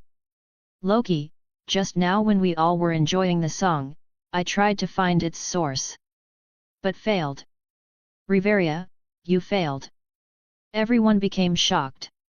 Because even though Loki didn't use her divinity, she could still be able to make a rough guess about the location. After all, gods were those that had lived millions of years. So, their experience and senses were not something adventurers could cope against. Finn, this means he just arrived today or just a few hours ago. Loki, yes. And since even I failed to locate him, this means he must be very strong too. Finn, will we send someone to find about his identity tomorrow? Loki, of course. And since he had just arrived today, I am sure he hasn't joined any familia yet. Tiona, Lady Loki want him to join our familia. Loki, maybe or maybe not. Who knows? But still, someone who could openly declared his arrive to the whole Orario, someone who even us gods and goddess can't locate won't be normal. I am having a feeling that Orario will change because of his arrival. After that, Loki smiled amusingly. She really wanted to meet such person, so she already started planning in her mind. As for others, they just remained silent. They were also wondering whether the so-called changes will really appear. At this time, at the top of Babel Tower, Premi's singing finished along with his painting. He looked at his painting, which can be called masterpiece by anyone who saw it. No one will think that they were looking at the painting of Orario. They will think that Orario was right in front of their eyes. Looking at his masterpiece, Premies nodded and put the painting in his inventory. Then he looked around the entire Orario again. Just like Loki had guessed. Premies was not only singing to make better environment for his painting but was also declaring his arrival. Premies, with this I have announced my arrival. Yup. That's a great way to do it. Next, Premies sat down at edge of the tower. Premies, alright then. Twilight, I want skills for Lily and Haruheim. Okay. Have you decided which path you want them to take? Premies, yes. Okay. Tell me which skills you want. Premies, Lily will be good for dagger wielding. Searching skill. Premies, let me finish first. Searching aborted. Okay, please continue. Premies, first, I want her body to have best affinity for earth magic. Affinity for earth magic. Hey. Okay. Continue. Premies, then I want hand-to-hand combat skill, movement skill, and dagger-wielding skill just like I said before. All these skills should complement each other. Not only that, they should also complement with her earth magic. Okay. So, you want her to become magic dagger wielder just like a magic swordsman? Premies, yes. I don't want anyone under me to have either physical or magic strength. I want them to have both. An all-rounder. Okay. Continue. Premies, all their stats should always be equal just like me. Okay. It will be done. Anything else? Premies, yes, these hand-to-hand combat, movement skill, and dagger-wielding skills I just asked, I want you to combine all three of them and turn them into a single skill. Single skill? Are you sure? It will be easy to increase their mastery if they are separated, but if they will combine and become one, it will become more difficult to master them. Premies, it's okay. Haven't you heard of the saying, instead of practicing 1,000 skills one time, it is far greater to practice one skill 1,000 times. That's true. Anything else? Premies, these skills should be the best. The best. I can give you that, but there is a problem. Premies, speak. The problem is that if you want these three skills to be best of all, then they will become her limit. Premies, you mean, like me, she can't learn any more skills in the future? Yes. If she wants to learn more skills, then she must increase her existence level to 3. Premies went deep into his thought. After that he asked. Premies, I have some few questions. I will decide after hearing your answer. Okay. What are they? Premies, can she use earth magic? I am not taking about 1 or 2 moves, but all earth magic. Yes. She can use any type of earth magic, no matter what it is. But that depends on how much magic she has. The stronger the skill, the more the magic it required. Premies, I see. Next, can't she even learn a side skill? You don't have to worry about that. She can still learn one side skill. It will be within her limit. Premies, then it's fine. So, which side skill you want for her? Premies shook his head and said. Premies, it will be her choice. If she finds one in future, then I will give it to her. Okay. Then please wait, let me find the skill. Premies nodded his head and kept quiet. Searching skills, 10%, 39%, 71%, 99%, 100%. Searching complete. Fusing 3 skills, 6%, 13%, 29%, 46%, 57%, 73%, 86%, 89%, 93%, 94%, 98%, 100%. Fusion complete. End result. 3 skills. Terra's successor. Terra's Pujo art. Harmony. Asterisk note, Terra means earth. And Pujo means dagger. Premies looked at all 3 skills and asked Twilight. Premies, Twilight, I understand that Terra's successor means earth successor. So, this means she won't have any problem to learn earth magic. And Terra's Pujo art means earth dagger arts, which was created by combined 3 skills.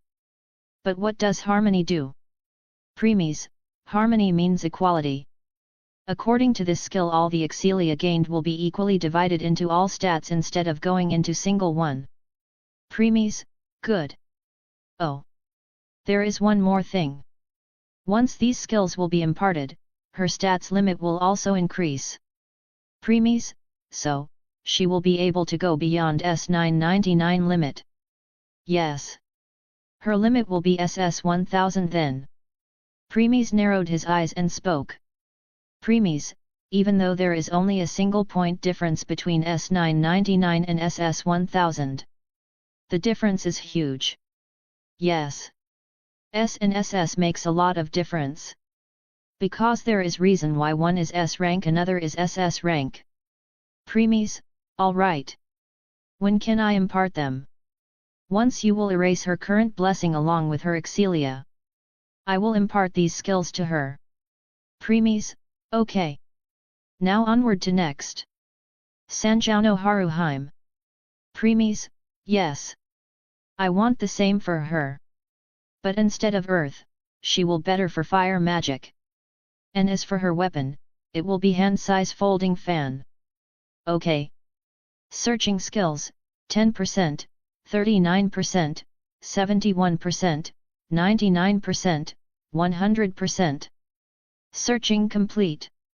Fusing 3 skills, 6%, 13%, 29%, 46%, 57%, 73%, 86%, 89%, 93%, 94%, 98%, 100%. Fusion complete. End result. 3 skills. Ignis Hayrace. Ignis Dance. Harmony. Asterisk note, Ignis means fire. And Hayrace means Eris. Premies nodded, seeing the 3 skills that were best for Lily and Haruheim. Do you want weapons or equipment for them too? Premies, no, I will have Hephaestus made growth weapon for them. As for equipment, that will be cloth armor like me, but that's for later because I don't want them to rely too much on equipment yet. But I can give you best growth weapon. Premies, I know. But I want to use that as an excuse to have a meeting with Hephaestus later. And I will be the one to provide materials for the weapons. Okay. If this is what you want. So, what's your next plan? Premies, I will go to dungeon tomorrow to find Lily. As for now, I will have some other things to do. Premies then entered his home and walked towards the pond filled with highly concentrated origin force to meditate for the day. He entered his awakening and went into pond. After reaching the center, he sat down and started to meditate. Premies really loved the feeling of warmth provided by the pond. After 2 hours, he woke up from his meditation and undo his awakening. He went to the open field and did his swordsmanship training and skills training for another hour before going inside the house to rest for the day. Premies, tomorrow is going to be a big day. Chapter 32, Chapter 32, Commotion. When morning came, everyone started to talk about the song that they heard last night. Everyone wanted to know who could sing such beautiful song and never had been heard of before. So, some sharp people deducted that the person must had recently come to Orario, that's why no one knew him. Ladies were declaring their love for such singer and even saying they wanted to marry him. Children were singing, trying to imitate the song. Pubs were being filled with adventurers taking about this divine singer and so on. You can say that everyone was taking about Premies right now. Yet no one knew him. Just as Loki had sent some members of her familia to investigate him, many strong familia were doing the same. And in the end, they got a lead. The lead was Guard Chief, who saw Premies for the first time when he entered Orario. At first, he did not want to reveal, but under the pressure of so many familia he gave up and told them everything. But since even he didn't know Premies' name, he used the title he had given him. Hence, one name was then spread throughout the Orario. The Black Swordsman. Now, everyone was talking about this, the Black Swordsman. In the meantime, in the Hephaestus familia, Hestia was talking with Hephaestus. Hestia, Hephaestus, we have been best friends for so many years, didn't we? Hestia brought her face closer to Hephaestus and said. Hephaestus moved her face back a little because Hestia was just too close. Hephaestus, why yes. So. Hestia, won't you help your best friend in her problem? Hephaestus, oh, if it's about letting you stay here more than 1 month, then sure. As your best friend you can stay here longer. I don't mind. Hestia got stunned by Hephaestus' words. Last night they had been quarreling like cat and dog with each other. At that time, no matter what Hestia said, Hephaestus won't budge and told her that she could only stay for 1 more month. But now, seeing this sudden change in her behavior, Hestia felt like something was wrong. But she put it in the back of her head for now and continued. Hestia, no, that's not it. I want your help in something else. Hephaestus, sure. I will help as your best friend. But how about we talk later? Right now I have some weapons to make and repair. Even though Hephaestus said she will help, she was not looking at Hestia but turning her gaze around the room. She was trying to avoid Hestia's gaze because she knew what help she wanted to ask. It's about the Black Swordsman. However, she didn't want to help Hestia in this matter. Because just like Hestia, she also wanted that the Black Swordsman join her familia. The reason was because this was the first time someone was able to touch her heart. She could still feel the soothing effect of song in her heart, trying to ease her hidden pain. That's why she wanted to find the Black Swordsman fast and made him join her familia. She had already told her familia members to investigate and find him as soon as possible. So, she was avoiding Hestia right now. Hestia, Hephaestus, is your smithing more important than helping me? Hephaestus, it's not that. Actually I have been working on these particular weapons for a long time and now. So, I want to finish them fast. Yup, that's the reason. I hope you understand, Hestia. After that Hephaestus hastily left for her workshop. She knew if she stayed here more than Hestia will soon see through her lie. Hestia, Hephaestus. Asterisk. Asterisk. Asterisk. Loki, so, did you find him? Finn, not yet. We have already sent the team which are good at gathering information. But still no clues so far. As for Ace and Riveria, they went to guild with our familia seal. Loki was inquiring her familia members about whether they found Premies or not in her Twilight Manor. Or whether there was any information that he had joined any familia. But the results were disappointing. She then leaned back on her chair and started to think. Loki, just where did the Black Swordsman go? From the description of the chief guard, his height 182 centimeters, 6 feet. He wears black coat, black shirt, black pant, black shoes, black gloves, and even his sword is black. His skin looks just like an elf, and on top of that he has blood-red eyes which has 3 black comma-like symbols. It's hardly to believe no one saw him once he left chief guard. Because such person will attract attention no matter where he goes. If he didn't even go to guild, then just where is he? The reason why no one saw Premies when he left chief guard was because he had been hiding his presence. Because of that, even if Premies was standing in front of anyone, they won't realize it until they looked at him carefully. And the reason why Lunoir sensed him at the entrance of Hostess of Fertility was because he deliberately let his presence known to her. As for why no one in guild knew was because when they all were looking at him and in a last night, Premies gazed at them all and put them under his illusion except for those adventurers who were showing killing intent and then were killed in the alley. So, you can say in the entire Orario only Ina knew his name. Even if Fels and Auranos try to search information about him, then even they won't be able to find it because according to the staff no such person came last night. On top of that, Premies had deliberately filled his level as 2. And Fels and Auranos could tell that there's no way he could be level 2. Loki, smile now, this is getting interesting. I now want to find you even more, the Black Swordsman. As everyone was trying to find Premies, he was currently walking towards guild. Before entering the dungeon, he wanted to have a talk with Ina. Premies entered the guild building and looked around. Guild was filled with many adventurers right now. Because of Premies' stunt last night and the information those adventurers gathered so far. They really wanted to know whether he registered himself as adventurer or not.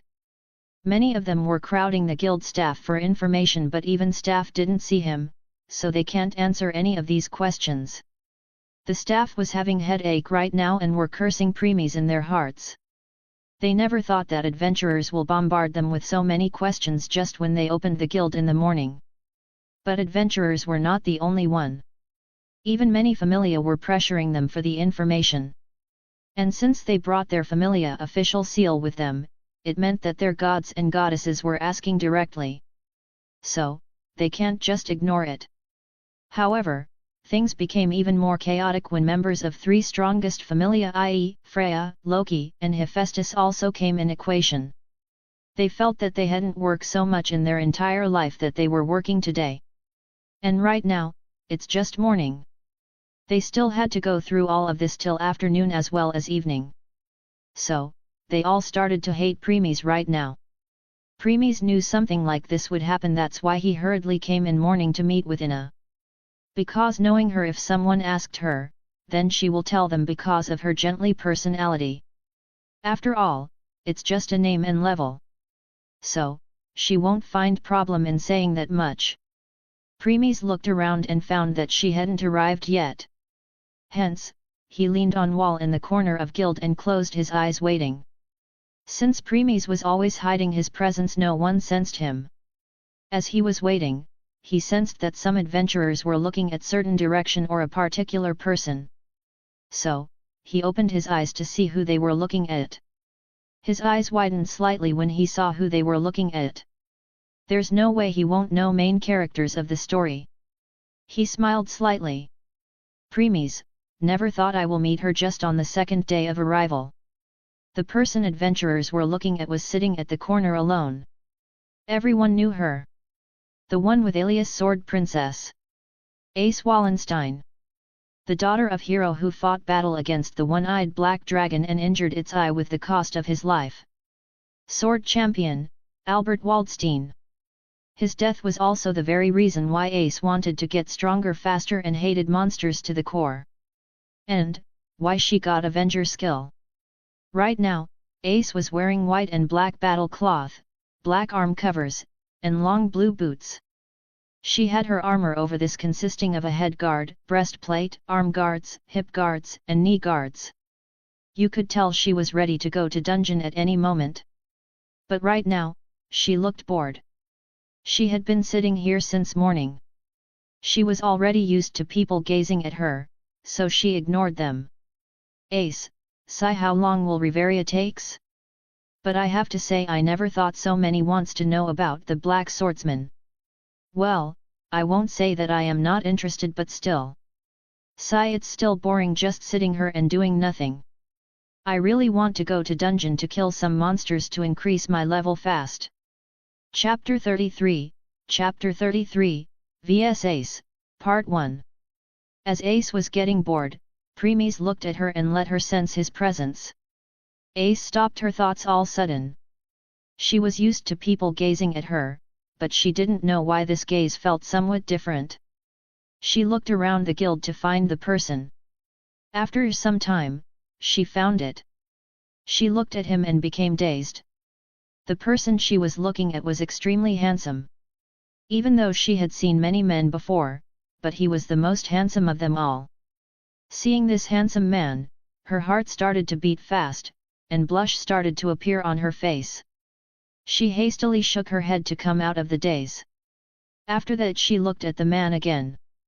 But this time she became shocked, and her mouth opened wide. Ace, black hair, black shirt, black pant, black shoes, black gloves, and black sword on the back. The blood-red eyes with three exact same black symbols. Height 182 centimeters, weight a minute. Isn't he the black swordsman we have been looking for? Ace then looked around and realized that no one was looking at him. The person they all had been looking for was right there. But no one knows. What's going on? Premies, stop wasting your time. If I don't want to be found, then no one can sense me even if I will be standing just beside them. Ace got shocked again. She saw that no one was near her and looked back at Premies. Seeing him looking at her, she realized that it was him. And now she was 100% sure that Premies was the Black Swordsman. Because not only did he match the description, but his voice was also the same voice he used to sing yesterday. She could never forget that voice. She stood up from her seat, hurriedly walked toward him. The adventurers who were looking at her shocked by her sudden behavior. They all gazed towards where she was going and saw Premies. But before they could say anything, Premies looked into their eyes and cast his illusion. They fell into daze for a few seconds, then went to do their own work. As Premies was looking at them, Ace reached his location. She looked at him and spoke. Ace, you are the Black Swordsman, aren't you? Premies, yes. Ace, have you joined any familia yet? Premies, no. Ace, I am Ace Wallenstein from Loki Familia. If you are free, can you come with me to meet Lady Loki? Premies didn't reply. Seeing his lack of response, Ace raised her brow.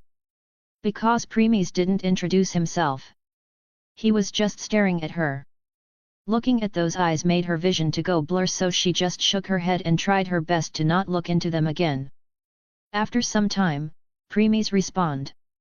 Premies, so, you are Sword Princess, Ace Wallenstein. Hearing Premies' sudden question, she nodded. Premies also nodded and continue. Premies, follow me. After that, Premies started to walk towards guild entrance. Seeing his sudden movement and answer, she hesitated a little and then decided to follow. Since no one could sense Premies, they only saw Sword Princess leaving the guild. Premies started to walk towards northwest direction. Ace followed behind quietly, since she was mostly a quiet person who had trouble expressing her feelings through words. No one feel awkward because of silence. After some time, both reached the walls which circled the whole orario inside. Premies climbed the stairs to go up with Ace following behind. After reaching the top of the walls, Premies looked around and nodded his head. This was the place where Belle and Ace trained in the story. After that, Premies turned around and looked at Ace, who was also looking at him. He put his hand on the handle of Elucidator and drew it out of its sheath. Ace got alert and hurriedly moved back to create some distance. Her hand was at her sword handle, which was on her waist. She was full alert right now.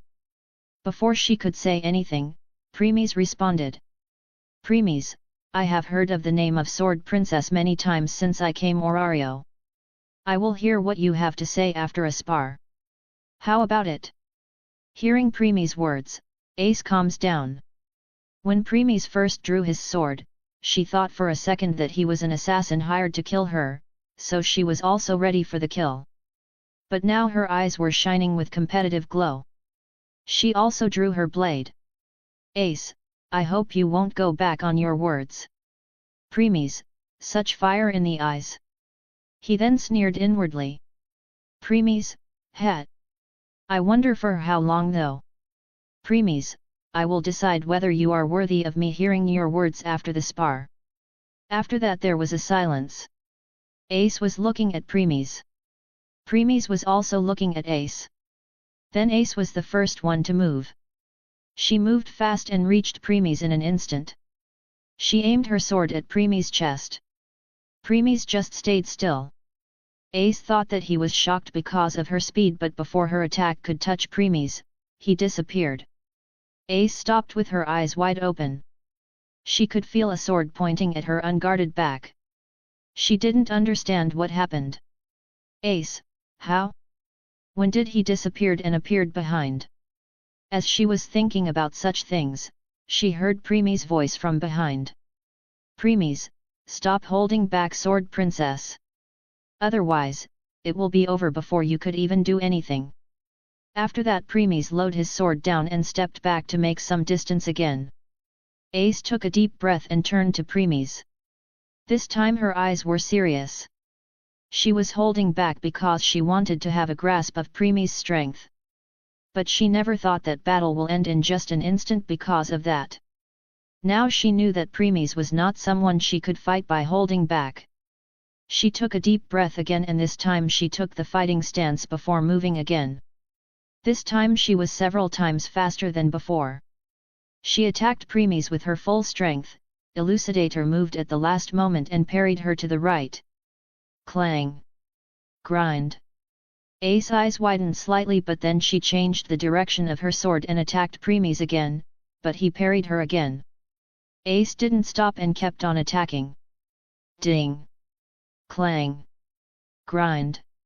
Slash! Swoosh! No matter how much Ace tried to attack and no matter which direction, Premies either parried it, dodged it, or deflected it with hardly any efforts. Ace can't believe it. No matter what she did, Premies would always stop her. But the most shocking thing was that Premies hadn't moved from his spot at all. It was Ace who was moving from one place to another to attack, but to no avail. Ace then put a distance from Premies, looked at him with wary expression. She had fought many stronger adventurers before. She had even fought level 6 adventurers. But even they can't stop all her attacks by just standing on one spot. A frown appeared on Premies' face. Ace saw that and didn't understand why he was frowning. Then he sighed and looked at Ace again. Premies, come again. Ace didn't understand why he said so, but still attacked.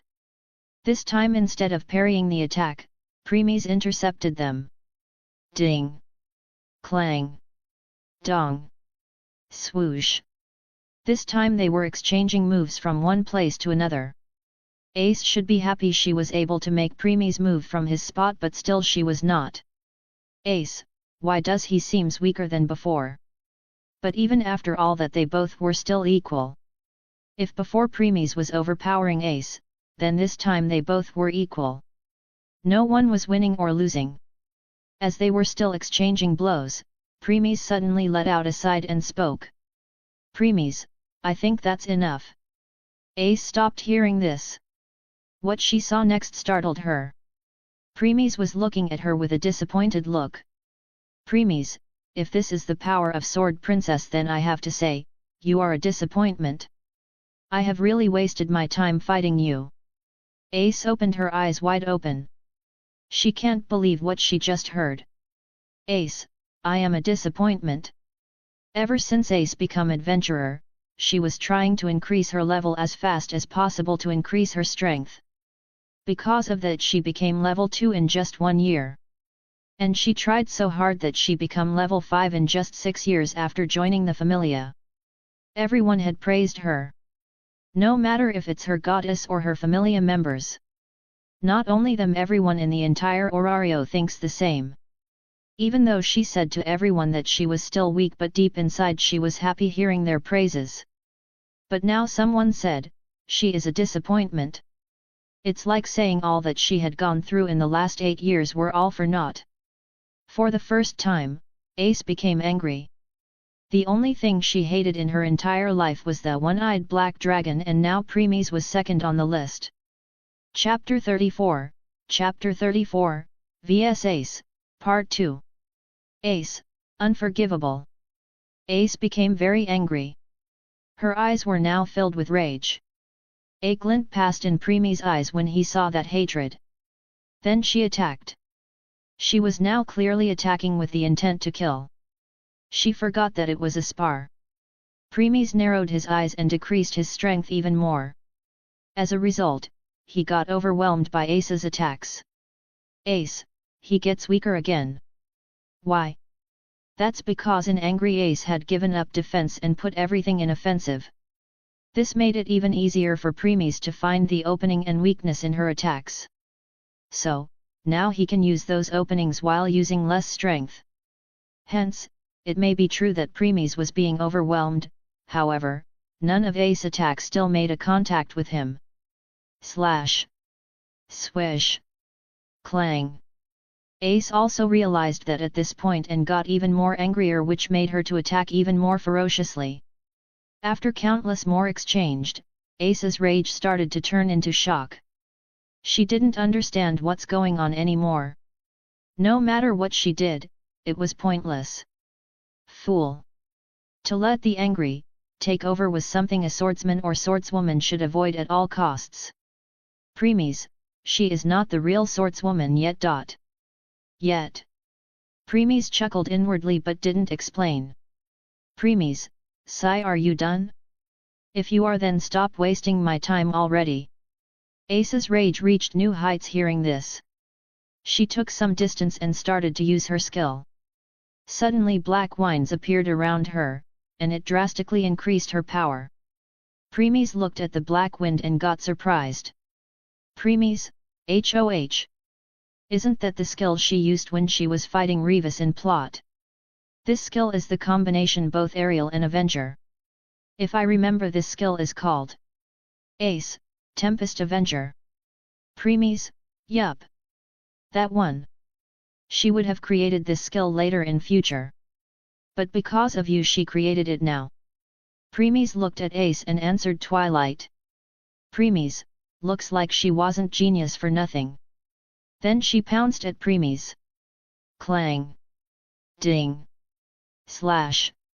Sound of clashing can be heard. Right now, Ace had completely overpowered Premies. No matter how much Premies parry, dodge or deflect, Ace will always counter it with even more power than before. Now the battle had completely became one-sided. If anyone saw this, they will feel sorry for Premies.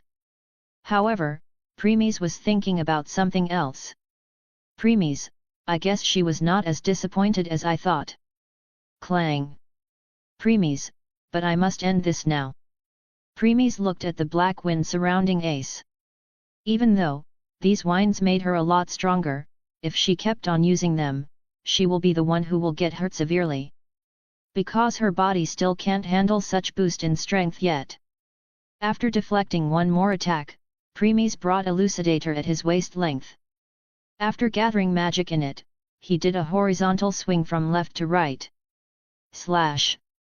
Ding. Ace, ka. The force behind the slash not only pushed her back, but also stunned her body slightly. Then he flipped his wrist and swing again horizontally from right to left. Slash. Premies, horizontal arc. Ace, ack. Swoosh. Second attack hit her right on the chest as she was blown away. She rolled on the ground for a few distance and stopped. She then tried to get up, but Premies stepped on her right arm which was holding the sword and brought his blade near her neck. Premies, you lose. Ace, and no I can still keep on fighting. Ace gritted her teeth and said in trembling voice. Premies, no, you can't. Look, even your sword has left your side now. Hearing this, Ace moved her gaze to her sword only to realize that it had broken completely.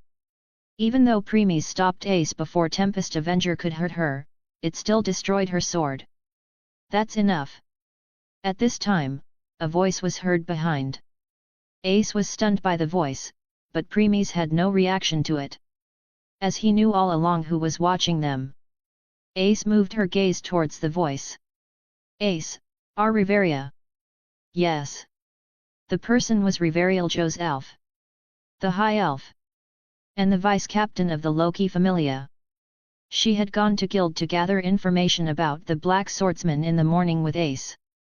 But once she returned, she failed to find Ace on her spot. Whenever Ace and Riveria were together, if Ace had to go somewhere she will always inform Riveria before. But this time she didn't. Riveria realized that something was wrong. She investigated and found out that Ace left the guild building some time ago. Riveria then followed her trails and found her walking towards the northwest direction. After reaching the wall she heard Ace's voice and hid her presence to look from afar. She got shocked seeing Premies. The person they had been looking for since morning, the Black Swordsman. She never thought she will be able to meet him this soon. Of course, she also got dazed by his handsomeness, but hastily snapped out of it. After that she saw both Ace and Premies' confrontation which shocked her to the core. It was completely one-sided battle with Ace hardly getting any upper hand. She also heard their conversation and knew that the Ace sudden outburst was because Premies said she was a disappointment. She wanted to interrupt at that moment but got startled when Ace created a new move which was a lot stronger than even Ariel itself. Finally, when battle came to an end with Premies pointed his sword at Ace's neck, she decided to show herself. Riveria, let her go. Riveria spoke sternly as magic was gathering around her. She didn't like how Premies was pointed his sword at Ace's neck. Premies looked at her and raised one of his brows. Then a mocking look appeared on his face. Premies, do you really think I am interested in killing some weakling like her? Ace. Ace trembled violently hearing Premies' words. Even after all the fighting they did, even after she created a new skill, but in Premies' eyes she was still a weakling. Those words pierced her heart like knife. Riveria, you. How can you say that after she gave you such a good fight? Premies, good fight?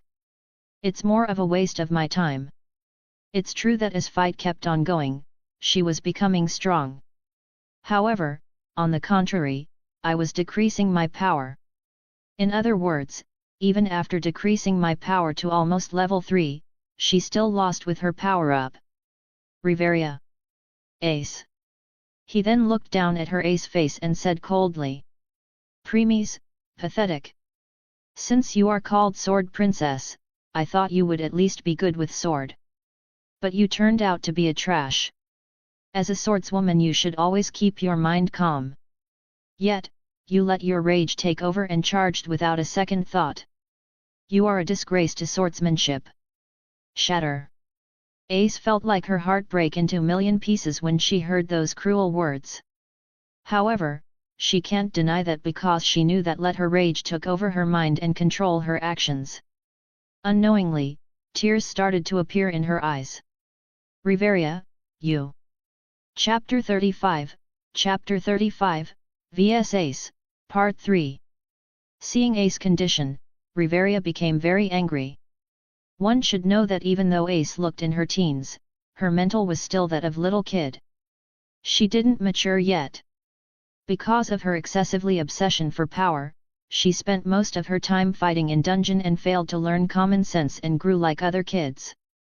Hence, in a way she was still a kid.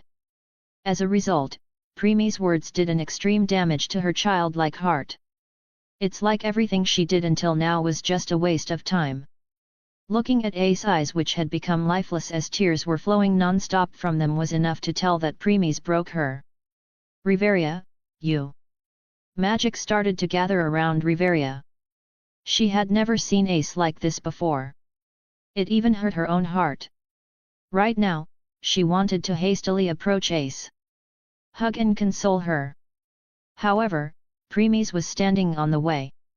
All the elements in the environment were converging with each other. If there was anyone else standing here right now, they would have started to tremble in fear. Preemies remained unfazed though and said something which made Riveria stop all her movements.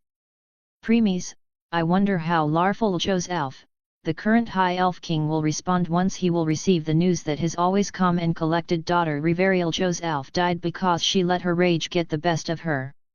Silence. Total silence. Riveria eyes opened wide hearing this. She then spoke in shivering voice. Riveria, why you, how did why you? Preemies, I am sure he will very furious. And will conclude that adventurers in Orario killed you because they were jealous of your talent in magic. Riveria body started to tremble. She no longer had her stoic expression. Fear could be seen visible in her eyes. Preemies at this moment left Ace and walked toward Riveria step by step. Step. Step. Step. Riveria was looking down right now, trying her best to avoid Preemie's gaze.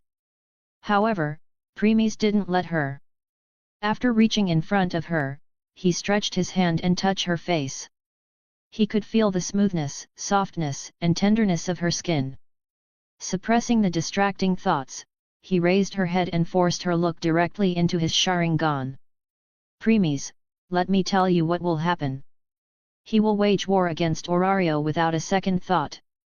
This will result in Orario sending its first-class adventurers to deal with it. And I am sure that you are fully aware what will be the result. Riveriljo's elf, the daughter of Elf King, who had left the elf forest to find a way for her people's survival, will become the very catalyst that will lead to them to their end. How ironic, isn't? Riveria, YUW1T. Riveria mustered her courage and said that. Nevertheless, dread had already grasped her heart by now.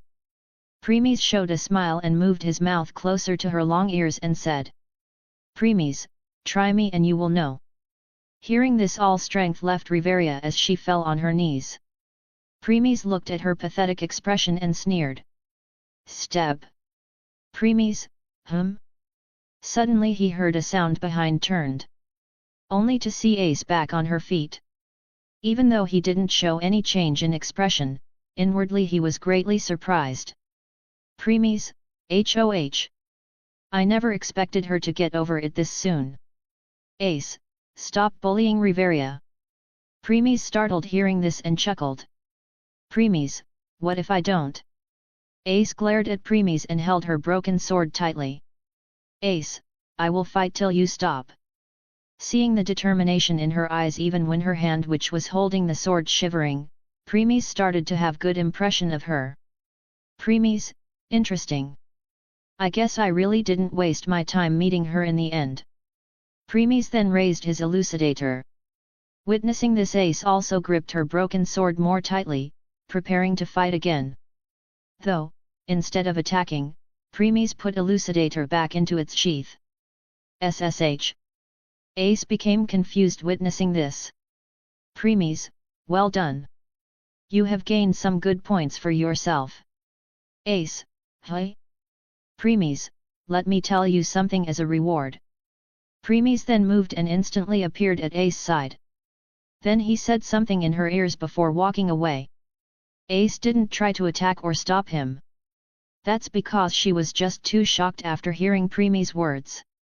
As Premies was walking away in the distance, he asked Twilight. Premies, how much accurate is that information? 100%. Premies frowned after hearing Twilight's confirmation. Premies, looks like things will turn uglier in future. I am afraid so. Soon Premies left the area, leaving Ace and Riveria behind on the walls. Back on the walls, Premies' words were still echoing in Ace's ears. Premies, one-eyed black dragon had already become level 11. So, even if you will reach level 9 in future, which is the limit of God's blessing, you still can't kill it unless you find a way to increase your strength beyond that level. Ace, how could this be? Chapter 36, Chapter 36, Wake Up Call. Riveria, Ace. Riveria voice made Ace snapped out of her thoughts. By now Riveria had also calmed herself and stood up. The same stoic look had appeared on her face, but inwardly was agitated. As an elf, her hearing was very good. Hence, she also heard what Premies told Ace. Riveria, let's return for now. We must tell everyone about it. Ace nodded, agreeing with her. Giving a last look towards the direction Premies disappeared to, she turned and followed Riveria back to their home. Neither said anything to each other during the entire way. Both had their mind occupied with their own thoughts. Riveria, if what he said is true, then it makes sense why Zeus and Hera Familias lost even when they had many level 8 and 9 adventurers in their ranks. Premies returned to guild by now. The place where he and Ace were sparring was near Ina's apartment. Hence, when he saw Ina leaving her apartment and was going towards guild for the start of her today's job, he also decided to end the fight and leave. Why did you do that? Premies, that was important for my future plans. Plans? Premies, you will know. Another reason is that I want to give a good wake-up call to Ace. Wake-up call? Premies, yes. Current Ace is a lot weaker than the one who joined Loki Familia when she was a kid. Why? That time she was just level 1. Now she is level 5. Instead of weaker, isn't she a lot stronger? Premies, when Ace joined Loki Familia, Riveria hid the information of leveling up from her. Her point of view was that Ace was still a kid. As a kid, it was impossible to survive in dungeon. Then how did she survive? You mean her swordsmanship? Premies, yes. Monsters in dungeon are a lot stronger than those outside. Even adult human can't guarantee that they will survive fighting them. I get your point. The very reason Ace joined the Loki Familia was to become stronger. However, since Riveria hid the information of leveling up from her, she could only use the old traditional way of practicing her swordsmanship.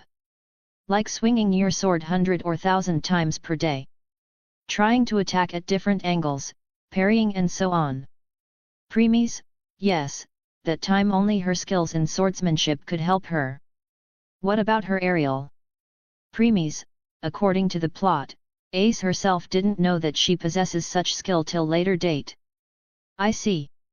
Premies, Anyway, it changed when she learnt about leveling later. So, that's how it is. I agree with that. Leveling up gives you an overall increase in strength and is a lot less time consumption than improving your skills in swordsmanship. She gave up on that and put her attention on increasing her level instead, correct? Premies, correct. Well, she was not the only one, all adventurers took this path. Well, it's not that bad though if you can brute force everything. Premies, yet, it came with a major drawback. And you know it. Yes. Brute force might help you in many cases, but if you met someone you have more strength than you, then you won't be able to win. On the contrary, if you have better grasp on your swordsmanship and other techniques, you can not only be able to hold your stance, but you can even reverse the tides. Premies, exactly. Anyway, let's talk later, said Premies as he walked towards Ina. Ina looking at everything in front of her with awe. She had never seen such crowd in guild before. She suddenly thought about something as her lips started to twitch. Ina, why am I having the feeling that I need to work overtime for the next upcoming days? Then she shook her head and put those thoughts at the back of her mind for now. Ina, anyway, let's see the cause of this. She tried to listen the conversation adventurers were having with each other. Since they were talking loudly, she understood the gist of it. Ina, the black swordsman? Are they all talking about Premies? Finally, understanding who's the root cause of this, her expressions became weird. As she was wondering what to say, someone grabbed her hand and started to drag her with him. Ina got shocked because of this, so she tried to resist, but when she saw it was Premies she calmed down and just followed quietly. As she was following him, her gaze fell on her hand which was being held by him. Ina, his hand is so strong and perfect. On top of that, it's warm. I didn't realize it when we shake hands yesterday. I have to say, awa. Wah wah. What am I thinking? Ina face turned as red as tomato. Premies glanced back at her when he sensed that she was holding his hand more tightly. Witnessing her face which had turned red to her ear, the corner of lips rose slightly. Premies, oh, man, she is cute. Indeed. Not to embarrass her more, he looked straight again and continued walking. Since he was using his aura to cover Ina too, no one could see them. After some time, they reached one of the boxes and entered. Now, there are only two of them. Premies turned back at this time and looked at Ina. Ina was currently lost in her thoughts and didn't realize that they have stopped. He then raised his hand and flicked her forehead. Ina, ouch! Letting out a cute yelp, she returned and started to rub her forehead. All while glaring at Premies with slight moist eyes. Ina, what was that for? Premies, let's talk. Ina, first tell me what that was for. Premies sighed hearing this and a serious expression appeared on his face. Premies, Ina, look, I am very busy. And I know you are going to be the same. So, let's keep it short. What do you say? Noticing that Premies was serious, she decided to let it go. For now, that is. Ina, what is it? Chapter 37, Chapter 37, Ina is special. *A/N, cringe in this chapter. Premies, I want you to keep my identity secret. Ina, I guessed that much. But still why? From what you fill in form, you haven't joined any familia yet. So, why don't you join one? Premies, not interested. Ina, why? Premies, I have my own reasons. Ina, what if it's the offer from one of the strongest familia like Loki, Freya, or Hephaestus familia? Premies, my answer will remain the same. Ina started to rub her head in frustration. Thinking that Premies didn't realize what he was declining, she started to persuade him. Ina, I think you know how big of an opportunity you are missing. One of the three strongest familia. Adventurers will do anything to join them. No matter what it is. And you, who is given such an opportunity are not even appreciating it. Premies remained silent and didn't elaborate further. Seeing him unfazed, she finally let out a sigh and decided to stop. Fine. I understand. Still, can't you tell me that reason of yours? Premies folded his hand in front of his chest, closed his eyes to think about the answer. After some time, he finally opened his eyes and said, Premies, let's just say, I would rather go on a date with you than spending my time in a familia. Hey. What do you, saying? Premies, truth. Ina's face was bright red. Her thoughts were in mess. She just didn't know what to say. If it was someone else then she would have tried to politely decline so that others won't get hurt. But for some reason she didn't want to say no to Premies. Actually. D don t. K no, w wat t2, s say? Sigh isn't that enough? If you keep on teasing her like this, then I am sure she will cry before long. Preemie, Twilight, I was serious. Twilight became silent hearing Preemies's response. Moving his attention back to Ina. Seeing her still lost control over her emotions, tears had started to form at the corner of her eyes. He took sigh before pulling her in his embrace. Ina, wah. Preemies, there's a saying that the sound of the heartbeat has a very calming effect. Listen. Ina became quiet and put her ear on his chest to listen his heartbeat. Ba dump. Ba dump. Ba dump. Slowly by slowly, Ina started to calm down. She unconsciously started to bury herself deeper and deeper in Preemie's embrace. Like she wanted to enter inside him to embrace the warmth she was feeling and the heartbeat which sounded like a music. She then closed her eyes and started to enjoy it. Preemies put one of his hands on Ina's head and started to caress her hairs. They were the only two people in the room and both enjoyed this peaceful atmosphere. Ina, I have heard of love at first sight. But I never thought that I will experience it myself one day. I just met him yesterday but still I love this moment. A smile appeared on her face while thinking about that. Preemies, your hairs are beautiful. But I think you will become even beautiful if you will increase their length. Ina's body trembled violently. Preemies knew why. Ina used to keep her hair long until she experienced the death of Maris Hackard, the very first adventurer she was assigned to her. Initially they both didn't get along with each other, however as they worked together, they became friends. After her death, she cut her hair to what they were now. Ina, Preemies, don't worry I won't die.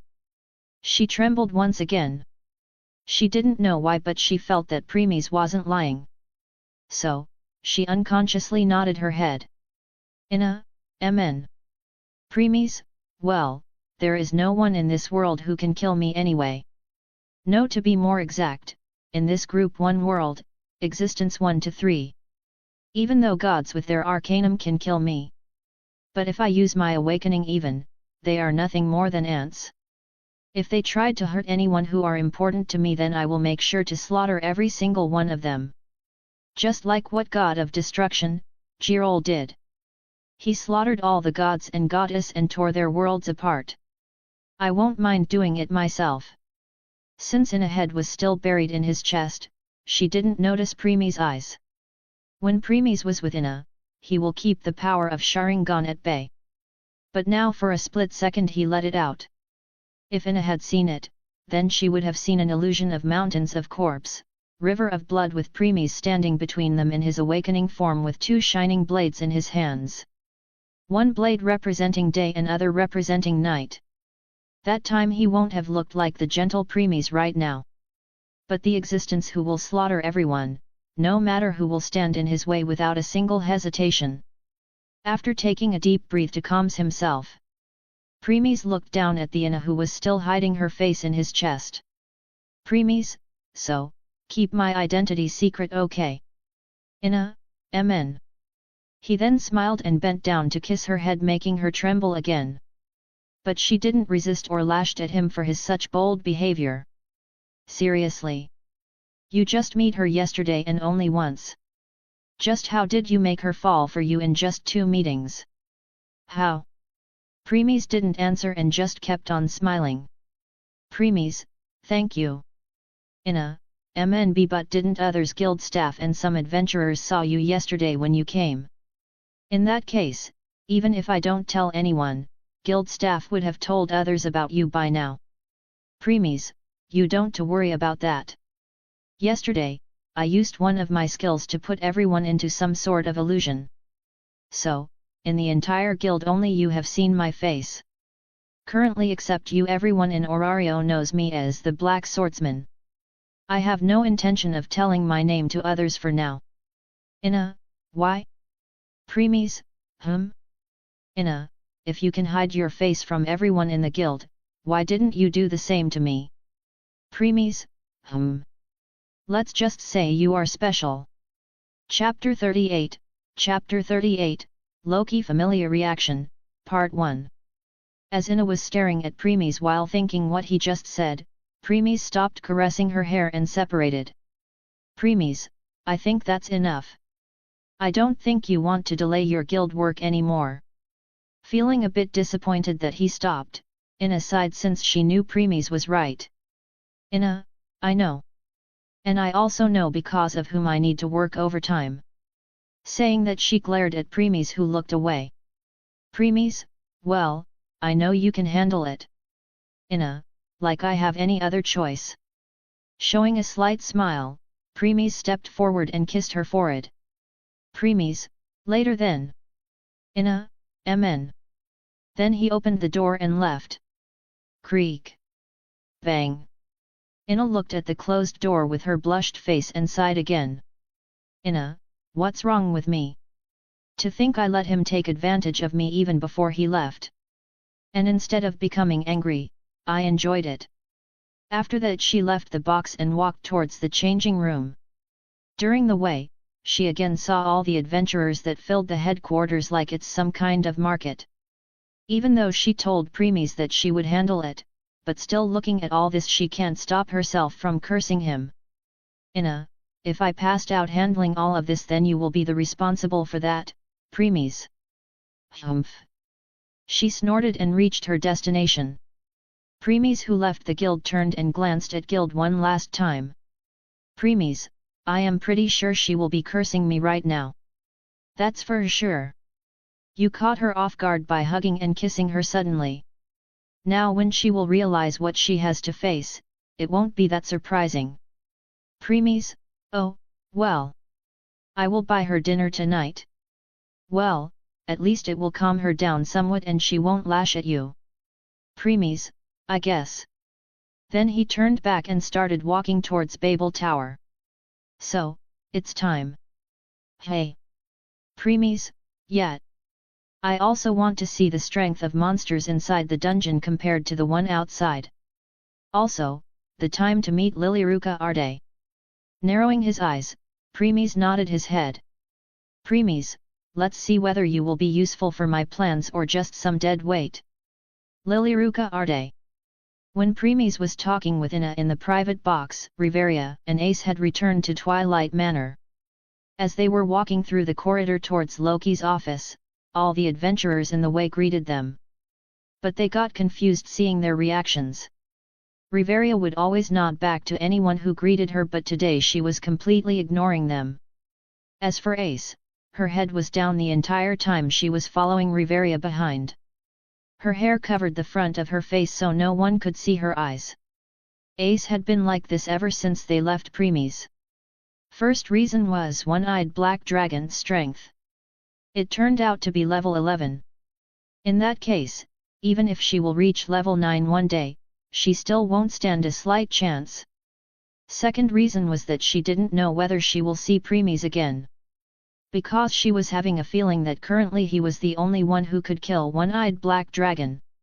She wanted to ask how he became this stronger. Or if she could become as strong as him. Since Premies told her in the guild that if he didn't want someone to find me then no one could. To confirm this theory, she asked Riveria to see whether she could find him with the help of elements. However, just like he said, they couldn't. Ace clenched her fist and gritted her teeth in frustration. Her lifelong of killing one-eyed black dragon suddenly turned bleak. Riveria, who sensed Ace's frustration, could only sigh in defeat. Even she never expected such outcome. No matter what she will say now will be useless. She just hoped that Lady Loki could do something about it. As for asking Premisa's help, she shivered at that thought. She didn't wish to see him again. Or for the time being. After some time of walking, they finally reached Loki's office. Knock. Knock. Loki, come in. Hearing the voice, Riveria opened the door and entered with Ace following behind. Right now, all the elite members of Loki Familia were present inside. Before Riveria could speak, someone shouted. Riveria, did you find anything about that stupid singer? The one who spoke had grey-colored hair, along with amber eyes, as well as a sleek tail. He had a blue tattoo on the left side of his face and a muscular physique. His features were described to be handsome, and he appeared cool to others. He was an executive member of the Loki Familia as well as the former captain of the Vidar Familia. A werewolf. Bet Loga. Calm down, Bet. They just arrived, at least let them have a breather. This person was a dwarf. He had brown eyes and long brown hair along with facial hair of the same color that was long enough to form a beard. He was wearing a battle cloth and boots, adding a horned helmet and armor onto it. He was the top executive of the Loki Familia. Gareth Landrock. Bet, how can I calm down, old man?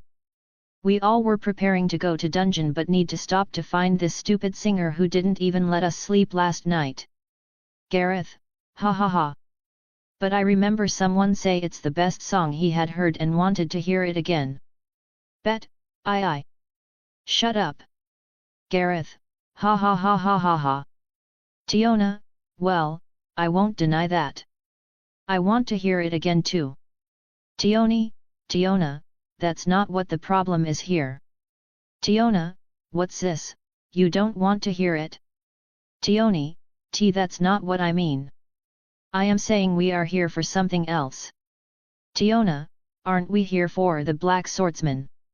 The same person who sings this beautifully? Tioni become quiet, she can't deny that.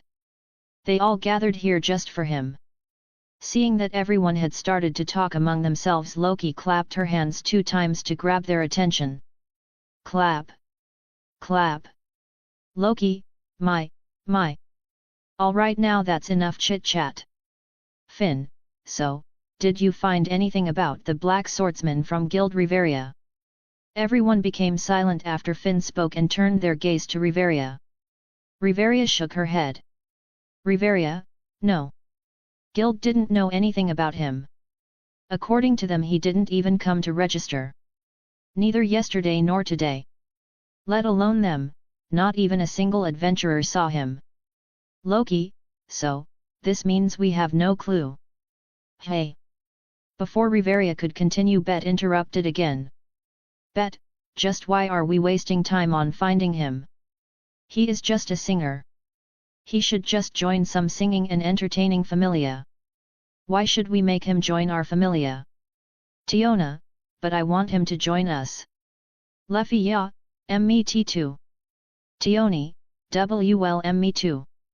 Gareth, I also think the same. Finn, can't deny that. Loki, yup, me too. I also want him to join my familia. Bet, why you? You all. Bet became stunned because of everyone's response. He can't believe everyone wanted him to join this badly. Well, in truth he also wanted him to join them, but he won't show it. Gritting his teeth, Bet thought of something.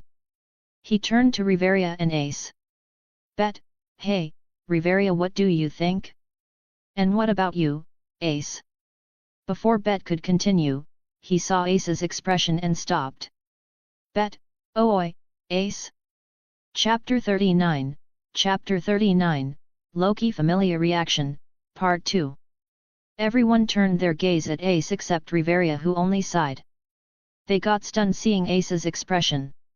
It's the expression of someone who had lost everything. Luffy ya, Ace, what happened? Saying that Luffy ya approached Ace. She was not the only one. Tiona and Tioni also went to Ace. But Ace just remained sitting on her seat with her head down. Loki narrowed her eyes witnessing this. Even Finn and Gareth realized something was wrong. Loki suppressed her urge to approach Ace and turned her attention at Riveria. Loki, what happened to our princess? Sighing again, Riveria opened her mouth. Though inwardly she was wondering how many times she had taken sighs today. Riveria, it's because of the Black Swordsman. Bet, him. But didn't you say you didn't get any information about him? Riveria, yes. We didn't get any information about him. Bet, then. Riveria, we met him. All, what? Loki, you met the Black Swordsman. Riveria, yes. After that Riveria explained everyone about what happened. How they went to Guild to gather information on the Black Swordsman. How she followed Ace when she sudden disappeared. How she saw the spar between Ace and him. How he suppressed her easily. How Ace created a new move but still lost. Everyone kept on listening to Riveria quietly. Luffy ya, Tiona and Tioni were comforting Ace during the whole conversation. They all showed many expressions, first shock when they heard how easily he defeated Ace. Then anger when they heard him disgracing Ace. And then it became one of dread when they heard how he still defeated Ace even when she created a new skill that was even stronger than Ariel. Silence. Total silence. Finn put his hand on his chin and thought for some time before saying. Finn, to think he is this strong. Loki remained quiet while listening to everything. Only when everyone stopped, she spoke. Loki, there is more to it, right? Luffy ya, Lady Loki? Loki, there is no way our princess will become this dejected after a single lose. So, there must be something else. Everyone again turned to Riveria again. Seeing everyone gaze, Riveria nodded. Riveria, yes. He revealed an important information. He said one-eyed black dragon has already reached level 11. God's blessing limit is level 9. So, even if Ace will reach level 9 in future, nothing will change unless she finds a way to increase her strength beyond that. Boom. Riveria words fell like bomb in everyone's mind. Loki, who remained calm all this time, also stood up from her and looked at Riveria with shocked eyes. Loki, are you sure that's what he said, Riveria? Riveria, yes. Bet, that's impossible. What kind of joke, is it? How the hell does he knows that one-eyed black dragon is level 11? It resides at the bottom floor of the dungeon. Riveria, I don't know myself. But I can tell that he was not lying. Finn, you sure, Riveria? Finn also had very serious expression on his face right now. Level 11. In that case, it's impossible to win unless they had many high-level potions, magic swords, and many other things. Last but not the least, many levels 9 adventurers were needed. Even then the chances of winning were still slim. Riveria, yes. Gareth, now, this is a very serious situation. Everyone nodded. Now, they realized why Ace was behaving like this. They all know how Ace's only aim in life was to kill one-eyed black dragon. However, if the news of one-eyed black dragon was correct, then it had become an almost unreachable goal. Luffy ya, Ace. Ace didn't respond. Riveria continued. Riveria, Lady Loki. I don't think someone like him will join any familia. Let alone ours. I am also having a feeling that he is even stronger than Otter the King. All, what? All became shocked again. The strongest adventurer in the entire Orario was Otter, and one another who was level 7 after the annihilation of Hera and Zeus Familia. But now someone who was even stronger had arrived. Loki sighed thinking about that. Loki, looks like Orario is really going to change just like I said yesterday. Hee. Now, I really can't wait to see the Black Swordsman. Riveria, what now, Lady Loki? Loki, for now, let's just wait. As for Ace. She moved her gaze at the depressed Ace. If it was other time, then she would have started to tease or played with her to distract her. But now, she knew Ace needed some time alone. Loki, Ace, I think today was a very tiring day. So, why don't you go to your room and rest? Ace nodded her head slightly before getting up for her seat and leaving the room. Creak. Bang. Luffy Ya also decided to follow, but Loki stopped her. Loki, leave her alone, Luffy Ya. Right now, she needs some time to collect her thoughts alone. Loki specially emphasized the word alone to stop Luffy Ya.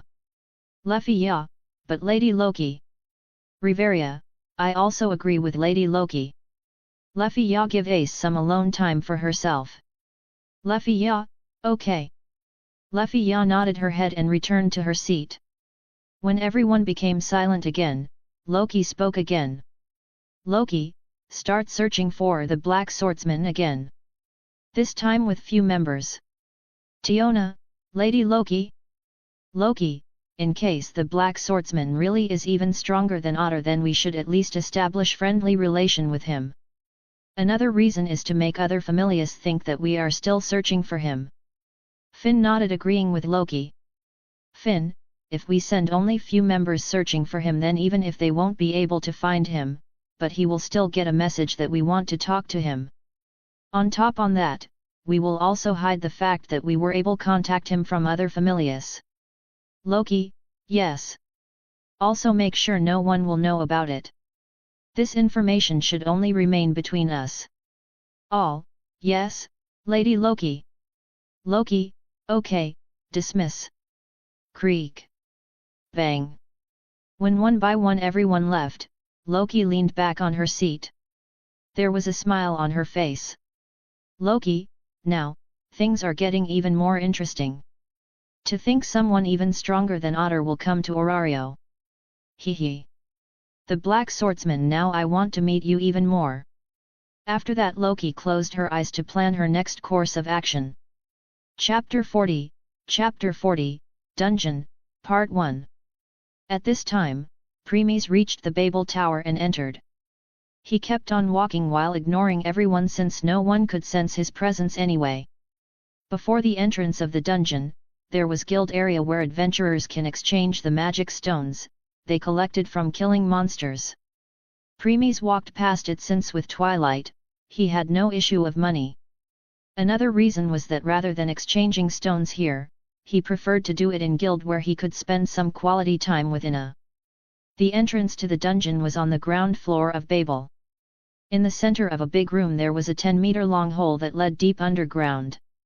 Within the circular room were multiple columns at equal intervals, and above was a beautiful azure painting of the sky that resembled the real sky. Along the circle were gentle stairs that spiraled down into the dungeon. Dungeon was divided into 4 floors. Upper floors. They consisted of the 1st to 12th floors. These floors were perfectly suitable for adventurers who had just started their exploration journey. Level 1 adventurers were recommended to explore here. Middle floors. They consisted of the 13th to 24th floors. Even with a large party, it was difficult to explore the region with only level 2 adventurers. It was also very difficult for level 3 adventurers to solo this region. Adventurers were recommended to have above average level 2 status and abnormal resistance development ability to explore the region. The standard for 24th floor was level 2 with basic abilities of at least C. Lower floors. They consisted of the 25th to 36th floors. The standard for adventurers exploring the lower floors was level 3 since the region was filled with monsters that level 2 adventurers could barely handle, and the terrain was more difficult than in the floors above.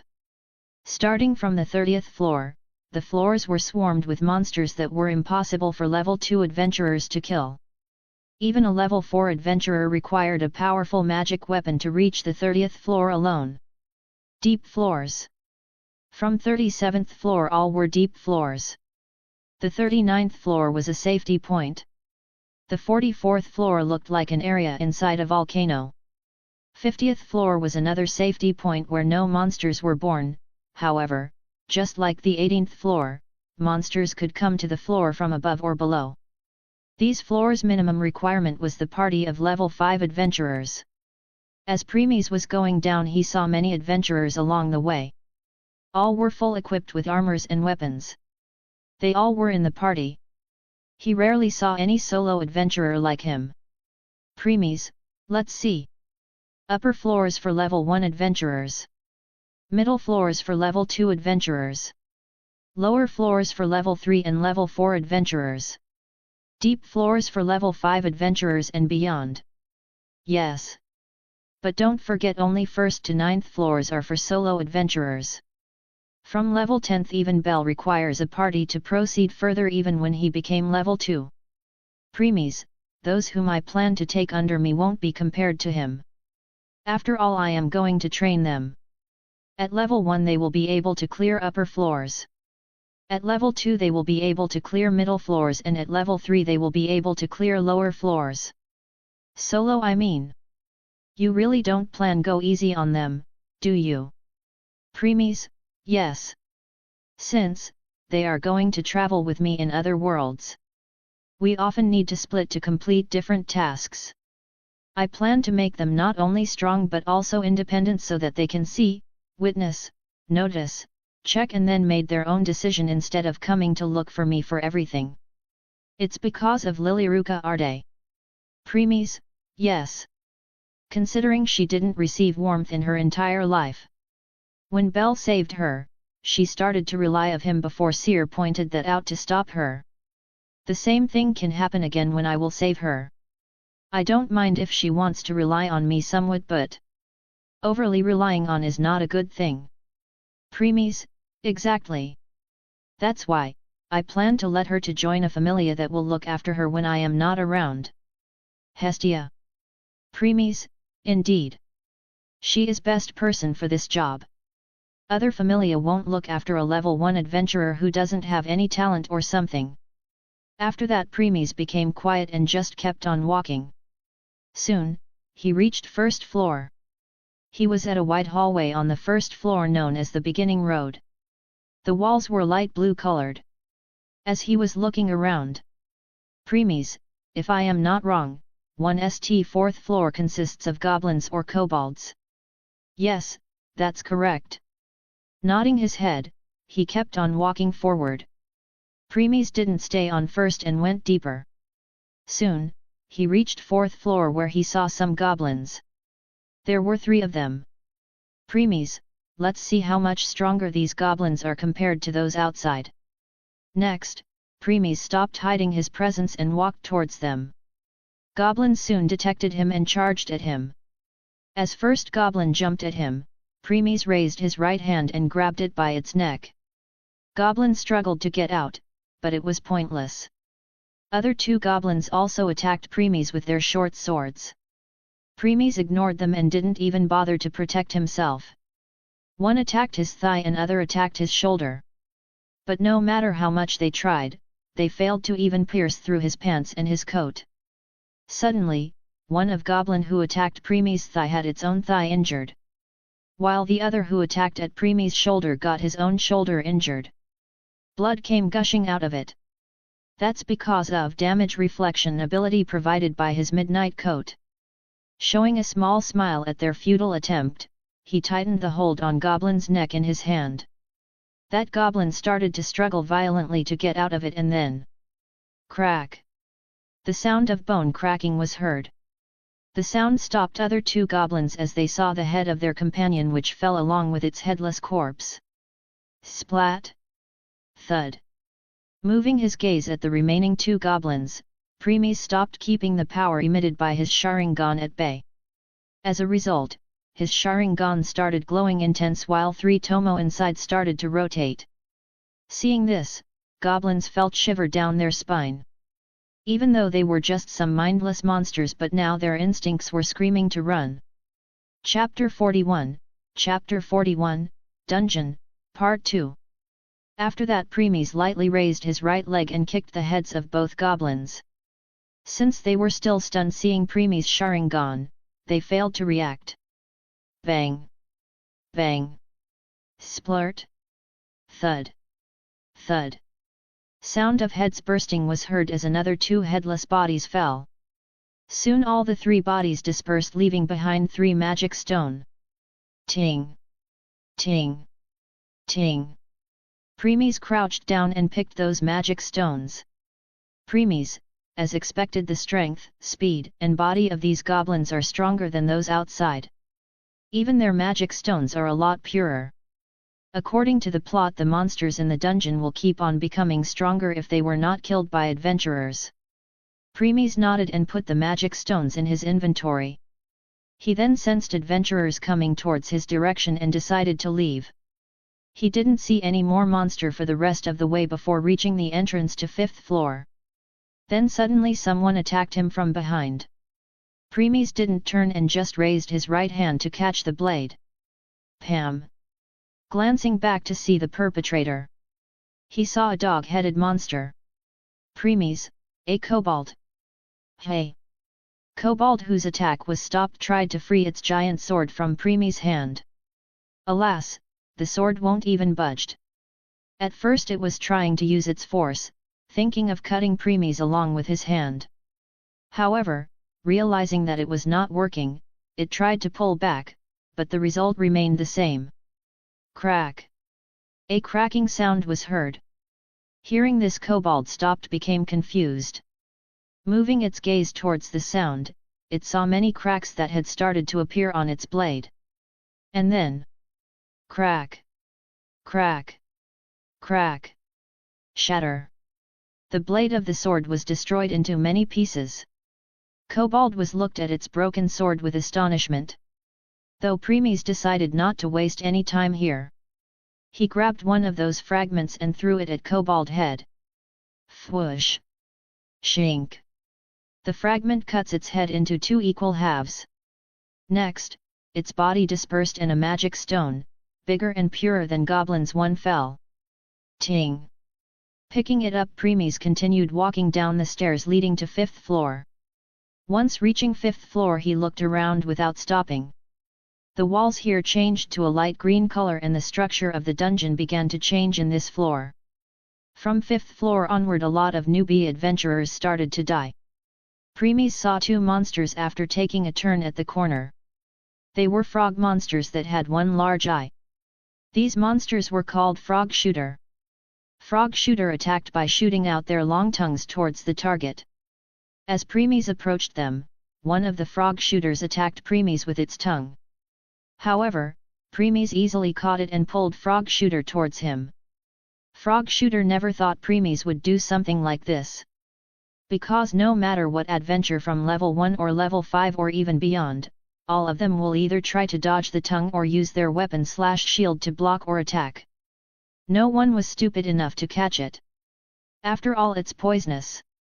But Premies just did that. Premies' body, the primordial one, provides immunity to all type of poisons or any status effect. Hence, the poison on the tongue didn't affect him in the slightest. After pulling it, Premies swung the Frog Shooter and threw it towards the second Frog Shooter. The power behind the throw was enough for both the Frog Shooters to burst like balloon on collision. Boom! Ting! Ting! Putting both the magic stones in inventory, he continued walking deeper inside. Since Premies entered an hour later after the opening of dungeon today, many adventurers that came before him had almost killed all monsters in these lower floors. Hence, Premies barely saw monsters along the way. Though, with every floor, monster kept on becoming stronger. He saw some adventurers party fighting goblins and kobold which were stronger than the one he met on 4th floor. Premies was also ambushed by another new monster. It was a brown quadrupedal lizard monster with sucker discs on its feet. The monster was sticking on the wall and jumped at Premies when he came in its range. Premies just moved slightly to dodge its attack before punched it right into the head. Its hard scales didn't help it at all, as the punch destroyed its brain. It was over before it even started. Premies, that was Dungeon Lizard, right? Yes. They attack by climbing walls and jumping down at people. They prefer ambushing their targets. Premies nodded and kept on moving forward. Soon he reached the end of 5th floor and went down the stairs to 6th floor. But just when he reached the 6th floor he was ambushed again. This time from the shadows. It's a dark humanoid monster that had long arms with 3 claws that were sharp like knives. This monster was the strongest monster on the 6th floor. Along with Killer Ant, it was known as Newbie Killer for killing a lot of newbie adventurers. War Shadow. Dodging its attack, Premies drew out his elucidator. As a swordsman, Premies preferred using sword more than using his bare hands. And because he was getting bored of using his hands, he decided to draw the elucidator now. War Shadow, grrrrrr. War Shadow growled angrily since its attack missed and attacked again. Appearing behind Premies, it attacked with its 3 sharp claws. Clank! But Black Sword moved and stopped it. War Shadow thought Premies was afraid because he didn't move to attack, so it wanted to end it soon. Never did it thought that Premies would stop it again. This time without even looking at it. Clank! Clang! Cling! Next, it started its non-stop onslaught. With time, it kept on becoming more and more enraged. War Shadows preferred to attack their prey from the shadows like an assassin. They always kill their preys with just one attack, but now it must attack again and again. It enraged it even more. It felt like its pride was shattered. This War Shadow was one of the old monsters in dungeon. It had killed many adventurers before. It had even killed some level 2 adventurer and even one level 3 adventurer before. All in just one attack because they let their guard down. And now someone even weaker was able to stop its attack again and again without even looking, made it more ferocious. Because of Premies' infinitesimal control over his power after becoming Grand Master, it's impossible to sense his real strength unless he will deliberately show it. As a result, he appeared as normal human rather than an expert. Chapter 42, Dungeon, Part 3. In the end, Premies got bored of War Shadow relentless attacks. So, after blocking another one of its attacks, Premies swung Elucidator and cut it into 2. War Shadow can't believe it. It didn't even see when Premies swung his sword. After that its 2 halves dispersed and left a magic stone behind. Ting! Premies, War Shadow, an assassin from the shadows. No wonder it's called Newbie's Killer. Newbies don't put much guard in upper floors. After all, you can go solo till 9th floor. Hence, it leads them to their death. Premies, yes. Though, War Shadow body is even weaker than Cobalt, it prefers to ambush other from shadows with its high speed. Kill in one attack. Just like an assassin. Nodding, Premies continued walking again. In the way he was ambushed by War Shadows again. But Premies just swung his Elucidator and killed them the moment they left their shadow. Premies, how long it's been since I enter? Since you are taking your time to look around, it's already been 5 hours by now. Premies, 5 hours. Hey! Soon Premies reached the end of the 6th floor and found the stairs leading down to 7th floor.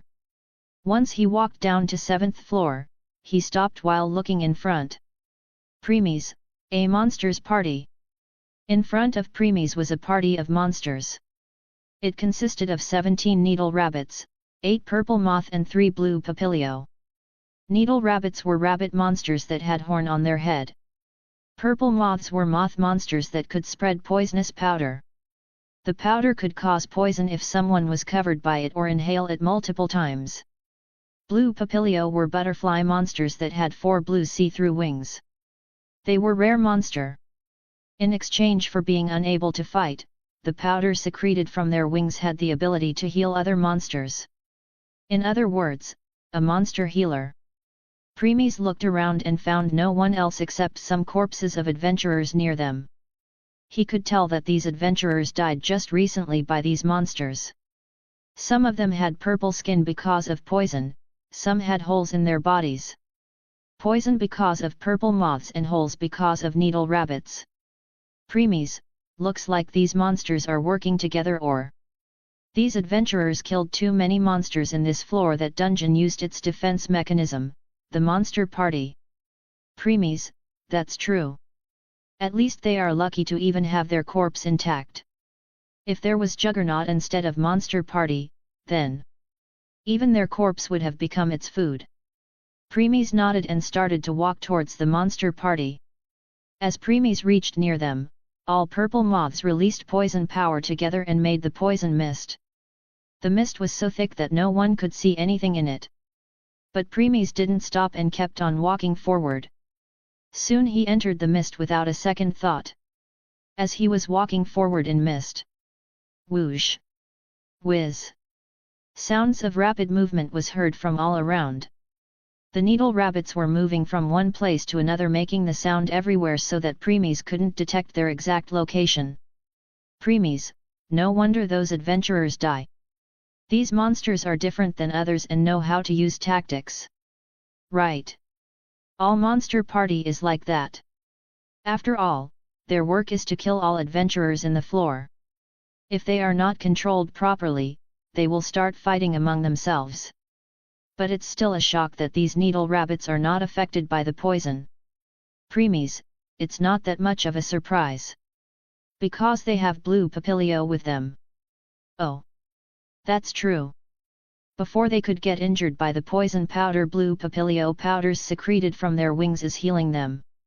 Dungeon really sent a balanced team to kill adventurers. Preemies, yes. Because of poison mist, no one will approach them if they don't have poison-resistant potion with them. Even if they have poison-resistant potion, they still need to enter this mist to kill them. Preemies, because of heavy mist they can't see properly and will start to swing their weapons blindly because of needle rabbit that are running around in circle to hide their original positions. Even if they get the lucky and hit some because their blind attack, it won't kill them but just injure them. Preemies, then blue papilio power will heal them again.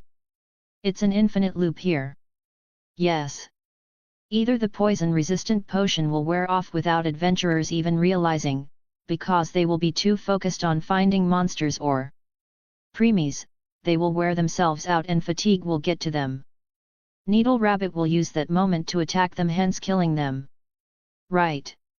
Preemies, here's only a level 3 or higher level adventurer can survive.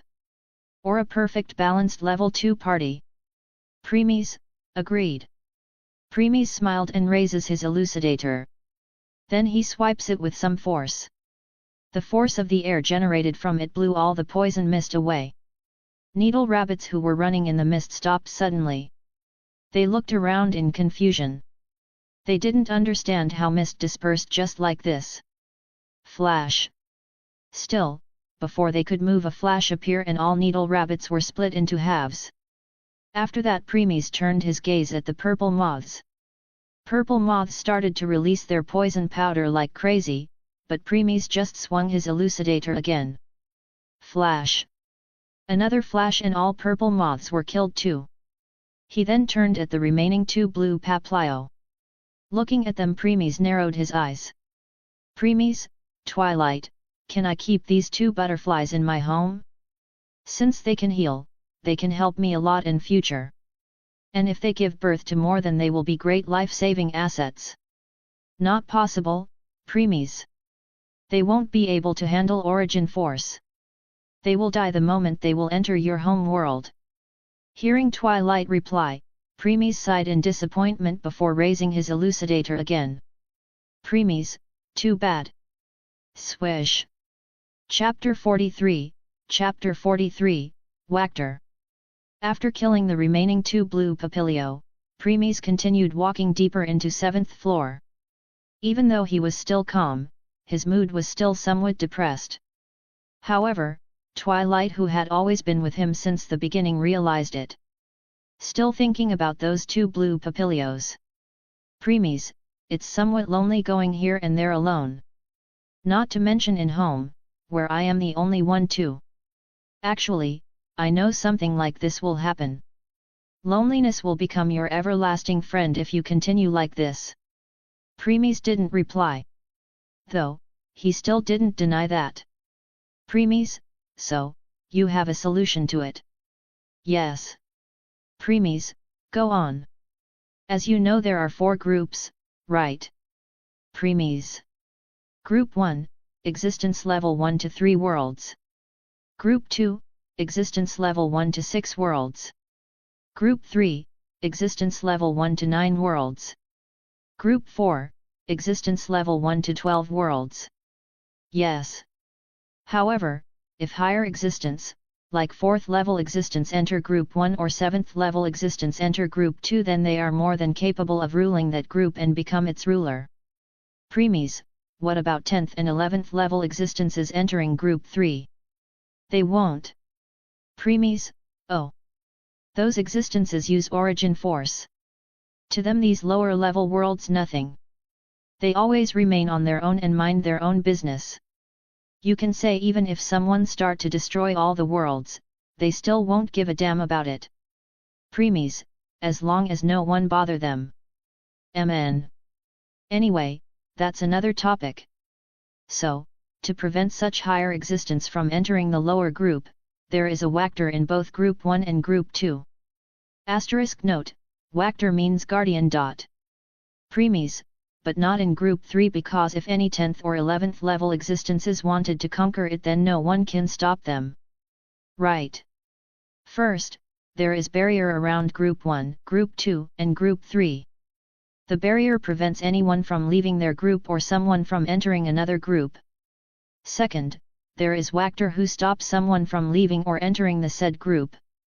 Premies, what about Group 4? In truth, Group 4 is a hidden group. Let alone enter it, no one can even find it.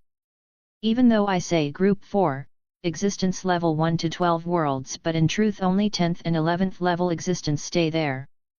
You won't even find a single 9th or lower existences there. Premies, origin force. MN. That group is filled with origin force. No one can survive there except those existences. Premies, I see. Okay, back to the topic. If someone decided to leave the group, they must open the barrier of the group. Once they touched it, the Wactor of that group will realize it and eliminate that being. Premies, why is it? Since they just wanted to leave, why stop them? 2 reasons. First, since this was once their home, there are high chances that they try to come back to meet their family or will come back to kill their enemies after becoming stronger. If that happen, then they will break the barrier and will kill the Wactor to enter since they will even stronger than them that time. Premies. Second, even if they have no attachment to their group anymore, what guarantee is that they will not reveal the information or coordinates of the group to others? Even if not everyone, there will still be some who want to rule. And in case they know about this group, premies, they will definitely come here to it, rule here and will plunder all of its resources. Yes. So, Wactor will erase them from even leaving.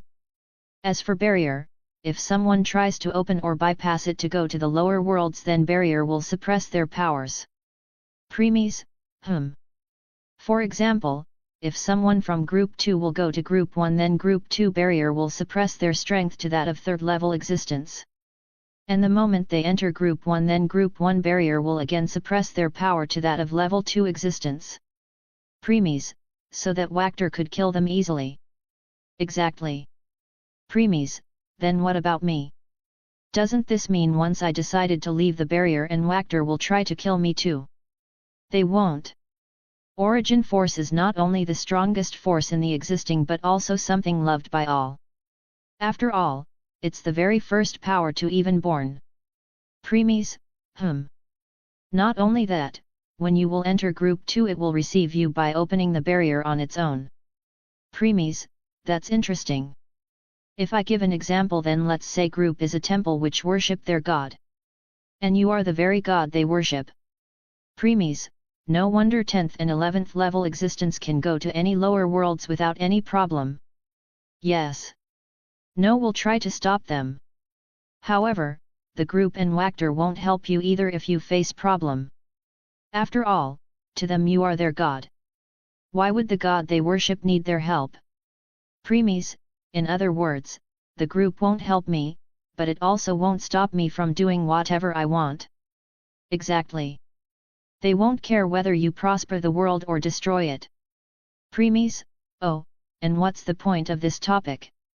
You see, there can only be one actor in each group.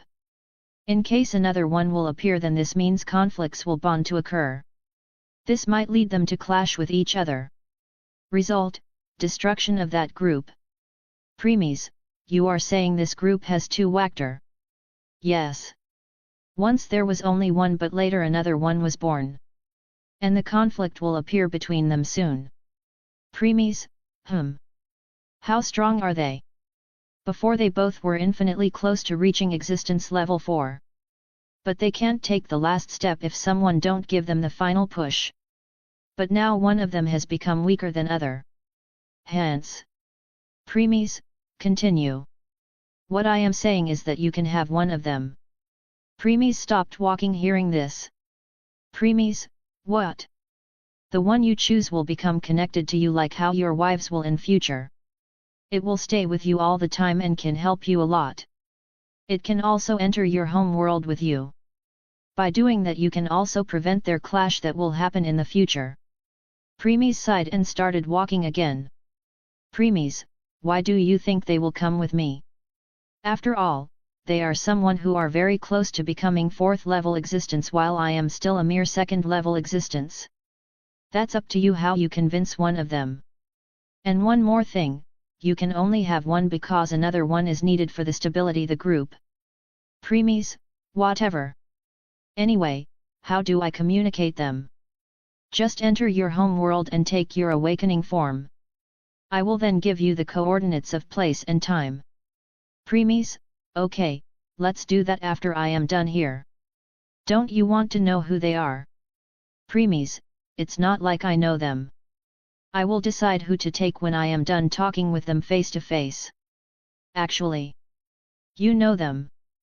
Premies stopped again. Premies, come again. You know them. Both. Premies, who are they? Premies suddenly had a bad premonition. And after hearing Twilight's next words, he opened his eyes wide. They are the Dragon of Infinity and the Dragon of Dreams. Chapter 44, Canoe Bellway. After some time, Premies' eyes turned serious. Premies, off eyes and great red. Hey! Exactly. Premies, I see. When you say one of them has weakened you mean off eyes, right? Right. She was formerly the strongest being in this group before Great Red was born. Then she lost most of her powers after being attacked Samael's poison. Premies, Samael. The hybrid of dragon/fallen angel also known as the Dragon Eater. If I remember correctly, he can destroy other dragons. Yes, him. Because Ophis lost most of her powers because of him, she can't fight against Great Red who occupied her home. Premies, dimensional gap. MN. Since she didn't have enough power to defeat Great Red, she decided to find those who can help her. Premies, that's how she became the leader of Cow's Brigade. Yes. However, it not a bad thing. Considering if she was at her prime, she would have already fought Great Red by now. Premies, what will happen if she comes with me? Her body will be destroyed and rebuilt again so that she will be attached with you for eternity. After all, only by then can she enter your home world. That time not only will she recover her full power but also get the push she needs to become 4th level existence. Premies, she will become 4th level existence. Yes. Premies, okay. Let's contact her when I am done here. Sure. Premies then kept on going deeper into the 7th floor of dungeon. He killed many monsters along the way. Suddenly, he sensed someone and hid his presence. TCH. I didn't get much magic stones today. But well, I know where I can get more. I will wait until she is done for today. Premies looked at the person and a glint passed through his eyes. Premies, well. Well. Well. I never thought today is going to be my lucky day. Not only will I get a dragon for myself later, i.e., off-eyes, I never thought I will get the lead to find Lily this soon. Premies looked at the person. The race of the person was raccoon. He was a slightly chubby, short middle-aged man with red-brown hair and yellow eyes along with raccoon ears and tail. He wore a light blue shirt, a light brown sleeveless vest, dark purple cloth around the neck that covered half his right shoulder area while a silver shoulder pad rested on the left shoulder area, blue cargo pants with a brown belt around it, and brown boots. Just when he passed by Premies unhid his presence and kicked him right at his chest with force just enough not to kill him. Arg! The person who was kicked was thrown back to the dungeon wall. Bang! Urg! Once he fell from the wall, he grabbed his chest tightly to breathe. Because of Premies' kick he was having hard time breathing. Premies, Canoe Belway, an adventurer of Soma Familia. He is crafty and greedy. He often beat Lily and stole the money and items that she had collected. He and Ged Raish, they both team up and often ambush Lily in the dungeon. After gasping for the breath, Canoe looked up hatefully. Then his eyes met with Premies as his body started shivering seeing his Sharingan. He hastily shook his head and looked at Premies' appearance. Canoe, why you are the black swordsman, who everyone is looking for. But Premies interrupted him. Premies, I have some questions for you Canoe Belway. Canoe, how did you know min nam? Boom. Before he could finish, Premies kicked him again on his face. 3 of his teeth broke and came out from his mouth. Blood started to drip. Drib. Drib. Canoe, GRBH. Premies, I am the one asking questions here. Canoe became quiet and wait for Premies' questions. Though, his body was still shivering slightly. Premies ignored it and continued. Premies, where is Lily? Canoe, who? Flash. Splurt. Canoe, A flash appeared and his right arm was severed. Blood was gushing out non-stop. Canoe held his severed shoulder while screaming loudly. Premies' expressions were indifferent witnessing this. Premies, if you don't stop your woman scream, then I won't mind severing one of your legs too. And stop wasting your time thinking monsters will come after hearing your scream. I have already cleared all the monsters in this floor. Canoe became quiet again when his plan was seen through by Premies. It's true that it's painful after his arm was severed but he screamed more loudly on purpose attract monsters' attention. And when Premies will be killing them, and he will find his escape route. But Premies saw right through it. Premies, let me ask again. Where is Lilyruka Arde? Member of Soma Familia just like you. A supporter. A palom. And if I may add, the one you always beat and stole money and items from. Does this ring a bell? Prims looked sternly after completing his sentence. Canoe body was shivering more intensely now. He opened his eyes wide open, realizing Premies knew everything about him. Now, even a dread had appeared in his heart. As he was thinking of answering, Premies voiced again. Premies, since you often steal from her, this means you must have some of her healing potions. Use them to stop the bleeding.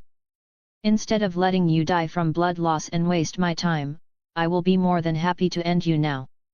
Premies' words snapped him out of his thoughts. He then hurriedly took out a potion from his pouch with his remaining hand and started the treatment. Soon his wounds started to heal. At this time, Premies returned. Canoe didn't realize when Premies left. Premies then threw a bag at him. Premies, this bag has your severed arm. You can reattach it after returning to surface. Canoe picked up the bag and opened it to confirm. Once confirming that it was really his arm, he put the bag on his shoulder and then looked back at Premies. He bowed his head slightly. Canoe, thank you. Premies answered with his own question though. Premies, where? Canoe, She is at 10th floor. Premies, who is with her? Canoe, Ged. Premies stared at Canoe hearing this. Premies, you should have known that only first 9 floors are for solo. Beyond that you need a party, otherwise chances of die increase drastically. Canoe, I know. But Ged said if something happens then. Premies, then. Canoe, then he will just use her as BB bait to run away. Premies, lead the way. Canoe, yes. Premies, lead the way. Premies forcefully said the 3 words, putting some pressure on them. Canoe, oh okay. But promise me that you won't kill me once you reach her. Premies, I promise. Hearing Premies answer instantly without even taking the time to consider, Canoe started to have bad feeling. But the only thing he can do now compile, otherwise he will die right now. Canoe, follow me. With this Canoe started walking deeper into the dungeon with Premies following behind. Chapter 45, Chapter 45, Canoe Bellway's Last Moments. As Premies and Canoe were going into dungeon, they didn't meet with a single monster along the way. Canoe, what's going on? When I passed by here before, there were killer ants. But now there are none. Let alone killer ants, I didn't even see a single monster. Canoe looked back and saw Premies following behind with same cold face. Canoe, don't tell that he is so focused on me that he doesn't even realize it. No. No. No. Didn't he say he killed all the monsters in this floor? Did he kill them when I was taking care of my wound? Well, he did disappear and returned with my arm. Maybe that time he killed all the monsters here and returned because he wanted me to guide him to 10th floor. Premies, stop. Canoe, why yes? Premies, we have reached the stairs leading to 8th floor. Canoe, hey? Looking back, Canoe saw that he had passed by the stairs leading down. Canoe, I am sorry. Looks like I was lost in my thoughts. Premies didn't answer and just stare at him. Canoe started to sweat bullets and put a forced smile on his face. Canoe, let's go down. Then he started walking down the stairs. Soon they reach 8th floor after 5 minutes of walk. Canoe, this is 8th floor. Premies kept on following Canoe in silent. He didn't have any intention of talking with someone like him unless necessary. Canoe also became quiet, realizing this, and just continue showing the way. As they went deeper, the amount and size of rooms increased and the length of the hallways between them became shorter. Also, the ceiling changed height from 3 to 4 meters from the floors above to nearly 10 meters. Moss covered the brown-colored walls, and the ground below became a short grass plain. The strong light from the phosphorescence above was similar to light from the sun. Premies, if I remember correctly, no new monsters will appear yet. Only the same monsters from 1st to 7th floors will become much stronger. Yes. New monsters will appear starting from 10th floor. After this small talk with Twilight, Premies kept on following behind Canoe. But still no monsters appeared, and they soon reached stairs leading to 9th floor. Canoe, no. No. No. Something is definitely wrong. How come there is no monsters even in 8th floor? Even if he killed every monster in 7th floor, I can tell this is his first time coming to this floor. So, it's impossible for him to kill all the monsters here. Canoe glanced back at Premies before shaking his head. Canoe, let's just hope this a coincidence. Yup, this is just a coincidence. Canoe, these stairs lead to 9th floor. Premies, continue. Canoe, why yes. Soon they walked down and reached 9th floor. And behold, not a single monster even on this floor. Canoe, fuck. This is no longer coincidence. There can only be 2 instances here. First, there is a strong adventurer party who is killing all monsters. Second, there is a very strong monster who is killing everyone. Former is not possible, so this can only be later. Canoe started panicking, thinking that Even his body started shivering. Premies noticed all of this but kept quiet. Canoe, I need to run before it's too late. But I can't because he is following behind. I can tell he is at least level 3 because his sword was so fast that I didn't even see it when it cut my arm off.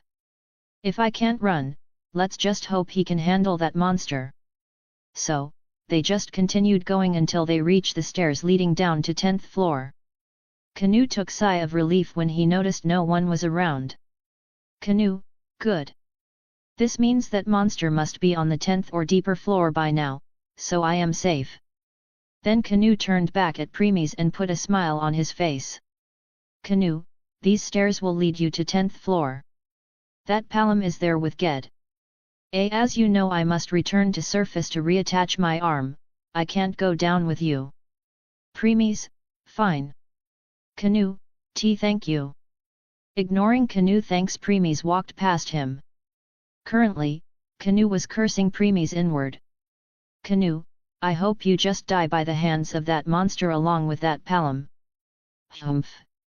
Then he snorted and turned back. Though, when he covered at least 10 meters of the distance, he heard Premies call again. Premies, wait. Canoe became stunned and turned his head towards Premies like a robot. Canoe, sir, why you promised me that you won't kill me? However, instead of answering Premies dispersed in 6 black ravens with red eyes. Krat. Krat. Krat. Krat. Krat. Krat. Canoe eyes opened wide as he saw ravens flying in the air and circling him.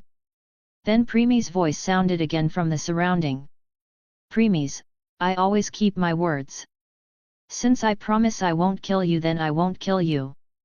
Canoe took a sigh of relief. Canoe, thank. Premies, but... Canoe stopped again. Premies, I won't save you either. Canoe, hey? As Canoe was confused by what Premies means, he heard voices behind him. Kur. Rar. Canoe turned his neck back and all color drained of his face. Behind him were countless monsters to even count. They were goblins, kobold, dungeon lizard, frog shooter, war shadow, killer ants, and so on. You could say all monsters that appeared from 1st to 7th floor were there. Canoe, how? That's all he said before all monsters jumped at him and started to devour him.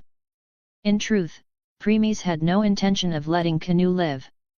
But he knew to find Lily faster he needed a guide who knew where Lily can be and with whom and which way she usually took.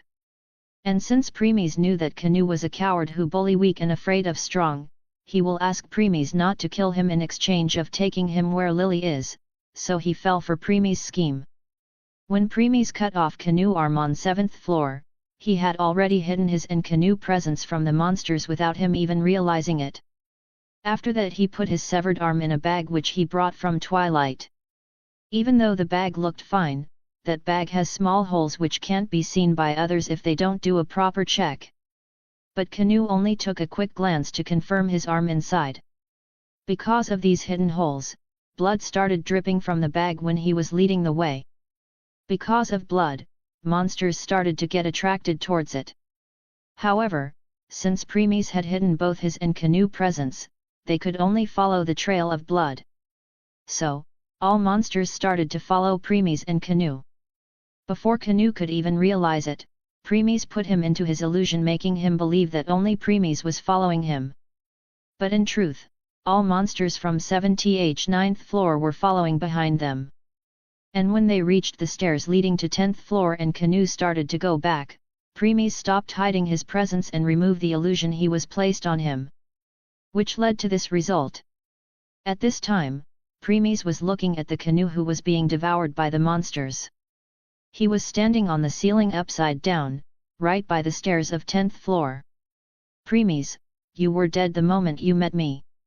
I hope you enjoy your last moment remembering how it feels like being eaten alive by the monsters. Then Premies fell from ceiling, gave one last glance at Canoe and went down the stairs leading to 10th floor. Chapter 46, 10th floor, Part 1. 10th floor of dungeon had same structure as the 8th to 9th floors, however the light from above became reminiscent of morning mist. Large category monsters such as orcs and infant dragons will begin to appear on these floors. These floors were also where monsters use landforms such as trees as weapons. Soon, Premies put his first step on 10th floor. The mist became more thicker on 11th floor and even more on 12th floor. But because of Premies' enhanced vision i.e., Sharingan, Premies had no problem seeing through mist. He started to explore the 10th floor. The monster Premies face first were needle rabbits. They were in group of 5, but he easily took care of them. When he went deeper and deeper, he met with new monster on this floor. This monster had a huge pig head with the height of 3 meters. It wore old hide at the waist like a skirt. It's an orc. Orc sensed Premies and charged at him. After reaching Premies, it punched him with its full strength. Premies simply raised his left hand and caught it. Bang! Fist and palm collided, and sound of air burst was heard. Both remained at the same spot. Neither moved nor received any damage. Then Premies twisted its hand which broke wrist. Crack! Orc, groa! Orc groaned and tried to free but to no avail. In the end, it fell on its knees because of pain. Thud! Premies, this strength is enough to cause some level 2 adventurers unable to continue fighting after receiving a direct hit. Next, Premies raised his elucidator and severed orc neck. Slash! Plat! Thud! Once orc dispersed, Premies looked back and saw 3 orcs were coming towards him. However, compared to the first orc they had weapons in their hands. One of them had axe in its hand, other had mace and the last one was carrying a tree trunk. Premies, that axe, and mace must have belonged to the adventurers they killed. When they were almost 5 meters away from Premies, the first orc attacked Premies with its axe who stopped it with his elucidator. Clang! Bang! A loud noise of weapon colliding and air bursting was heard. Premies didn't even budge from his spot blocking the axe. At this time, the second orc attacked with its mace. Premies parried the axe and jumped back to dodge the mace. But just when he moved back, third orc attacked his back with the tree trunk. Narrowing his eyes slightly, Premies ducked and dodged it too. Maintaining some distance, he looked back at them. Premies, good teamwork. Somewhat close to that monster party I killed before. Swish! Premies swung elucidator in air before charging the orcs. Since he suppressed his power somewhat, orcs could easily saw his moments. Like just when he reached the distance of 2 meters between them, the third orc swung its tree trunk at Premies. Swish! Premies dodged it by jumping on it before using it as a platform to reach in front of orc's face. Suddenly, first orc attacked Premies with its axe. Premies parried it behind him. This resulted in axe falling on the tree trunk. Bang! Because of the strength axe, the entire tree trunk trembled. Still, because of Truth Essence steps, it didn't affect Premies in the slightest. Though that can't be said for the third orc who was holding it. Its body trembled slightly and now it was having hard time holding the trunk. Just when Premies was about to cut its head, he suddenly backflipped and kicked the chin of the orc with some force. Pow! Third orc, GRPH! Bang! By doing that Premies not only hit orc but also dodged the mace of second orc. Mace also hit trunk again and this time third orc let it go. It took a step back to stable itself because Premies' kick did some numbers on it. Premies didn't let go of chance. When he backflipped, he adjusted his position in air and landed right on the back of axe blade which was still stuck in the tree trunk. The force generated by his landing made the axe stuck even deeper. As a result, the orc will need more time to take it out. Next, Premies also jumped on the mace that was also stuck at the trunk and to do the same again before jumping at the third orc who was still trying to stable itself. Since no one stopped Premies this time, Elucidator slashed its neck. Slash! Spurt! Orc, groan! A gush of blood came out of its neck as it groaned loudly. Since he suppressed his strength before, that attack was not enough to kill the orc. Once Premies landed on the ground, he hurriedly turned and slashed the back of the orc's knees. Slash! Splurt! 3rc orc, groan! Thud! Orc groaned again before it fell to its knees. Premies suddenly jumped back again to dodge axe. Second and third orcs had already appeared by third orc's side by now. They both were glaring at him. They still can't believe that a weak human was able to injure one of them. Now they were now trying to intimidate him. Premies ignored it and rushed at them again. Axe and mace attacked again. Premies passed between the gap of two weapons and swung Elucidator at the wrists of both orcs. Slash! Splurt! Blood gushed out from their wrists, but it was not enough for them release their weapon. Both orcs raised their weapon again, though this time their hands were twitching because of pain. Then they attacked. This time Premies had easy time parrying their attacks since the pain decreased their strength somewhat. He parried axe towards the direction of mace. This resulted in collision of both weapons. Clang! Bang!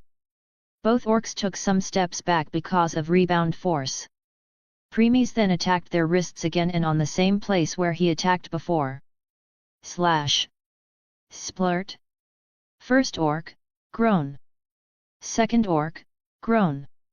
Both orcs groaned even more loudly this time.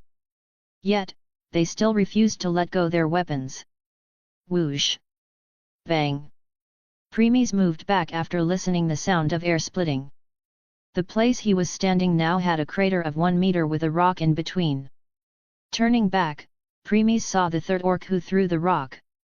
Since it can't move properly, it decided to throw rock at Premies. Premies, not bad. At least, it knows how to use some brain. Chapter 47, 10th Floor, Part 2. Premies completely ignored third orc who picked up another rock and charged at first and second orcs. Seeing this, both orcs became more enraged and swung their weapon at him. Because their attack didn't have as much strength as before, Premies easily stood on the axe after dodging it before moving towards orc face. At this time, the attack of second and third orc also arrived from behind. Whoosh! Whoosh! Second orc's mace was just few inches behind Premies and third orc attack also following just behind. Just when the attack was about to hit Premies, he smirked and jumped high in air. While still in air, he twisted his body and gathered magic in Elucidator before swinging it towards second orc direction. Premies, Hex Rend. A crescent moon-shaped magic attack went towards the wrist of second orc and slashed at its previous wound. Shink! Second orc, groan! Since second orc was already holding the mace with great difficulty, this attack made it let go of the mace. As a result of it letting go of mace attack speed decreased slightly, but in the next moment the rock thrown by third orc hit the mace. Dang! Because of that, not only the speed of mace increased but even its power increased further. And then, it hit the face of first orc. Pow! First orc, groa! The attack was so hard that first orc also had to let go of the axe and put that hand of its face which was just hit by mace. It took some steps back to try to stable himself. Premies now adjusted his position in the air and landed right on top of the head of second orc. Premies, time to end this. Chirp! He coated his elucidator with Weiss lighting and then his blade stabbed right into second orc's head.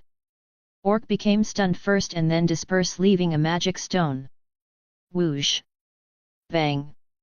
Premies moved slightly and dodged another rock before running towards the third orc. Soon Premies reached it. The orc picked up the tree trunk again and swung at Premies. Premies stopped absurdly. Since there was still some distance between them, the trunk missed by 1 millimeter.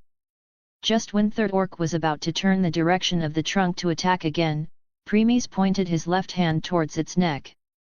Premies, Weiss spear! Weiss lighting condensed and shot forward like long spear. Swish! Bwah! Splurt! Orc didn't have the time to realize when Weiss spear entered its neck wound and came out of the other side. Premies disperse his wise spear, and that time Orc also disperse, leaving a magic stone behind. Finally, Premies looked back at the remaining Orc who was still holding its head. He put Elucidator back into its sheath and lower his left hand towards the ground and concentrated. Soon. Chirp. The sound of 1,000 birds rang and wise lighting started gather in his hand. At this time, Orc senses started warning him about upcoming doom. It looked at where the sound was coming. When it saw lighting in Premies' hand, it became scared shitless before turning back and started to run. Premies was looking at the back of Orc, who was fleeing as fast as it could. At this time, he moved. His speed was so fast that he reached Orc in an instant. Then his hand entered in its body. Thrust. Premies, wise Chidori. Orc, groan. Boom. Orc was completed, burned to ashes along with its magic stone. Not only that, but the surrounding area also got burned by it. Premies looked at everything with same cold and emotionless face. Premies, now I have grasped how much dungeon made these monsters stronger. I did some checking on these orcs. These 3 orcs were at least 30% stronger than the one you killed at the very beginning. Premies, 30%. Hey! Have you also checked how long they were living? I did. The result, you won't believe it. Hearing this, Premies frowned. Premies, 1 day. 6 hours. Premies didn't show any surprise or any change in expression. However, in his heart, he was shocked. Premies, you are kidding. Their strength increased by 30% in just a span of 6 hours. Told you, you won't believe it. But that's the truth. Premies, how? The weapons they were using belonged the adventurers that they killed 6 hours. Hearing this, Premies' expression became serious. Premies, are you saying? Those orcs gained Excelia after killing the adventurers. As expected, you understand right away. Premies became silent and went deep into his thoughts. After sorting out all the information he knew about dungeon and the information Twilight provided just now, he reached a conclusion. Premies, from what I knew so far, dungeon absorbed all the adventurers that died here. However, with your information, I can conclude that it also awards the monster who killed those adventurers by giving them some portions of the Excelia it absorbed from the adventurers. Right again. Hearing Twilight confirmation, Premies nodded and looked in front. There he saw then a new monster or monsters charging at him in a big group. They were small demon monsters. Premies, IMP. Just when they were 2 meters away from him, wise lighting condensed in his left hand again. Chirp. Premies, wise Acus. Countless wise needles shot towards those imp and every needle hit them right at their magic stones. They all got struck into trees with needles in them. Soon they all dispersed, leaving behind countless magic stones. Prims picked all those stones and continued walking. Premies, dungeon has always been a mysterious entity. Even gods didn't give clear explanation to adventurers so far. Anyway, I will think about it later. For now, it's time to see Lilyruka Arde. Chapter 48, Chapter 48, Lilyruka Arde, Part 1. Premies continued his journey while killing all the monsters that came his way. Soon, he reached the stairs leading to 11th floor. He stopped and frowned. Premies, I have reached the end of 10th floor but still didn't see any Shadow Ged and Lily. Do they go deeper floors? I don't think so, Premies. Premies, oh. Did you forget who Lilyruka Arde really is? Premies' eyes widened slightly as realization struck him. Premies, a supporter. And as a supported she knows many shortcuts in the dungeon. Since she is with Ged, this means they must be returning for the day through the shortcut Lily must have provided. Agreed. Premies, Let's see, if I hurry, I might be able to catch up to her at stairs leading back to 9th floor. Premies then turned around and started walking the way where he came from. He increased his pace to reach Lily soon. When he returned to forest, he jumped on one of the tree branches and to another to increase his pace further. Soon Premies reached the end of the forest, jumped down, and continued walking. When he was almost reaching the entrance of 10th floor, he heard a shout. "Hey you, why are you so slow?" "Damn!" He saw two persons. And as expected it was Ged, who was shouting at the small person height almost 110 centimeters i.e., 3'7". The person was wearing pale white robe which covers its entire body from head to down. Its head was covered in hood, and it was carrying a big bag behind. It's difficult to understand how such a small person could carry this big bag. But looking at it Premies smiled. "Premies, found you." "Po." Seeing this a glint passed in Premies' eyes. "Ged, tch. Such a slow supporter, but well, I will just use you as a bait in case there are too many monsters." "Hee. Lily." Lily suddenly sensed something and looked up. Next, her body started trembling when she saw blood-red eyes staring at her from behind Ged. Ged thought she was staring at him and became enraged. "Ged, how dare a mere supporter like you is staring at me? Hey?" Though when he raised his fist to punch, he stopped when he realized that Lily was not looking at him but behind him. He turned around and stopped. As he was about to draw his sword, he stopped again, realizing instead of monster it's person. He took sigh of relief and barked. "Ged, you bastard! Can't you speak instead of standing behind me? If I was not in her, why?" However, his voice trailed off as he saw the full appearance of the person. Black shirt, black pant, black shoes, black gloves with black trench coat on top of it and black sword behind. Then he thought about the person he saw last night at the entrance of the guild building. "Ged, aren't you the one who I met last night? And the one everyone is looking for, the black swordsman? What are you doing her, e? Swish. Bwah. Premies didn't answer and just stabbed his elucidator into his chest. And the sword came out of his back. Ged looked at Premies with shocked expression. He moved his gaze down and looked at the sword that had entered his chest. Blood started to flow out of his mouth. "Ged, hrrgh. Wwh, why?" "Premies, because you are an eyesore. / Wish." Before Ged could say anything, Premies raised elucidator straight, severing him into two. Splat! Swish! Once the two halves of Ged fell, Premies swung elucidator at the side to remove any blood stains on it before putting it back into its sheath. SSH. Next, he turned his attention at Lily. Lily was still shocked about what just happened. From knowing the person with such eyes was a human instead of monster to he was the one everyone in Orario was looking for, the black swordsman, to how he killed Ged just because he was an eyesore. Lily was taking time to comprehend what's going on. Premies didn't interrupt her and just let her take her time. Soon Lily snapped out of her thoughts and looked at Premies. Her body was still trembling because of his Sharingan. "Premies, what's your name?" "Lily, why yes." "Premies, name?" "Lily, Lilaruka Arde." "Premies, occupation?" "Lily, S supporter." "Premies, familia?" "Lily, S soma familia."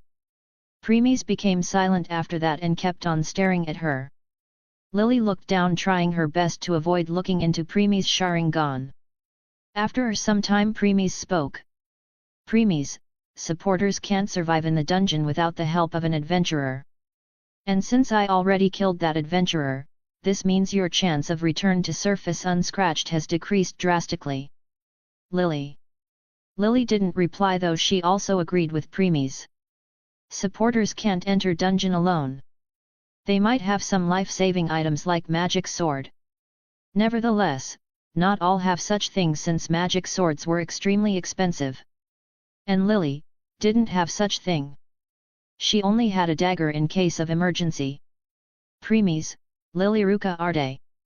Since I am the one who put you in such situation, I will give you an opportunity." Lily, oh opportunity? Premies, yes. To become stronger. Lily, stronger. Premies, if you accept my offer then I will make you a lot stronger. You will reach a height you never dreamt of. Still, it won't be easy. You will experience a lot of pain to the point you will even think death is better than living. Lily. Premies, hence, I will give you an option. You can just go back to being a supporter like now or come with me. I will make you go through hell. But if you remain sane to the end then you will become so strong that no one will be able to look down on you ever again. You might even get something else too. Like warmth of a family. Chapter 49, Chapter 49, Lily Ruka Arde, Part 2. Lily eyes opened wide when she heard Preemie's last words. She looked down and muttered something under her breath before raising her head again. Lily, I don't believe it's just that. There must be a reason for this, right? Preemies, right. There is no such thing as free lunch. I want someone or some people who will stay by my side all the time as my loyal guards. In other words, if you want to become stronger you will give your everything to me.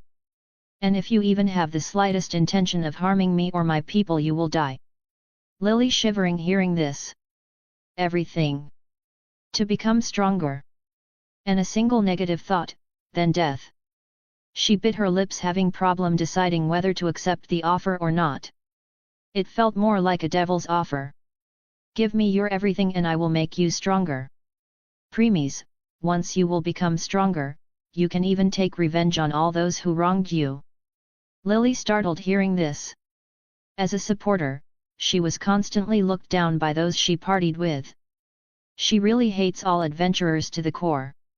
Tired of being bullied by adventurers, she once ran away from Soma Familia and became a normal citizen. But Soma Familia found her and inflicted misery on the old couple who took care of her, destroying their store and stealing money. So, it's not wrong to say she hated Soma himself because he never took care of his familia. Preemies knew all this. Seeing Lily still conflicted, Preemies decided to give one final push. Preemies, remember this, opportunity only comes once in lifetime. Once you let it go, it will be lost forever. Lily. Lily mind blanked. She completely understood what Preemies meant by that. Considering she will let go of this opportunity then there will be no second time. So, will she let go it? She knew how miserable her life had been until now. Her parents belonged to the Soma Familia, therefore making her a member of the familia from birth. However, her parents didn't look after her and ordered her to earn money for them instead.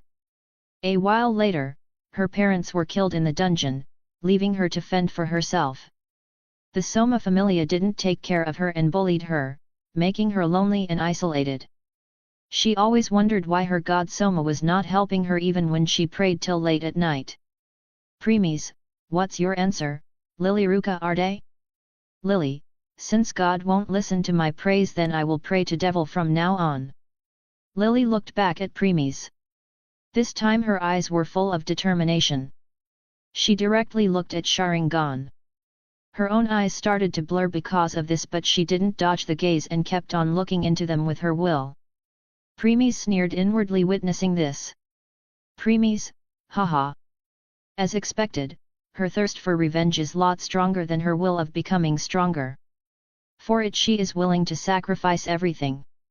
Lily, I accept. Ding. Ding. Ding. Lily Ruka Arde has decided to give her everything to you to become stronger. She can now become half-member or permanent member of your household. Please choose. Preemies raised one of his brows looking at the prompts. Preemies, what's the difference between half-member and permanent members? Half-members can't enter home neither can they travel with you to another world. And to increase their strength they still need to join a familia. But because they are half-member you can see their status. Preemies frowned hearing this. Preemies, I can only see their status, that's all. No. There is more to it. Once they face any danger, you will realize it and can teleport to their location. Premies, does it have to be a danger if I want to teleport to them? No. You can teleport to them regardless of danger. But be cautious, you can't teleport from one world to another. Premies, I see. What about permanent members? Permanent members can not only enter home world, but they also must stay by your side. Means when you will travel to another world, then they will also be with you. They don't need to join any familia because you will be the one who will give them blessing. The rest is same as half members. Premies, Which member do you want to make Lilyruka Arde? Chapter 50, Massacre. Premies, half member. Affirmative. Dump. Thud. Thud. Loud sound of heartbeat resounded as it felt like two hearts were beating together. Premies frowned, he sensed the presence of another heartbeat in his heart. He looked back at Lily, who also had shocked expression on her face. After some times that shocked expression vanished. There was no longer any fear of him in her eyes. On the contrary, she felt that Premies was very familiar to her. Premies, what's going on? This is the result of becoming half-member. She now thinks of you as her kin. Premies, oh. So, another heartbeat in my heart. Is hers. Premies, that's what you mean when you say I will realize when she is in any danger. Yes. Not only that, you can even sense her emotions. But it will only go one way. Premies, I can sense her heartbeat, emotions, but she can't. Yes. Nodding his head, Premies looked back at Lily again. Premies, let's go. Lily, MN. Lily voice now had a tinge of happiness in it. It felt like she was more than happy to follow Premies now. After that both started climbing the stairs leading to 9th floor. Lily, so, what should I call you? Premies, the Black Swordsman will do. Lily, you don't have a name? Premies, show me you are worth of knowing it. Lily, okay. Nodding her head enthusiastically, she clenched her fist. Her will to become strong reignited. Premies, Lily. Since now you are under me, there is one thing that you should always remember. Lily, what thing? Premies, no one is allowed to look down on you. In case someone does, then beat him / her or kill him / her directly. My people should be fearless. I don't want any of my people to just keep their head down and listen quietly as others insulted them. And this applies not only to me but all members. If someone hurt or insult any of our members, then kill without mercy. Lily stopped and trembled when she heard kill without mercy. Before you could ask, Premies voiced again. Premies, and this didn't just include adventurers, I mean anyone, even if they were gods themselves. Kill them. I will take full responsibility. Now, Lily no longer had any words left to say. Gods were the sacred beings. Everyone looked up to them. No one could even think of beating them, let alone killing them. But now Premies said to just kill the gods like they were nothing. Lily, he is serious. I can tell that. He really won't hesitate one bit to kill them. Lily gulped. In case one god killed another god, then they need to pay a big fine. But if a mortal killed a god, then it will a great offense. That person will become the enemy of every god. Yet, Premies didn't fear that at all. Lily looked at back of Premies, who was climbing the stairs. She felt warm and secure near him. Lily, since he is not afraid of even killing a god and becoming enemy of all the gods, would he be afraid even if every adventurer come at him for his life? At this time, Lily smiled and happily followed him. Premies also knew that Lily was fine now. After all, her heart's connected to him. When he first said to kill without mercy, her heartbeat quickened, and when he said to kill the gods, then her heart trembled, but now it had calmed down. Premies knew that Lily was gambling her life by giving her entirety to him, thinking that he will protect her. Premies nodded inwardly. Of course, he will make sure that she will win this gamble. Premies, in my awakening, gods are nothing. And today I will even get a dragon god for myself who will be 4th level existence. Why would I be afraid of mere gods then? Twilight, show be your functions. Affirmative. Status. Store. Inventory. Home. Worlds, countdown, 5 months 27 days 3 hours are left. Members, new. Abyss Trail 2, locked. Premies clicked on new unlocked members functions. Members. Permanent members, currently, 0. Half members, currently, 1. Oliliruka Arde, locked. Premies, locked. Yes. To unlock it you first need to erase the current god's blessing from her.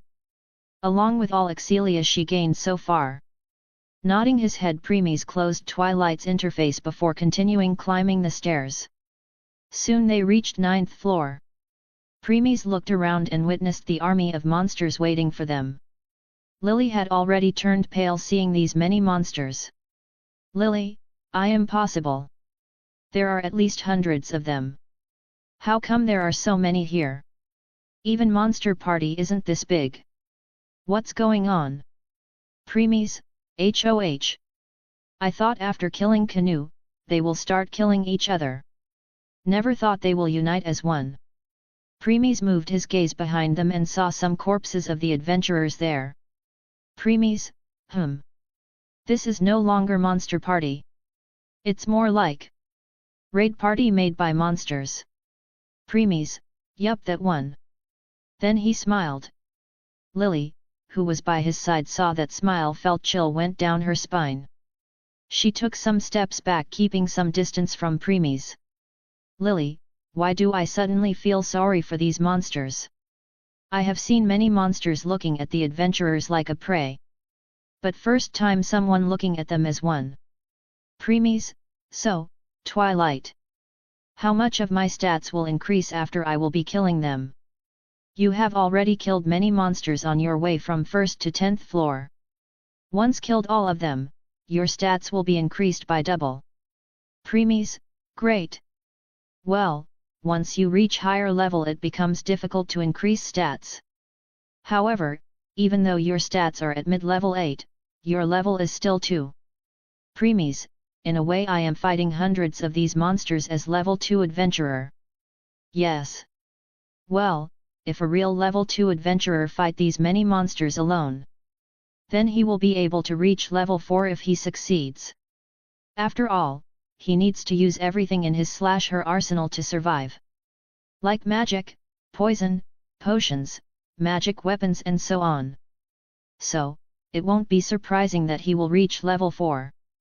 As for you, Premies, I need 5 times more Excelia than others so it's already great that my stats will be doubled.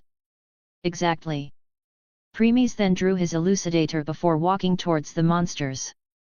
If someone saw Premies now, then they won't believe that he was going to fight monsters raid party.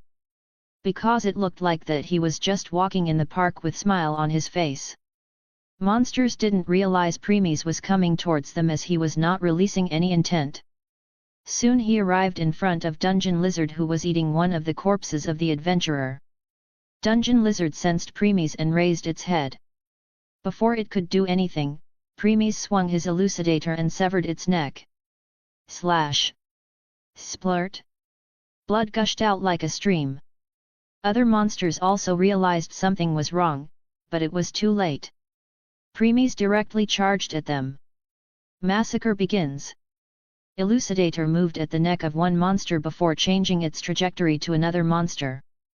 Premies kept on killing one monster after another, non-stop. Kobold attacked with its weapon, but Premies only moved slightly to dodge before Elucidator will reap their lives. Frog shooters were attacking from distance, war shadows were attacking from shadows but every time, Premies either countered with his only attack or dodged them or sometimes dodged them at the last moment which will result in those attacks hit other monsters. Monsters' corpses were falling one by one, even though they dispersed leaving behind magic stones, blood remained where they once were. Monsters were countless and fearless. Even though Premies killed so many of them, the moment someone died another came and take their place and attack. Monsters were showing no sign of decreasing and preemies also showed no sign of stopping. Lily had already maintained a lot of distance. She was looking at everything with horror in her eyes. Her entire body was trembling seeing the massacre in front. If she didn't have wall behind her which was supporting her, then she would already be sitting on the ground hugging her trembling body. She took deep breath again and again and again to calm herself. Looking at preemies who still had the same calm expression on his face as he was slaughtering the monsters, she now fully understood that preemies was the most dangerous person. The most dangerous person was not the one who slaughtered countless or the one who smiled while killing, but the one who remained calm while doing so. In case someone do massacre, they still showed slight disgust. But people like preemies not only had the higher killing intent but they also didn't get swallowed by it. They were able to keep their killing intent at bay. These people knew how to give their killing intent the right direction. Lily understood that, yet she didn't know why she can't bring herself to hate or disgust preemies. Hence, she just kept on looking at the massacre in front of her in silence. Preemies knew that Lily was looking at him, but he didn't stop one bit or try to comfort her by giving some sign. In future something like this will happen again. That time it will not be monsters but other beings like adventurers, humans, and gods. Many who will go against him. And when that will happen, he won't hesitate to slaughter them along with their familia. That day will come soon when Orario will be filled with corpses of his enemies. Blood will flow like river. Hence, if she can't even handle this massacre then she won't be able to handle it in future. 2 hours later. Preemies killed the last monster. The floor of the dungeon was full of monsters' blood with magic stones floating in them. After swinging Elucidator one last time at the side to remove any blood stains on it, Preemies put it back into its sheath. Just when he turned to look at Lily, one war shadow attacked him from the shadow. This war shadow knew that the person was at his most venerable when they end their opponent. So, it took the right moment to attack Preemies. But too bad, Preemies had no such weakness. When its attack was about to hit Preemies, he caught its wrist stopping the claw. Before War Shadow could do anything else, Preemies used some force and ripped its hand off. Rib! War Shadow, groan! War Shadow groaned loudly but Preemies ignored it and threw its severed claw at its head. The claw cleaved War Shadow into two. Preemies then kept on walking towards Lily without even looking back. In truth, ever since Preemies came to this world, he never let his guard down for once. No matter what he was doing. The only time he let his guard down was when he was in his home world. Preemies, let's go. Lily, why yes. Next, both proceed to the surface again. Of course, Preemies kept all the magic stones of the monsters he killed. On the way back, they again faced monsters, but they are very relatively low in number. It looked like mostly all the monsters went to 9th floor when they followed Preemies. Preemies still killed them and soon reached the surface. Both came out of the Babel Tower and looked up the sky. Sun had already set, and moon was sky high. Still the roads were crowded with adventurers and merchants' stalls. Preemies, it's almost night. Moving his attention back at Lily, Preemies opened his inventory and took out a pouch full of Valis and gave it to Lily. Preemies, here. This pouch has 50,000 Valis in it.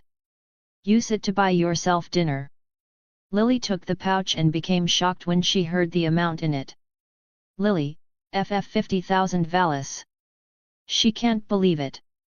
It should be known that a party of 5 level 1 adventurers can make around 25,000 Valis a day. But now Preemies just gave double the amount to her just like this. No wonder Lily shouted, but since Preemies was hiding their presence no one heard her.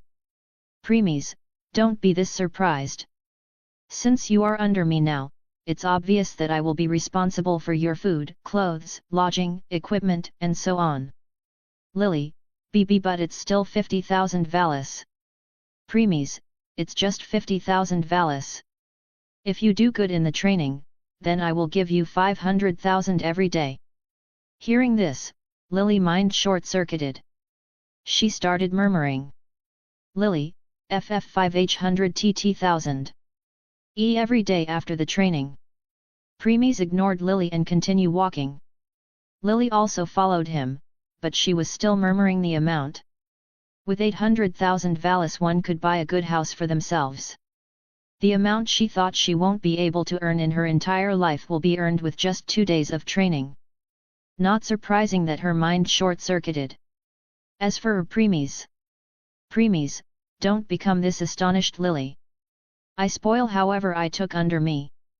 It's true that one needs to face many problems in their lives, but money will not be one of them. Soon, they both reached Lily and premies stopped. When premies stopped, Lily also snapped out of her thoughts. She realized that they have reached her inn. Before she could say anything, premies spoke. Premies, rest for today. Tomorrow I will come to get rid of Soma's blessing and then next day your training will begin.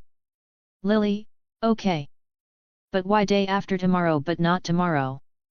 Premies, because tomorrow one more person will join you. She will also be training with you. Lily, she? A girl? Premies, yes. Anyway, that's it for today. You don't need to worry about spending low on dinner. I won't mind even if you spend the entire 50,000 valis. I will give you more tomorrow. So, stop being stingy from today onwards and enjoy. I will take care it if someone stop you or steal from you, okay? At this time, Lily blushed slightly, and smile appeared on her face. She looked down and said. Lily, oh okay. Premies, good. Next, premies dispersed into 6 black ravens with red eyes. Krat. Krat. Krat. Krat. Krat. Krat. Lily looked at the ravens in astonishment before smiling. Then she turned back and entered the inn. Premies was looking at Lily from afar. When he saw her smile, he nodded and turned back. Premies, I hope you won't disappoint me, Lily Ruka Arde. Soon after he raised his head and looked at the sky. Premies, it's time for next thing. Contacting office. Premies, nope. Hey. Premies, dinner date with Ina. Status. Name, Premies Rigla. Age, 18, more than billions of years. Level 2. Strength, 3000 SSS 1603x2, Enhanced Mode. Endurance, 3000 SSS 1603x2, Enhanced Mode. Dexterity, 3000 SSS 1603x2, Enhanced Mode. Agility, 3000 SSS 1603x2, Enhanced Mode. Sea Magic, 3000 SSS 1603x2, Enhanced Mode. Existence Level, 2. Skills. Incrad Supreme, G.